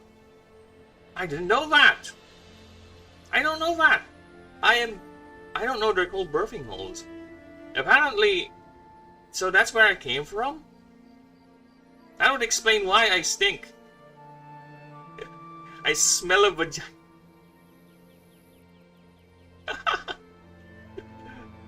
No, I did not say birthing hole, mind you. Okay? I said insert slur over here. There you go. That's what I said. Alright? Birthing holes. How dare you reduce a woman into nothing but a birthing object? Shame. Shame with you modern men. This is why we are not getting anything good anymore. You should have showered at least since you were born. Nah. I don't like water. It's too wet. Water makes everything wet. Even water is wet. Have you not learned from the great debates? Hmm? Dude, it really sounded you said birthing hole. Really? Really? I said birthing hole? Birth hole? Hole birth? Did I? I don't recall saying birthing hole ever. In fact, this is the first time I ever said or never... Or, yeah, never said... Water is not wet. Water is wet. No. Seriously, where I stand in that whole debate, water is a deliverer of wetness. That's where I stand. Okay? I forgot who is who in that debate. But water is a method of wetness. It delivers wetness. It spreads wetness. It is an agent of wet. It is not itself wet in any way whatsoever. But you can try to convince me if two water molecules touch each other, are they considered wet? Do you understand what I'm trying to say? So if two water molecules suddenly touch each other, are they spreading wetness to each other? Therefore making water wet. See how chismy we can get with that stupid argument? God, I will miss Rags. I will miss the doggo because, to be honest with you, a lot of the funniest interactions from EFAP came from Rags. Alright? A lot of the funniest interactions EFAP had is from Rags. Fringy has some tisms, but he's mostly chill and he takes things too seriously most of the time, Fringy. Jokes fly over his head a lot, okay? Platoon is not really... He has moments, but he's not that comedic genius and puntastic person as Rags is. Mubes, he needs someone to bounce off, okay? He does have his moments with the tism words and the flumbers, but he's good with breaking games, okay? But most of the comedic genius in terms of the raw punniness is from Rags. So yeah, it's quite the loss that we no longer had the doggo in a regular basis, but what can I say? The scientific view definition, the science defines water wetness as a liquid making contact with and sticking on a solid surface. Water cannot be wet as liquid cannot be wet. You would do therefore with me? But how can they spread wetness when they themselves cannot be wet? Why am I arguing against something that I'm opposed to? I'm not pro water is wet. I said it before, I'm not pro water is wet. Why am I arguing you with that? Are we testing each other's logic here? Am I strawmanning the water is wet people? Am I doing like a... what's that good name? Southpaw? Dude, do you know that Southpaw, in his infinite wisdom, actually had two of his friends impersonate Fringy and Mauler, so he can debate them? Practice debating them about that stupid Terrier show? Yeah, that's the level of craziness, not tism. Tism is fun. Tism is funny.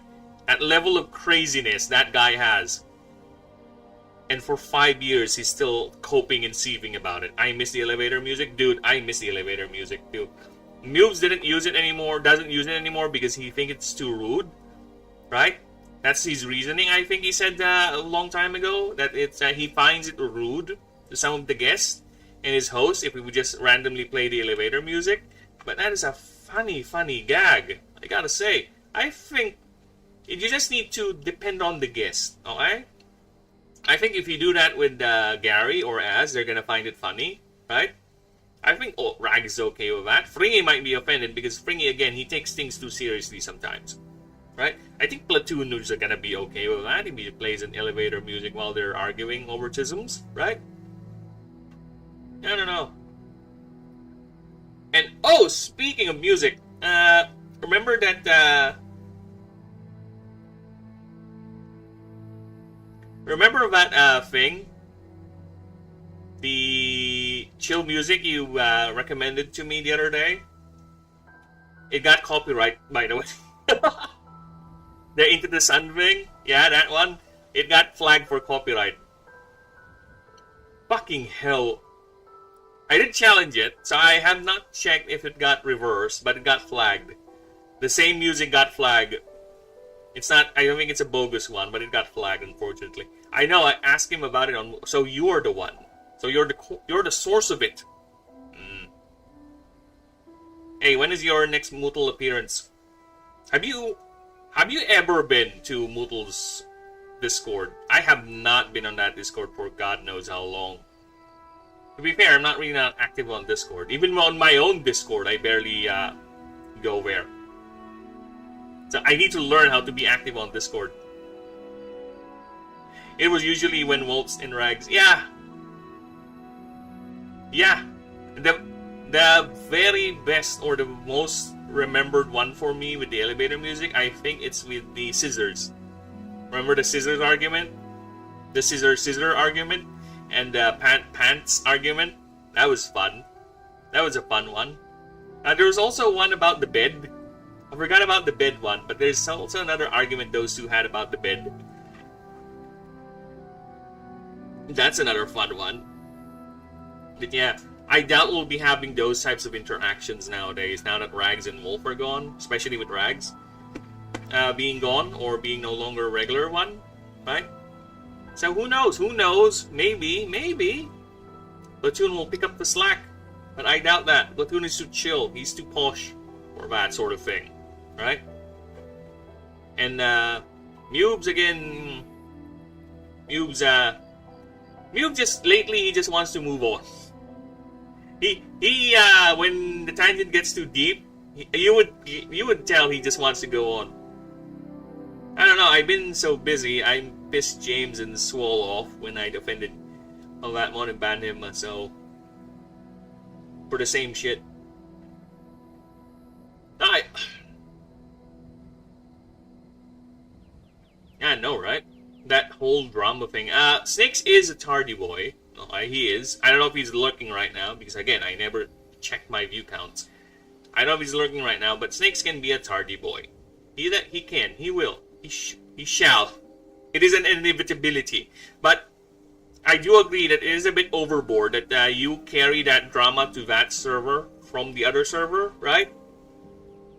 Just because he went Tism on Mube's server, that doesn't mean you have to carry that same Tism on the other server, right? Why bring it over there, right? I know Mootle is EFAP adjacent, but still, he's not doing the same shit there for now, right? So yeah, I think the mods went a bit too overboard with their projection of power at that point, at least in that instance, right? Which can happen. Yeah, I know, he is a spaz. He is our spaz. He was our loving, ever-drunk spaz that would every now and then leave the group. That is the reason why, Ninja, I've established the other secret group for my Discord. Yeah, the secreter. Don't worry, no one will ever see this secreter one, this here. No one will ever see this chat other than you guys. This is the backup for Gooners, just in case something happens to Gooners. But yes, that's why I made it, because sometimes we would not notice Snakes disappearing because he's a Tism boy, and sometimes he would fucking block us so we can't add him back. Also, I just woke up. Was not in a good mood. Yeah, yep. You did say that. But still, you defended a friendo. And it's still unfair what they did to him. It is still unfair. And to be honest with you, that Discord's been horribly quiet since you guys left. Horribly quiet. I don't know. The only thing I have communication with from that Discord is Cyrus, because we watch shows every now and then. Right?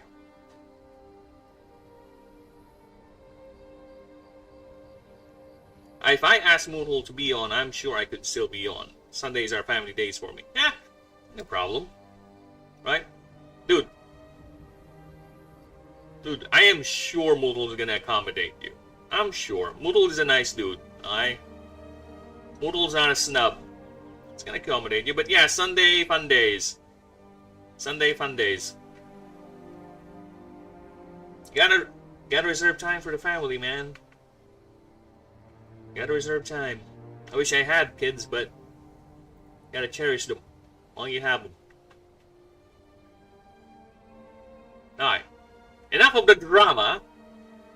Fuck that. Fuck that shit. Alright. Horrible shit.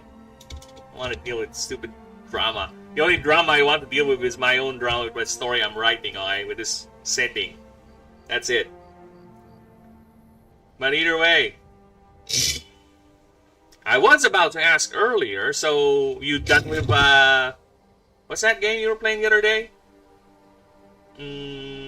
That gun game? I forgot the name. Outlast Remnant, I think. Remnant 2? You done with that? You now Mortal Shelling? I can see why you prefer Mortal Shell, because it is right up your avenue. It's right up your avenue because you are indeed, at heart, a Soulsborne type of guy. You know, those are the types of games you enjoy. Okay? I wish I can make a game like that for you. I can make your diarrhea monster into Soulsborne boss. But no, my jam is more on the creature collection sort of thing. More on the tactical turn-based sort of thing. Not really into the Soulsborne sort of thing. Remnant 2, yeah, that one. I don't know. I'm not done. I'll go back. Yeah, so you're just remnanting the 2. But you did say about that. You did say the same thing about the other games. And you still haven't gone back. You still need to finish Hollow Knight. Bastard. Okay. Look at him evading me. Evading me as I go to drill him about him going back and not going back. Alright, where were we? Seems always to come from those isolated and out of practical observational coverage, with nothing but speculation and theories as being the most prominent.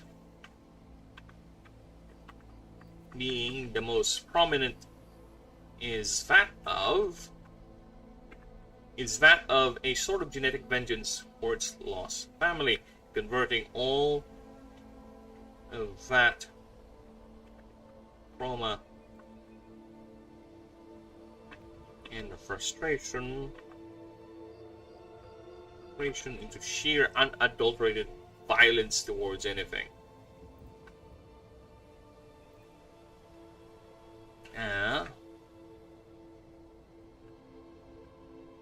As once a 9-foot mirage ascends, it seeks a family to it immediately.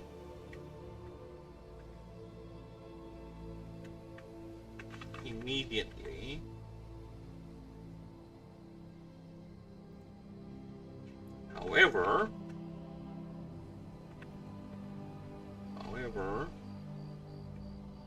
this theory is immediately challenged as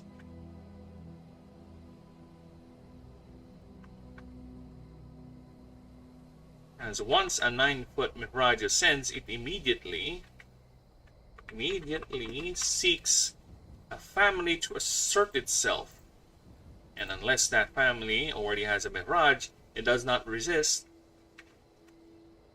The family, the gang does not resist and immediately and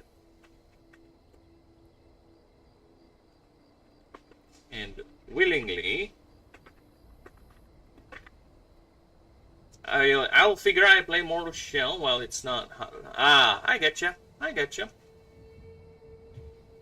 Yeah, apparently it's quite something. I won't say it's a unique approach, right? But I do find the concept of it, you wearing different shells to gain a class, to be an interesting twist, right? In a Soulsborne game. And from what I've seen, your shell has an HP on its own. So it rewards you being good at the game, because the better you are at the game, the less likely your shell is going to crack and you return to the Super Meat Boy, right? 3 minutes behind? I have reduced this stream's latency to the lowest latency possible, and YouTube is still behind 3 minutes? God damn! This is why some, or in particular a viewer of mine, prefers Twitch, right? Because he gets like 3 seconds delay in Twitch rather than on YouTube, which takes fucking forever, right? It's one of the few reasons I stream on Twitch, because there are people who prefer the quick response time for Twitch, and fucking 3 minutes even for low latency on YouTube, that is unforgivable, bruh. That is unforgivable, especially on a non-competitive game or stream like this one, where it's just me talking, right? And that I've already reduced it. Again, I've already reduced latency. This is the lowest it can go. There's nothing I can do now. That's it. Unless I go there, talk to you. I'll call you on Discord so we'll talk. No more latency on that. That's for sure. Fucking hell.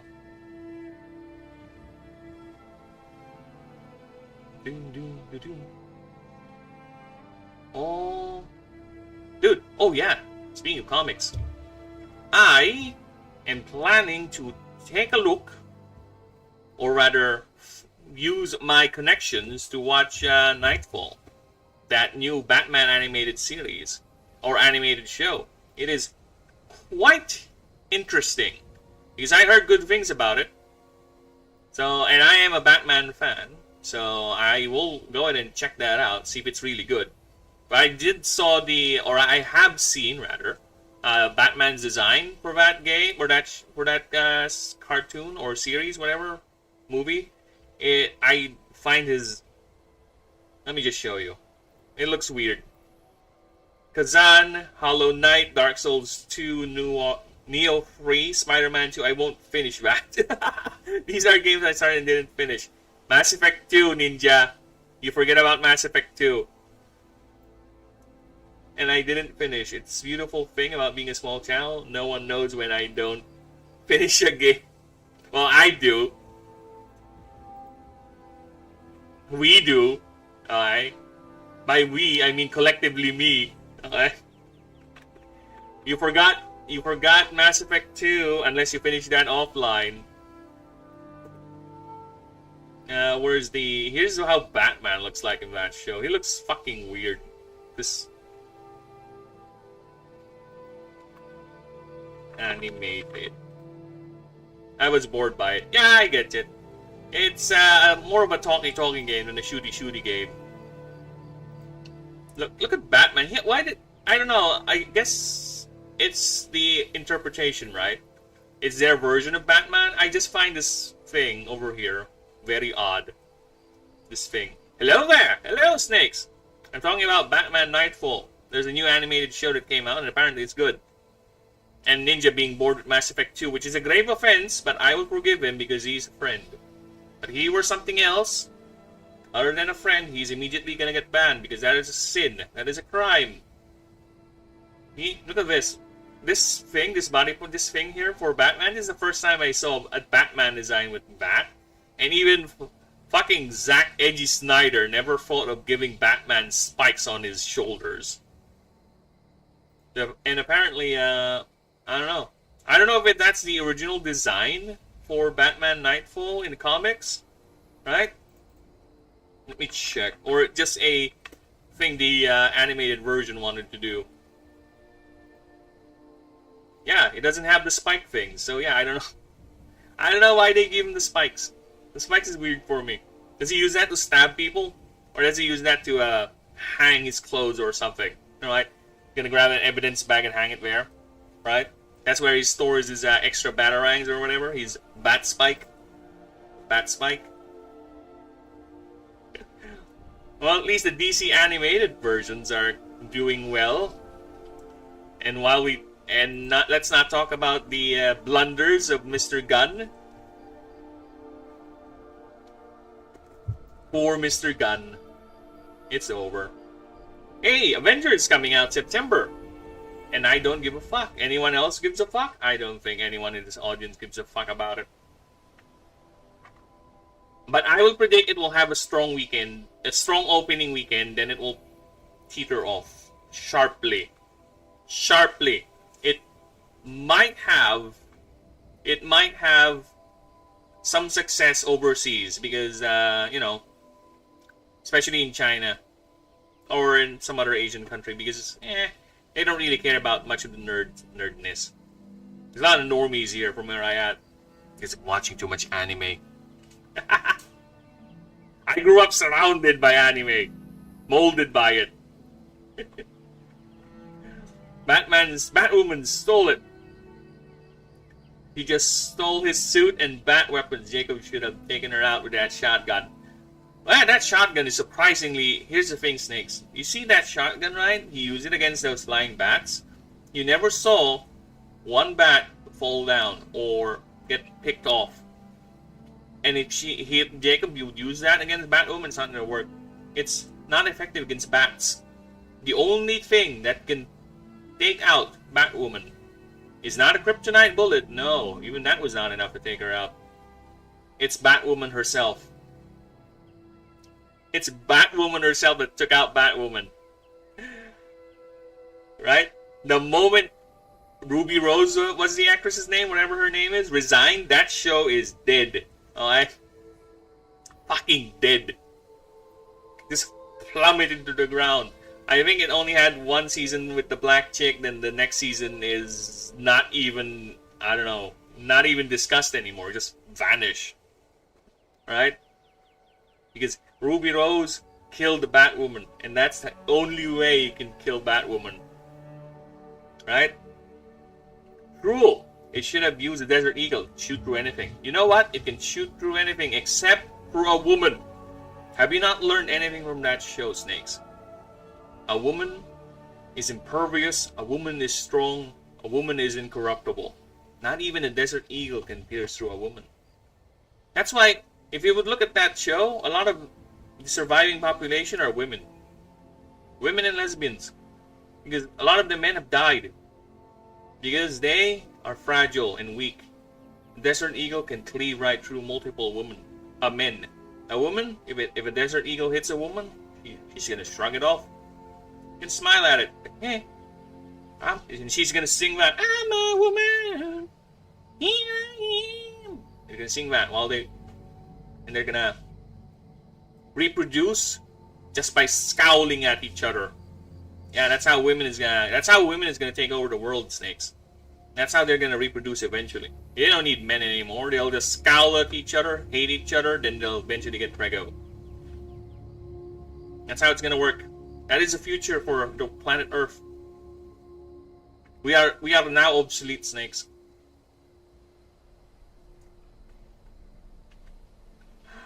While I'm ranting over here, I'll play the EFAP Ammo. I think it's gonna get copyrighted though. The stranger to my eyes, strumming my pain with her fingers, painting my life with her words, healing me softly with her song, healing me softly with her song, and in my whole life There you go. As requested by a good friend of mine, here you go, enjoy. If I get hit, it's your fault, Snakes.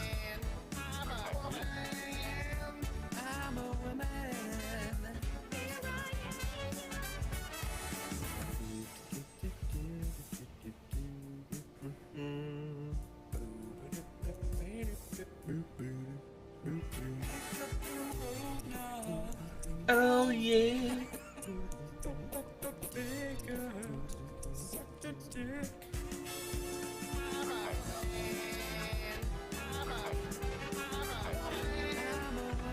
I'll make you care, both here and in chat.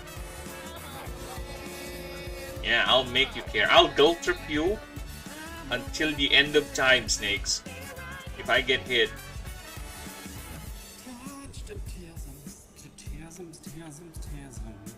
I haven't watched Moodle in a long time. Does he still do the song? Does he still do the Corona? I went to I've seen Moodle stream a few days ago. I think a few weeks ago. And there's a lot of people there I don't recognize anymore. Where are the old guard? They're gone. The old guard of Moodle's chat are gone. The new guard of Moodle's chat are far too kind to him. They forget the crimes of the German. They forget he is the reason why Lord of Ring Gollum exists. Okay? It's his money that funded that fucking thing. His chat is too kind. The old guard got filtered out. The Reich was eventually successful in filtering out his guards. It's sad. It's sad. It's really sad. You know, rainbow soap, everyone. On behalf of women, I am offended. I wish one day someone's gonna make a tune out of me with my voice clips. I'm looking at you, Snakes. I haven't been able to catch a Moodle stream. He streams when I work. That cunt. He streams when I stream. That massive cunt. I know what you mean, Snakes. I have to go. Family stuff to do. No problem. Thank you, Ninja. I'm almost done. I'm just finishing off the wordings for this one. Then I'm gonna call it. I'm gonna miss Rags too. I was talking to Ninja a few moments ago about Rags being the source of a lot of comedic banter in the EFAP hosts, right? Who's gonna take over? We don't have anyone with the level of puntastic puns anymore that Rags can deliver. We don't have the fast, quick-witted, jovial, jokey response the way Rags does, right? Rags is very quick in catching jokes and all that, right? He's very quick in doing weird tangents and just, being generally funny compared to the other hosts. Again, Fringy takes things too much seriously. Jokes fly over his head a lot, okay? He does have his moments, true, but they're not like Rags moments, okay? Platoon is too fucking posh.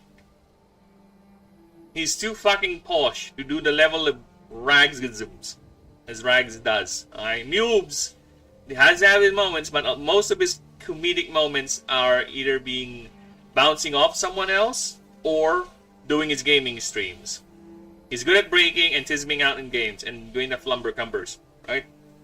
But no one can beat Rags in terms of quick, on the spot humor. And that's going to be a great loss for the podcast. Great loss. Translation, Platoon is too gay. Hey, Platoon is the type of gay I like, alright? He's very sophisticated, right? He has the voice of an angel, right? He's very classy. The accent of a truly sophisticated man. He's classy, alright? I don't give a fuck whatever he sticks it into what to.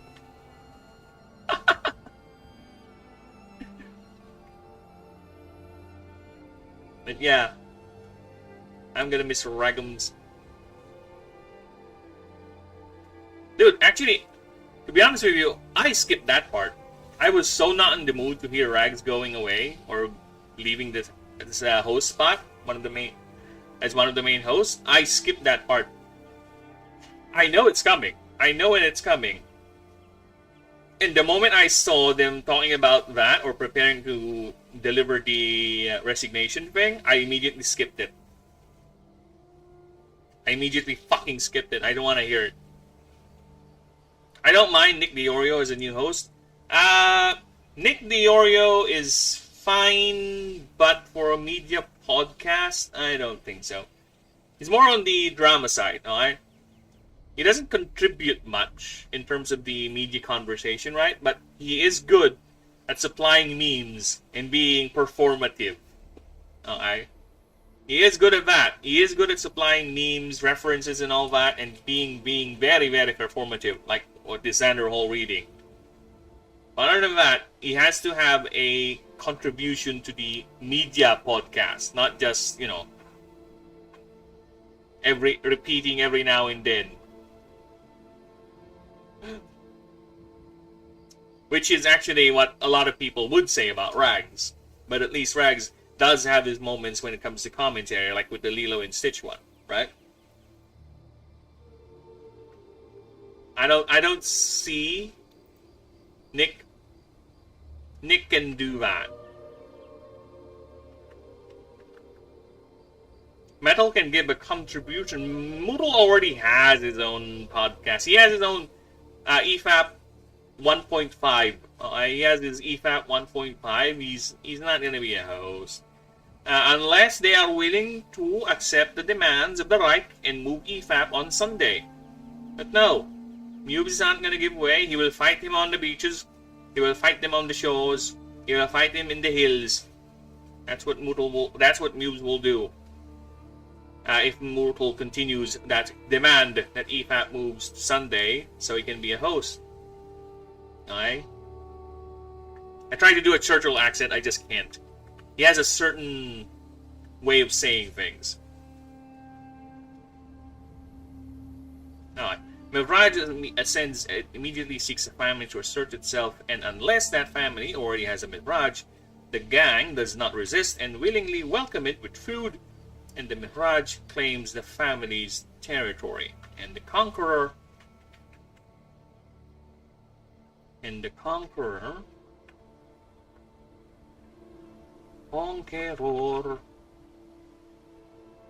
claims the family's territory and all its members, including Atslaces in the perimeter.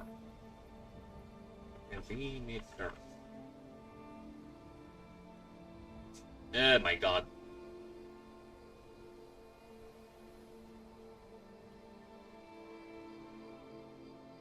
In the perimeter and be actively and begins to actively patrol it, even expanding and aggressively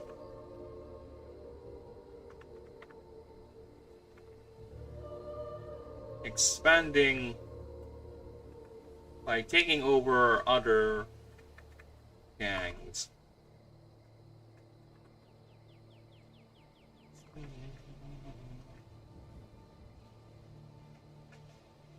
Only taking food and water,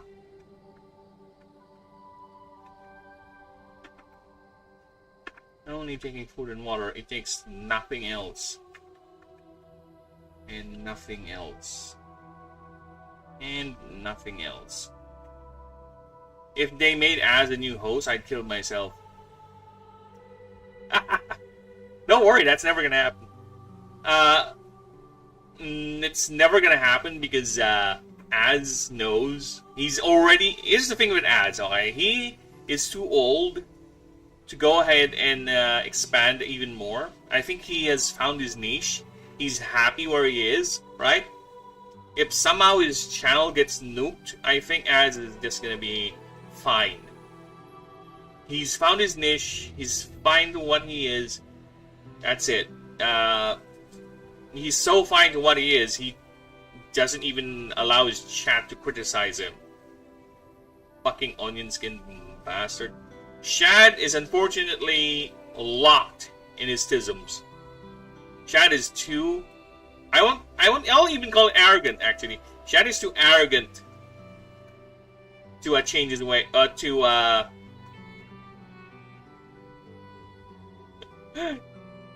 the word? I'm not finding the right word, okay? I can't find the word I'm looking for to describe Shad in a very decent way. But yeah, Shad is too locked to his tisms. But to be fair, though, to be fair, autistic. He is. We are all autistic in a way, Snakes. You, me, us, them. The reason why I'm here streaming and making this game is because I have my level of autism as well, okay? We all have that. We all will have it. We will continue to have it. Because we are, well, special cases of humanity's general autism. I'm joking, by the way, anyone listening. Alright? If you can't take jokes, not my problem. I think it's more you. Introspect, okay? Stop blaming everyone around you. Yeah, I don't want to... Dude, I'm at the point that I'm so happy that Shad didn't spoke much. Here's the thing. At least I respect. I respect with Az, Gary, Shad, Ryan, right? Whenever they get on EFAP, they know when to stop their political rhetoric, right? At least they know that EFAP is not a place for them to rant and talk about their political leanings, right? Not once has Az done that rant that he loves to do on BBC, right? Same with Shad. Not once you heard him do the woman this, woman that, gender this, gender that, right? Not once when they're on EFAP. They know when to restrain themselves. They do. They really do. At least you have that. They have that respect, right? They just don't go around everywhere and just espousing their political nonsense. They know when to shut up. Ryan is a cool dude, alright? Ryan, unfortunately, is much like Jeremy from Geeks and Gamers, not Jeremy the Quartering, not that bastard. Not Mr. Boulderman 2.0. Unfortunately, both of them have the permanently angry face. You know what I mean? Both of them has the permanently scowling face. Both of them, even in their base default look, they're always looking like they're angry. Especially Jeremy. He's always fucking angry. Resting angry bitch face, I would say that. I would call it, whatever. I'm gonna take food and water. And nothing else. As it lives out its hyper aggressive and violent lifestyle alone. I like Ryan though. They have bitch, yeah, they do. They have a female bitch scowl face. Permanent bitch scowl face. You know, I much rather have a very soft, kind-looking face rather than you have a permanent bitch scowl face, right? Like every time you would walk around the anywhere, people are gonna, why is this guy always so fucking angry? What's his problem? I rather have the impression of, oh, look at him, he's so nice looking, he's so kind looking. Might probably approach him, probably gonna mug him. Then they realize I'm not actually smart, I'm not actually nice, and I would actually walk, dude. it happened to me once. Okay, I'm gonna tell you this, Snakes. I don't know if I already told you guys, but when I was young, I was walking home. It was a bit late at night. Okay. I was so fucking tired. I didn't even notice. Someone walked besides me and put his arm around me, acting all friendly. And I didn't even notice maybe at least a couple of, maybe 10 steps forward. He actually has a knife pointed. He's pressing it on my sides. He's trying to mug me. And my stupid bitch-ass brain, being so tired and being so young, didn't even register that until we are so far ahead with my route to my house. Right? He was just saying things and pressing. That's when I realized something is pressing on my sides. He eventually broke off. You know why? You know why he eventually broke off? Because on my route to my house, I would pass a police station. So, on my unaware, dumbass teenage brain kept on walking towards my home until eventually I turned a corner and the police station is right there, and he broke off without a word. It just all came to me. Like, I know there's something sharp being pressed against my side, but it all came to me the following day that I was in the process of being mugged. That's how much wasted I was and tired, dumb, whatever you want to put it. It's a combination of... Dude, here's the funny thing. If that police station is not there, because it is quite a crowded area where I pass through when I go home. That's why he has to get in close and wrap his arms around me. Just so it's not that noticeable. That like we're friends, chummy and all that. Right?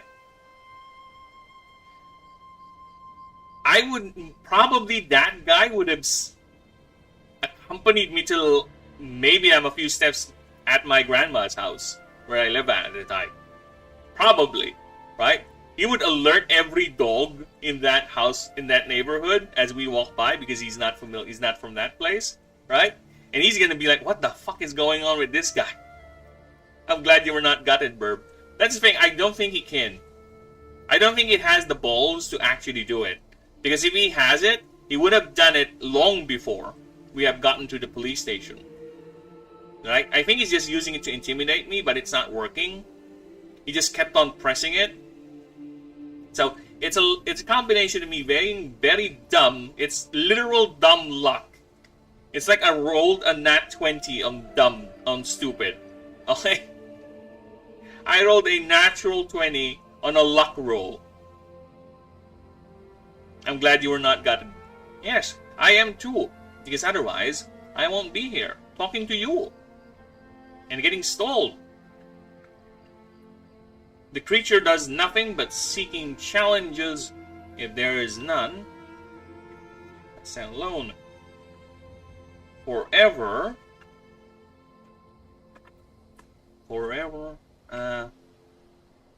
always seeking anything it can prove its superiority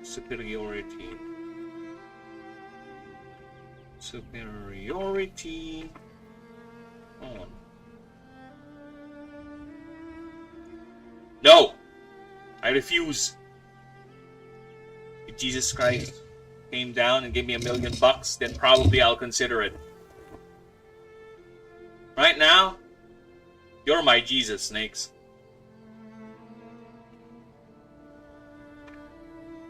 Even on the environment itself. If such a challenge is not found. There you go.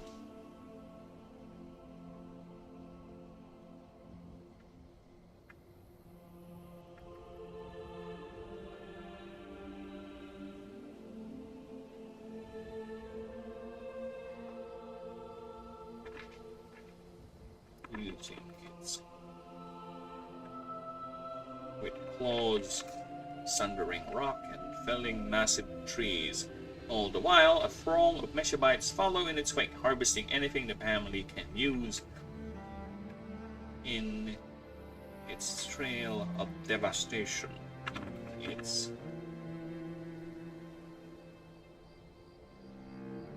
leaves. The music is Jesus. This music is Jesus. Yes, it is quite chill, isn't it? It is quite chill. But here's something more Jesus-y. I'm gonna give you something more Jesus-y, Snakes. Here. This is the music that's currently playing in my head, in my thing right now. Alright, this is more Jesus-y. Enjoy.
This was playing when Jesus flipped the table and win the Philistines.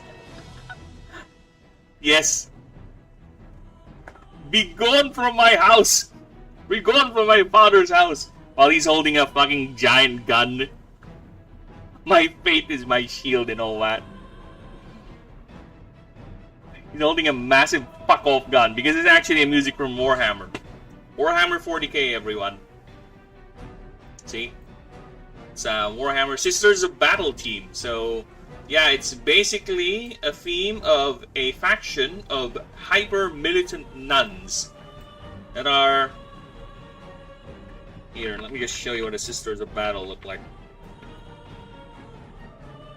This is what the Sisters of Battle look like. They are hyper-militant Space Marine nuns. Praise be to Space King. If people complain there are no female Space Marines, here they are. Those people are idiots and don't know Warhammer 40k lore. Okay? There are technically female Space Marines. They're called the Sisters of Battle. And they are idiots. Okay? Dude, when is the new Space King coming out? All they talk about is it's coming out, but it never came out. Is that the new what do you call that? Force Awakens video like Mahler's? The project will never be completed, but it's always in the works. But jokes aside, I think they already have a release date for it. So I don't know. Until it's out, I will say. But it's, even though there's a release date, if it's still not out, it's not out. Prey is processed by its subservient family to feed a triumphant monarch and the PixellByte families. I think it is going to be out in a few days. Yeah, you're right.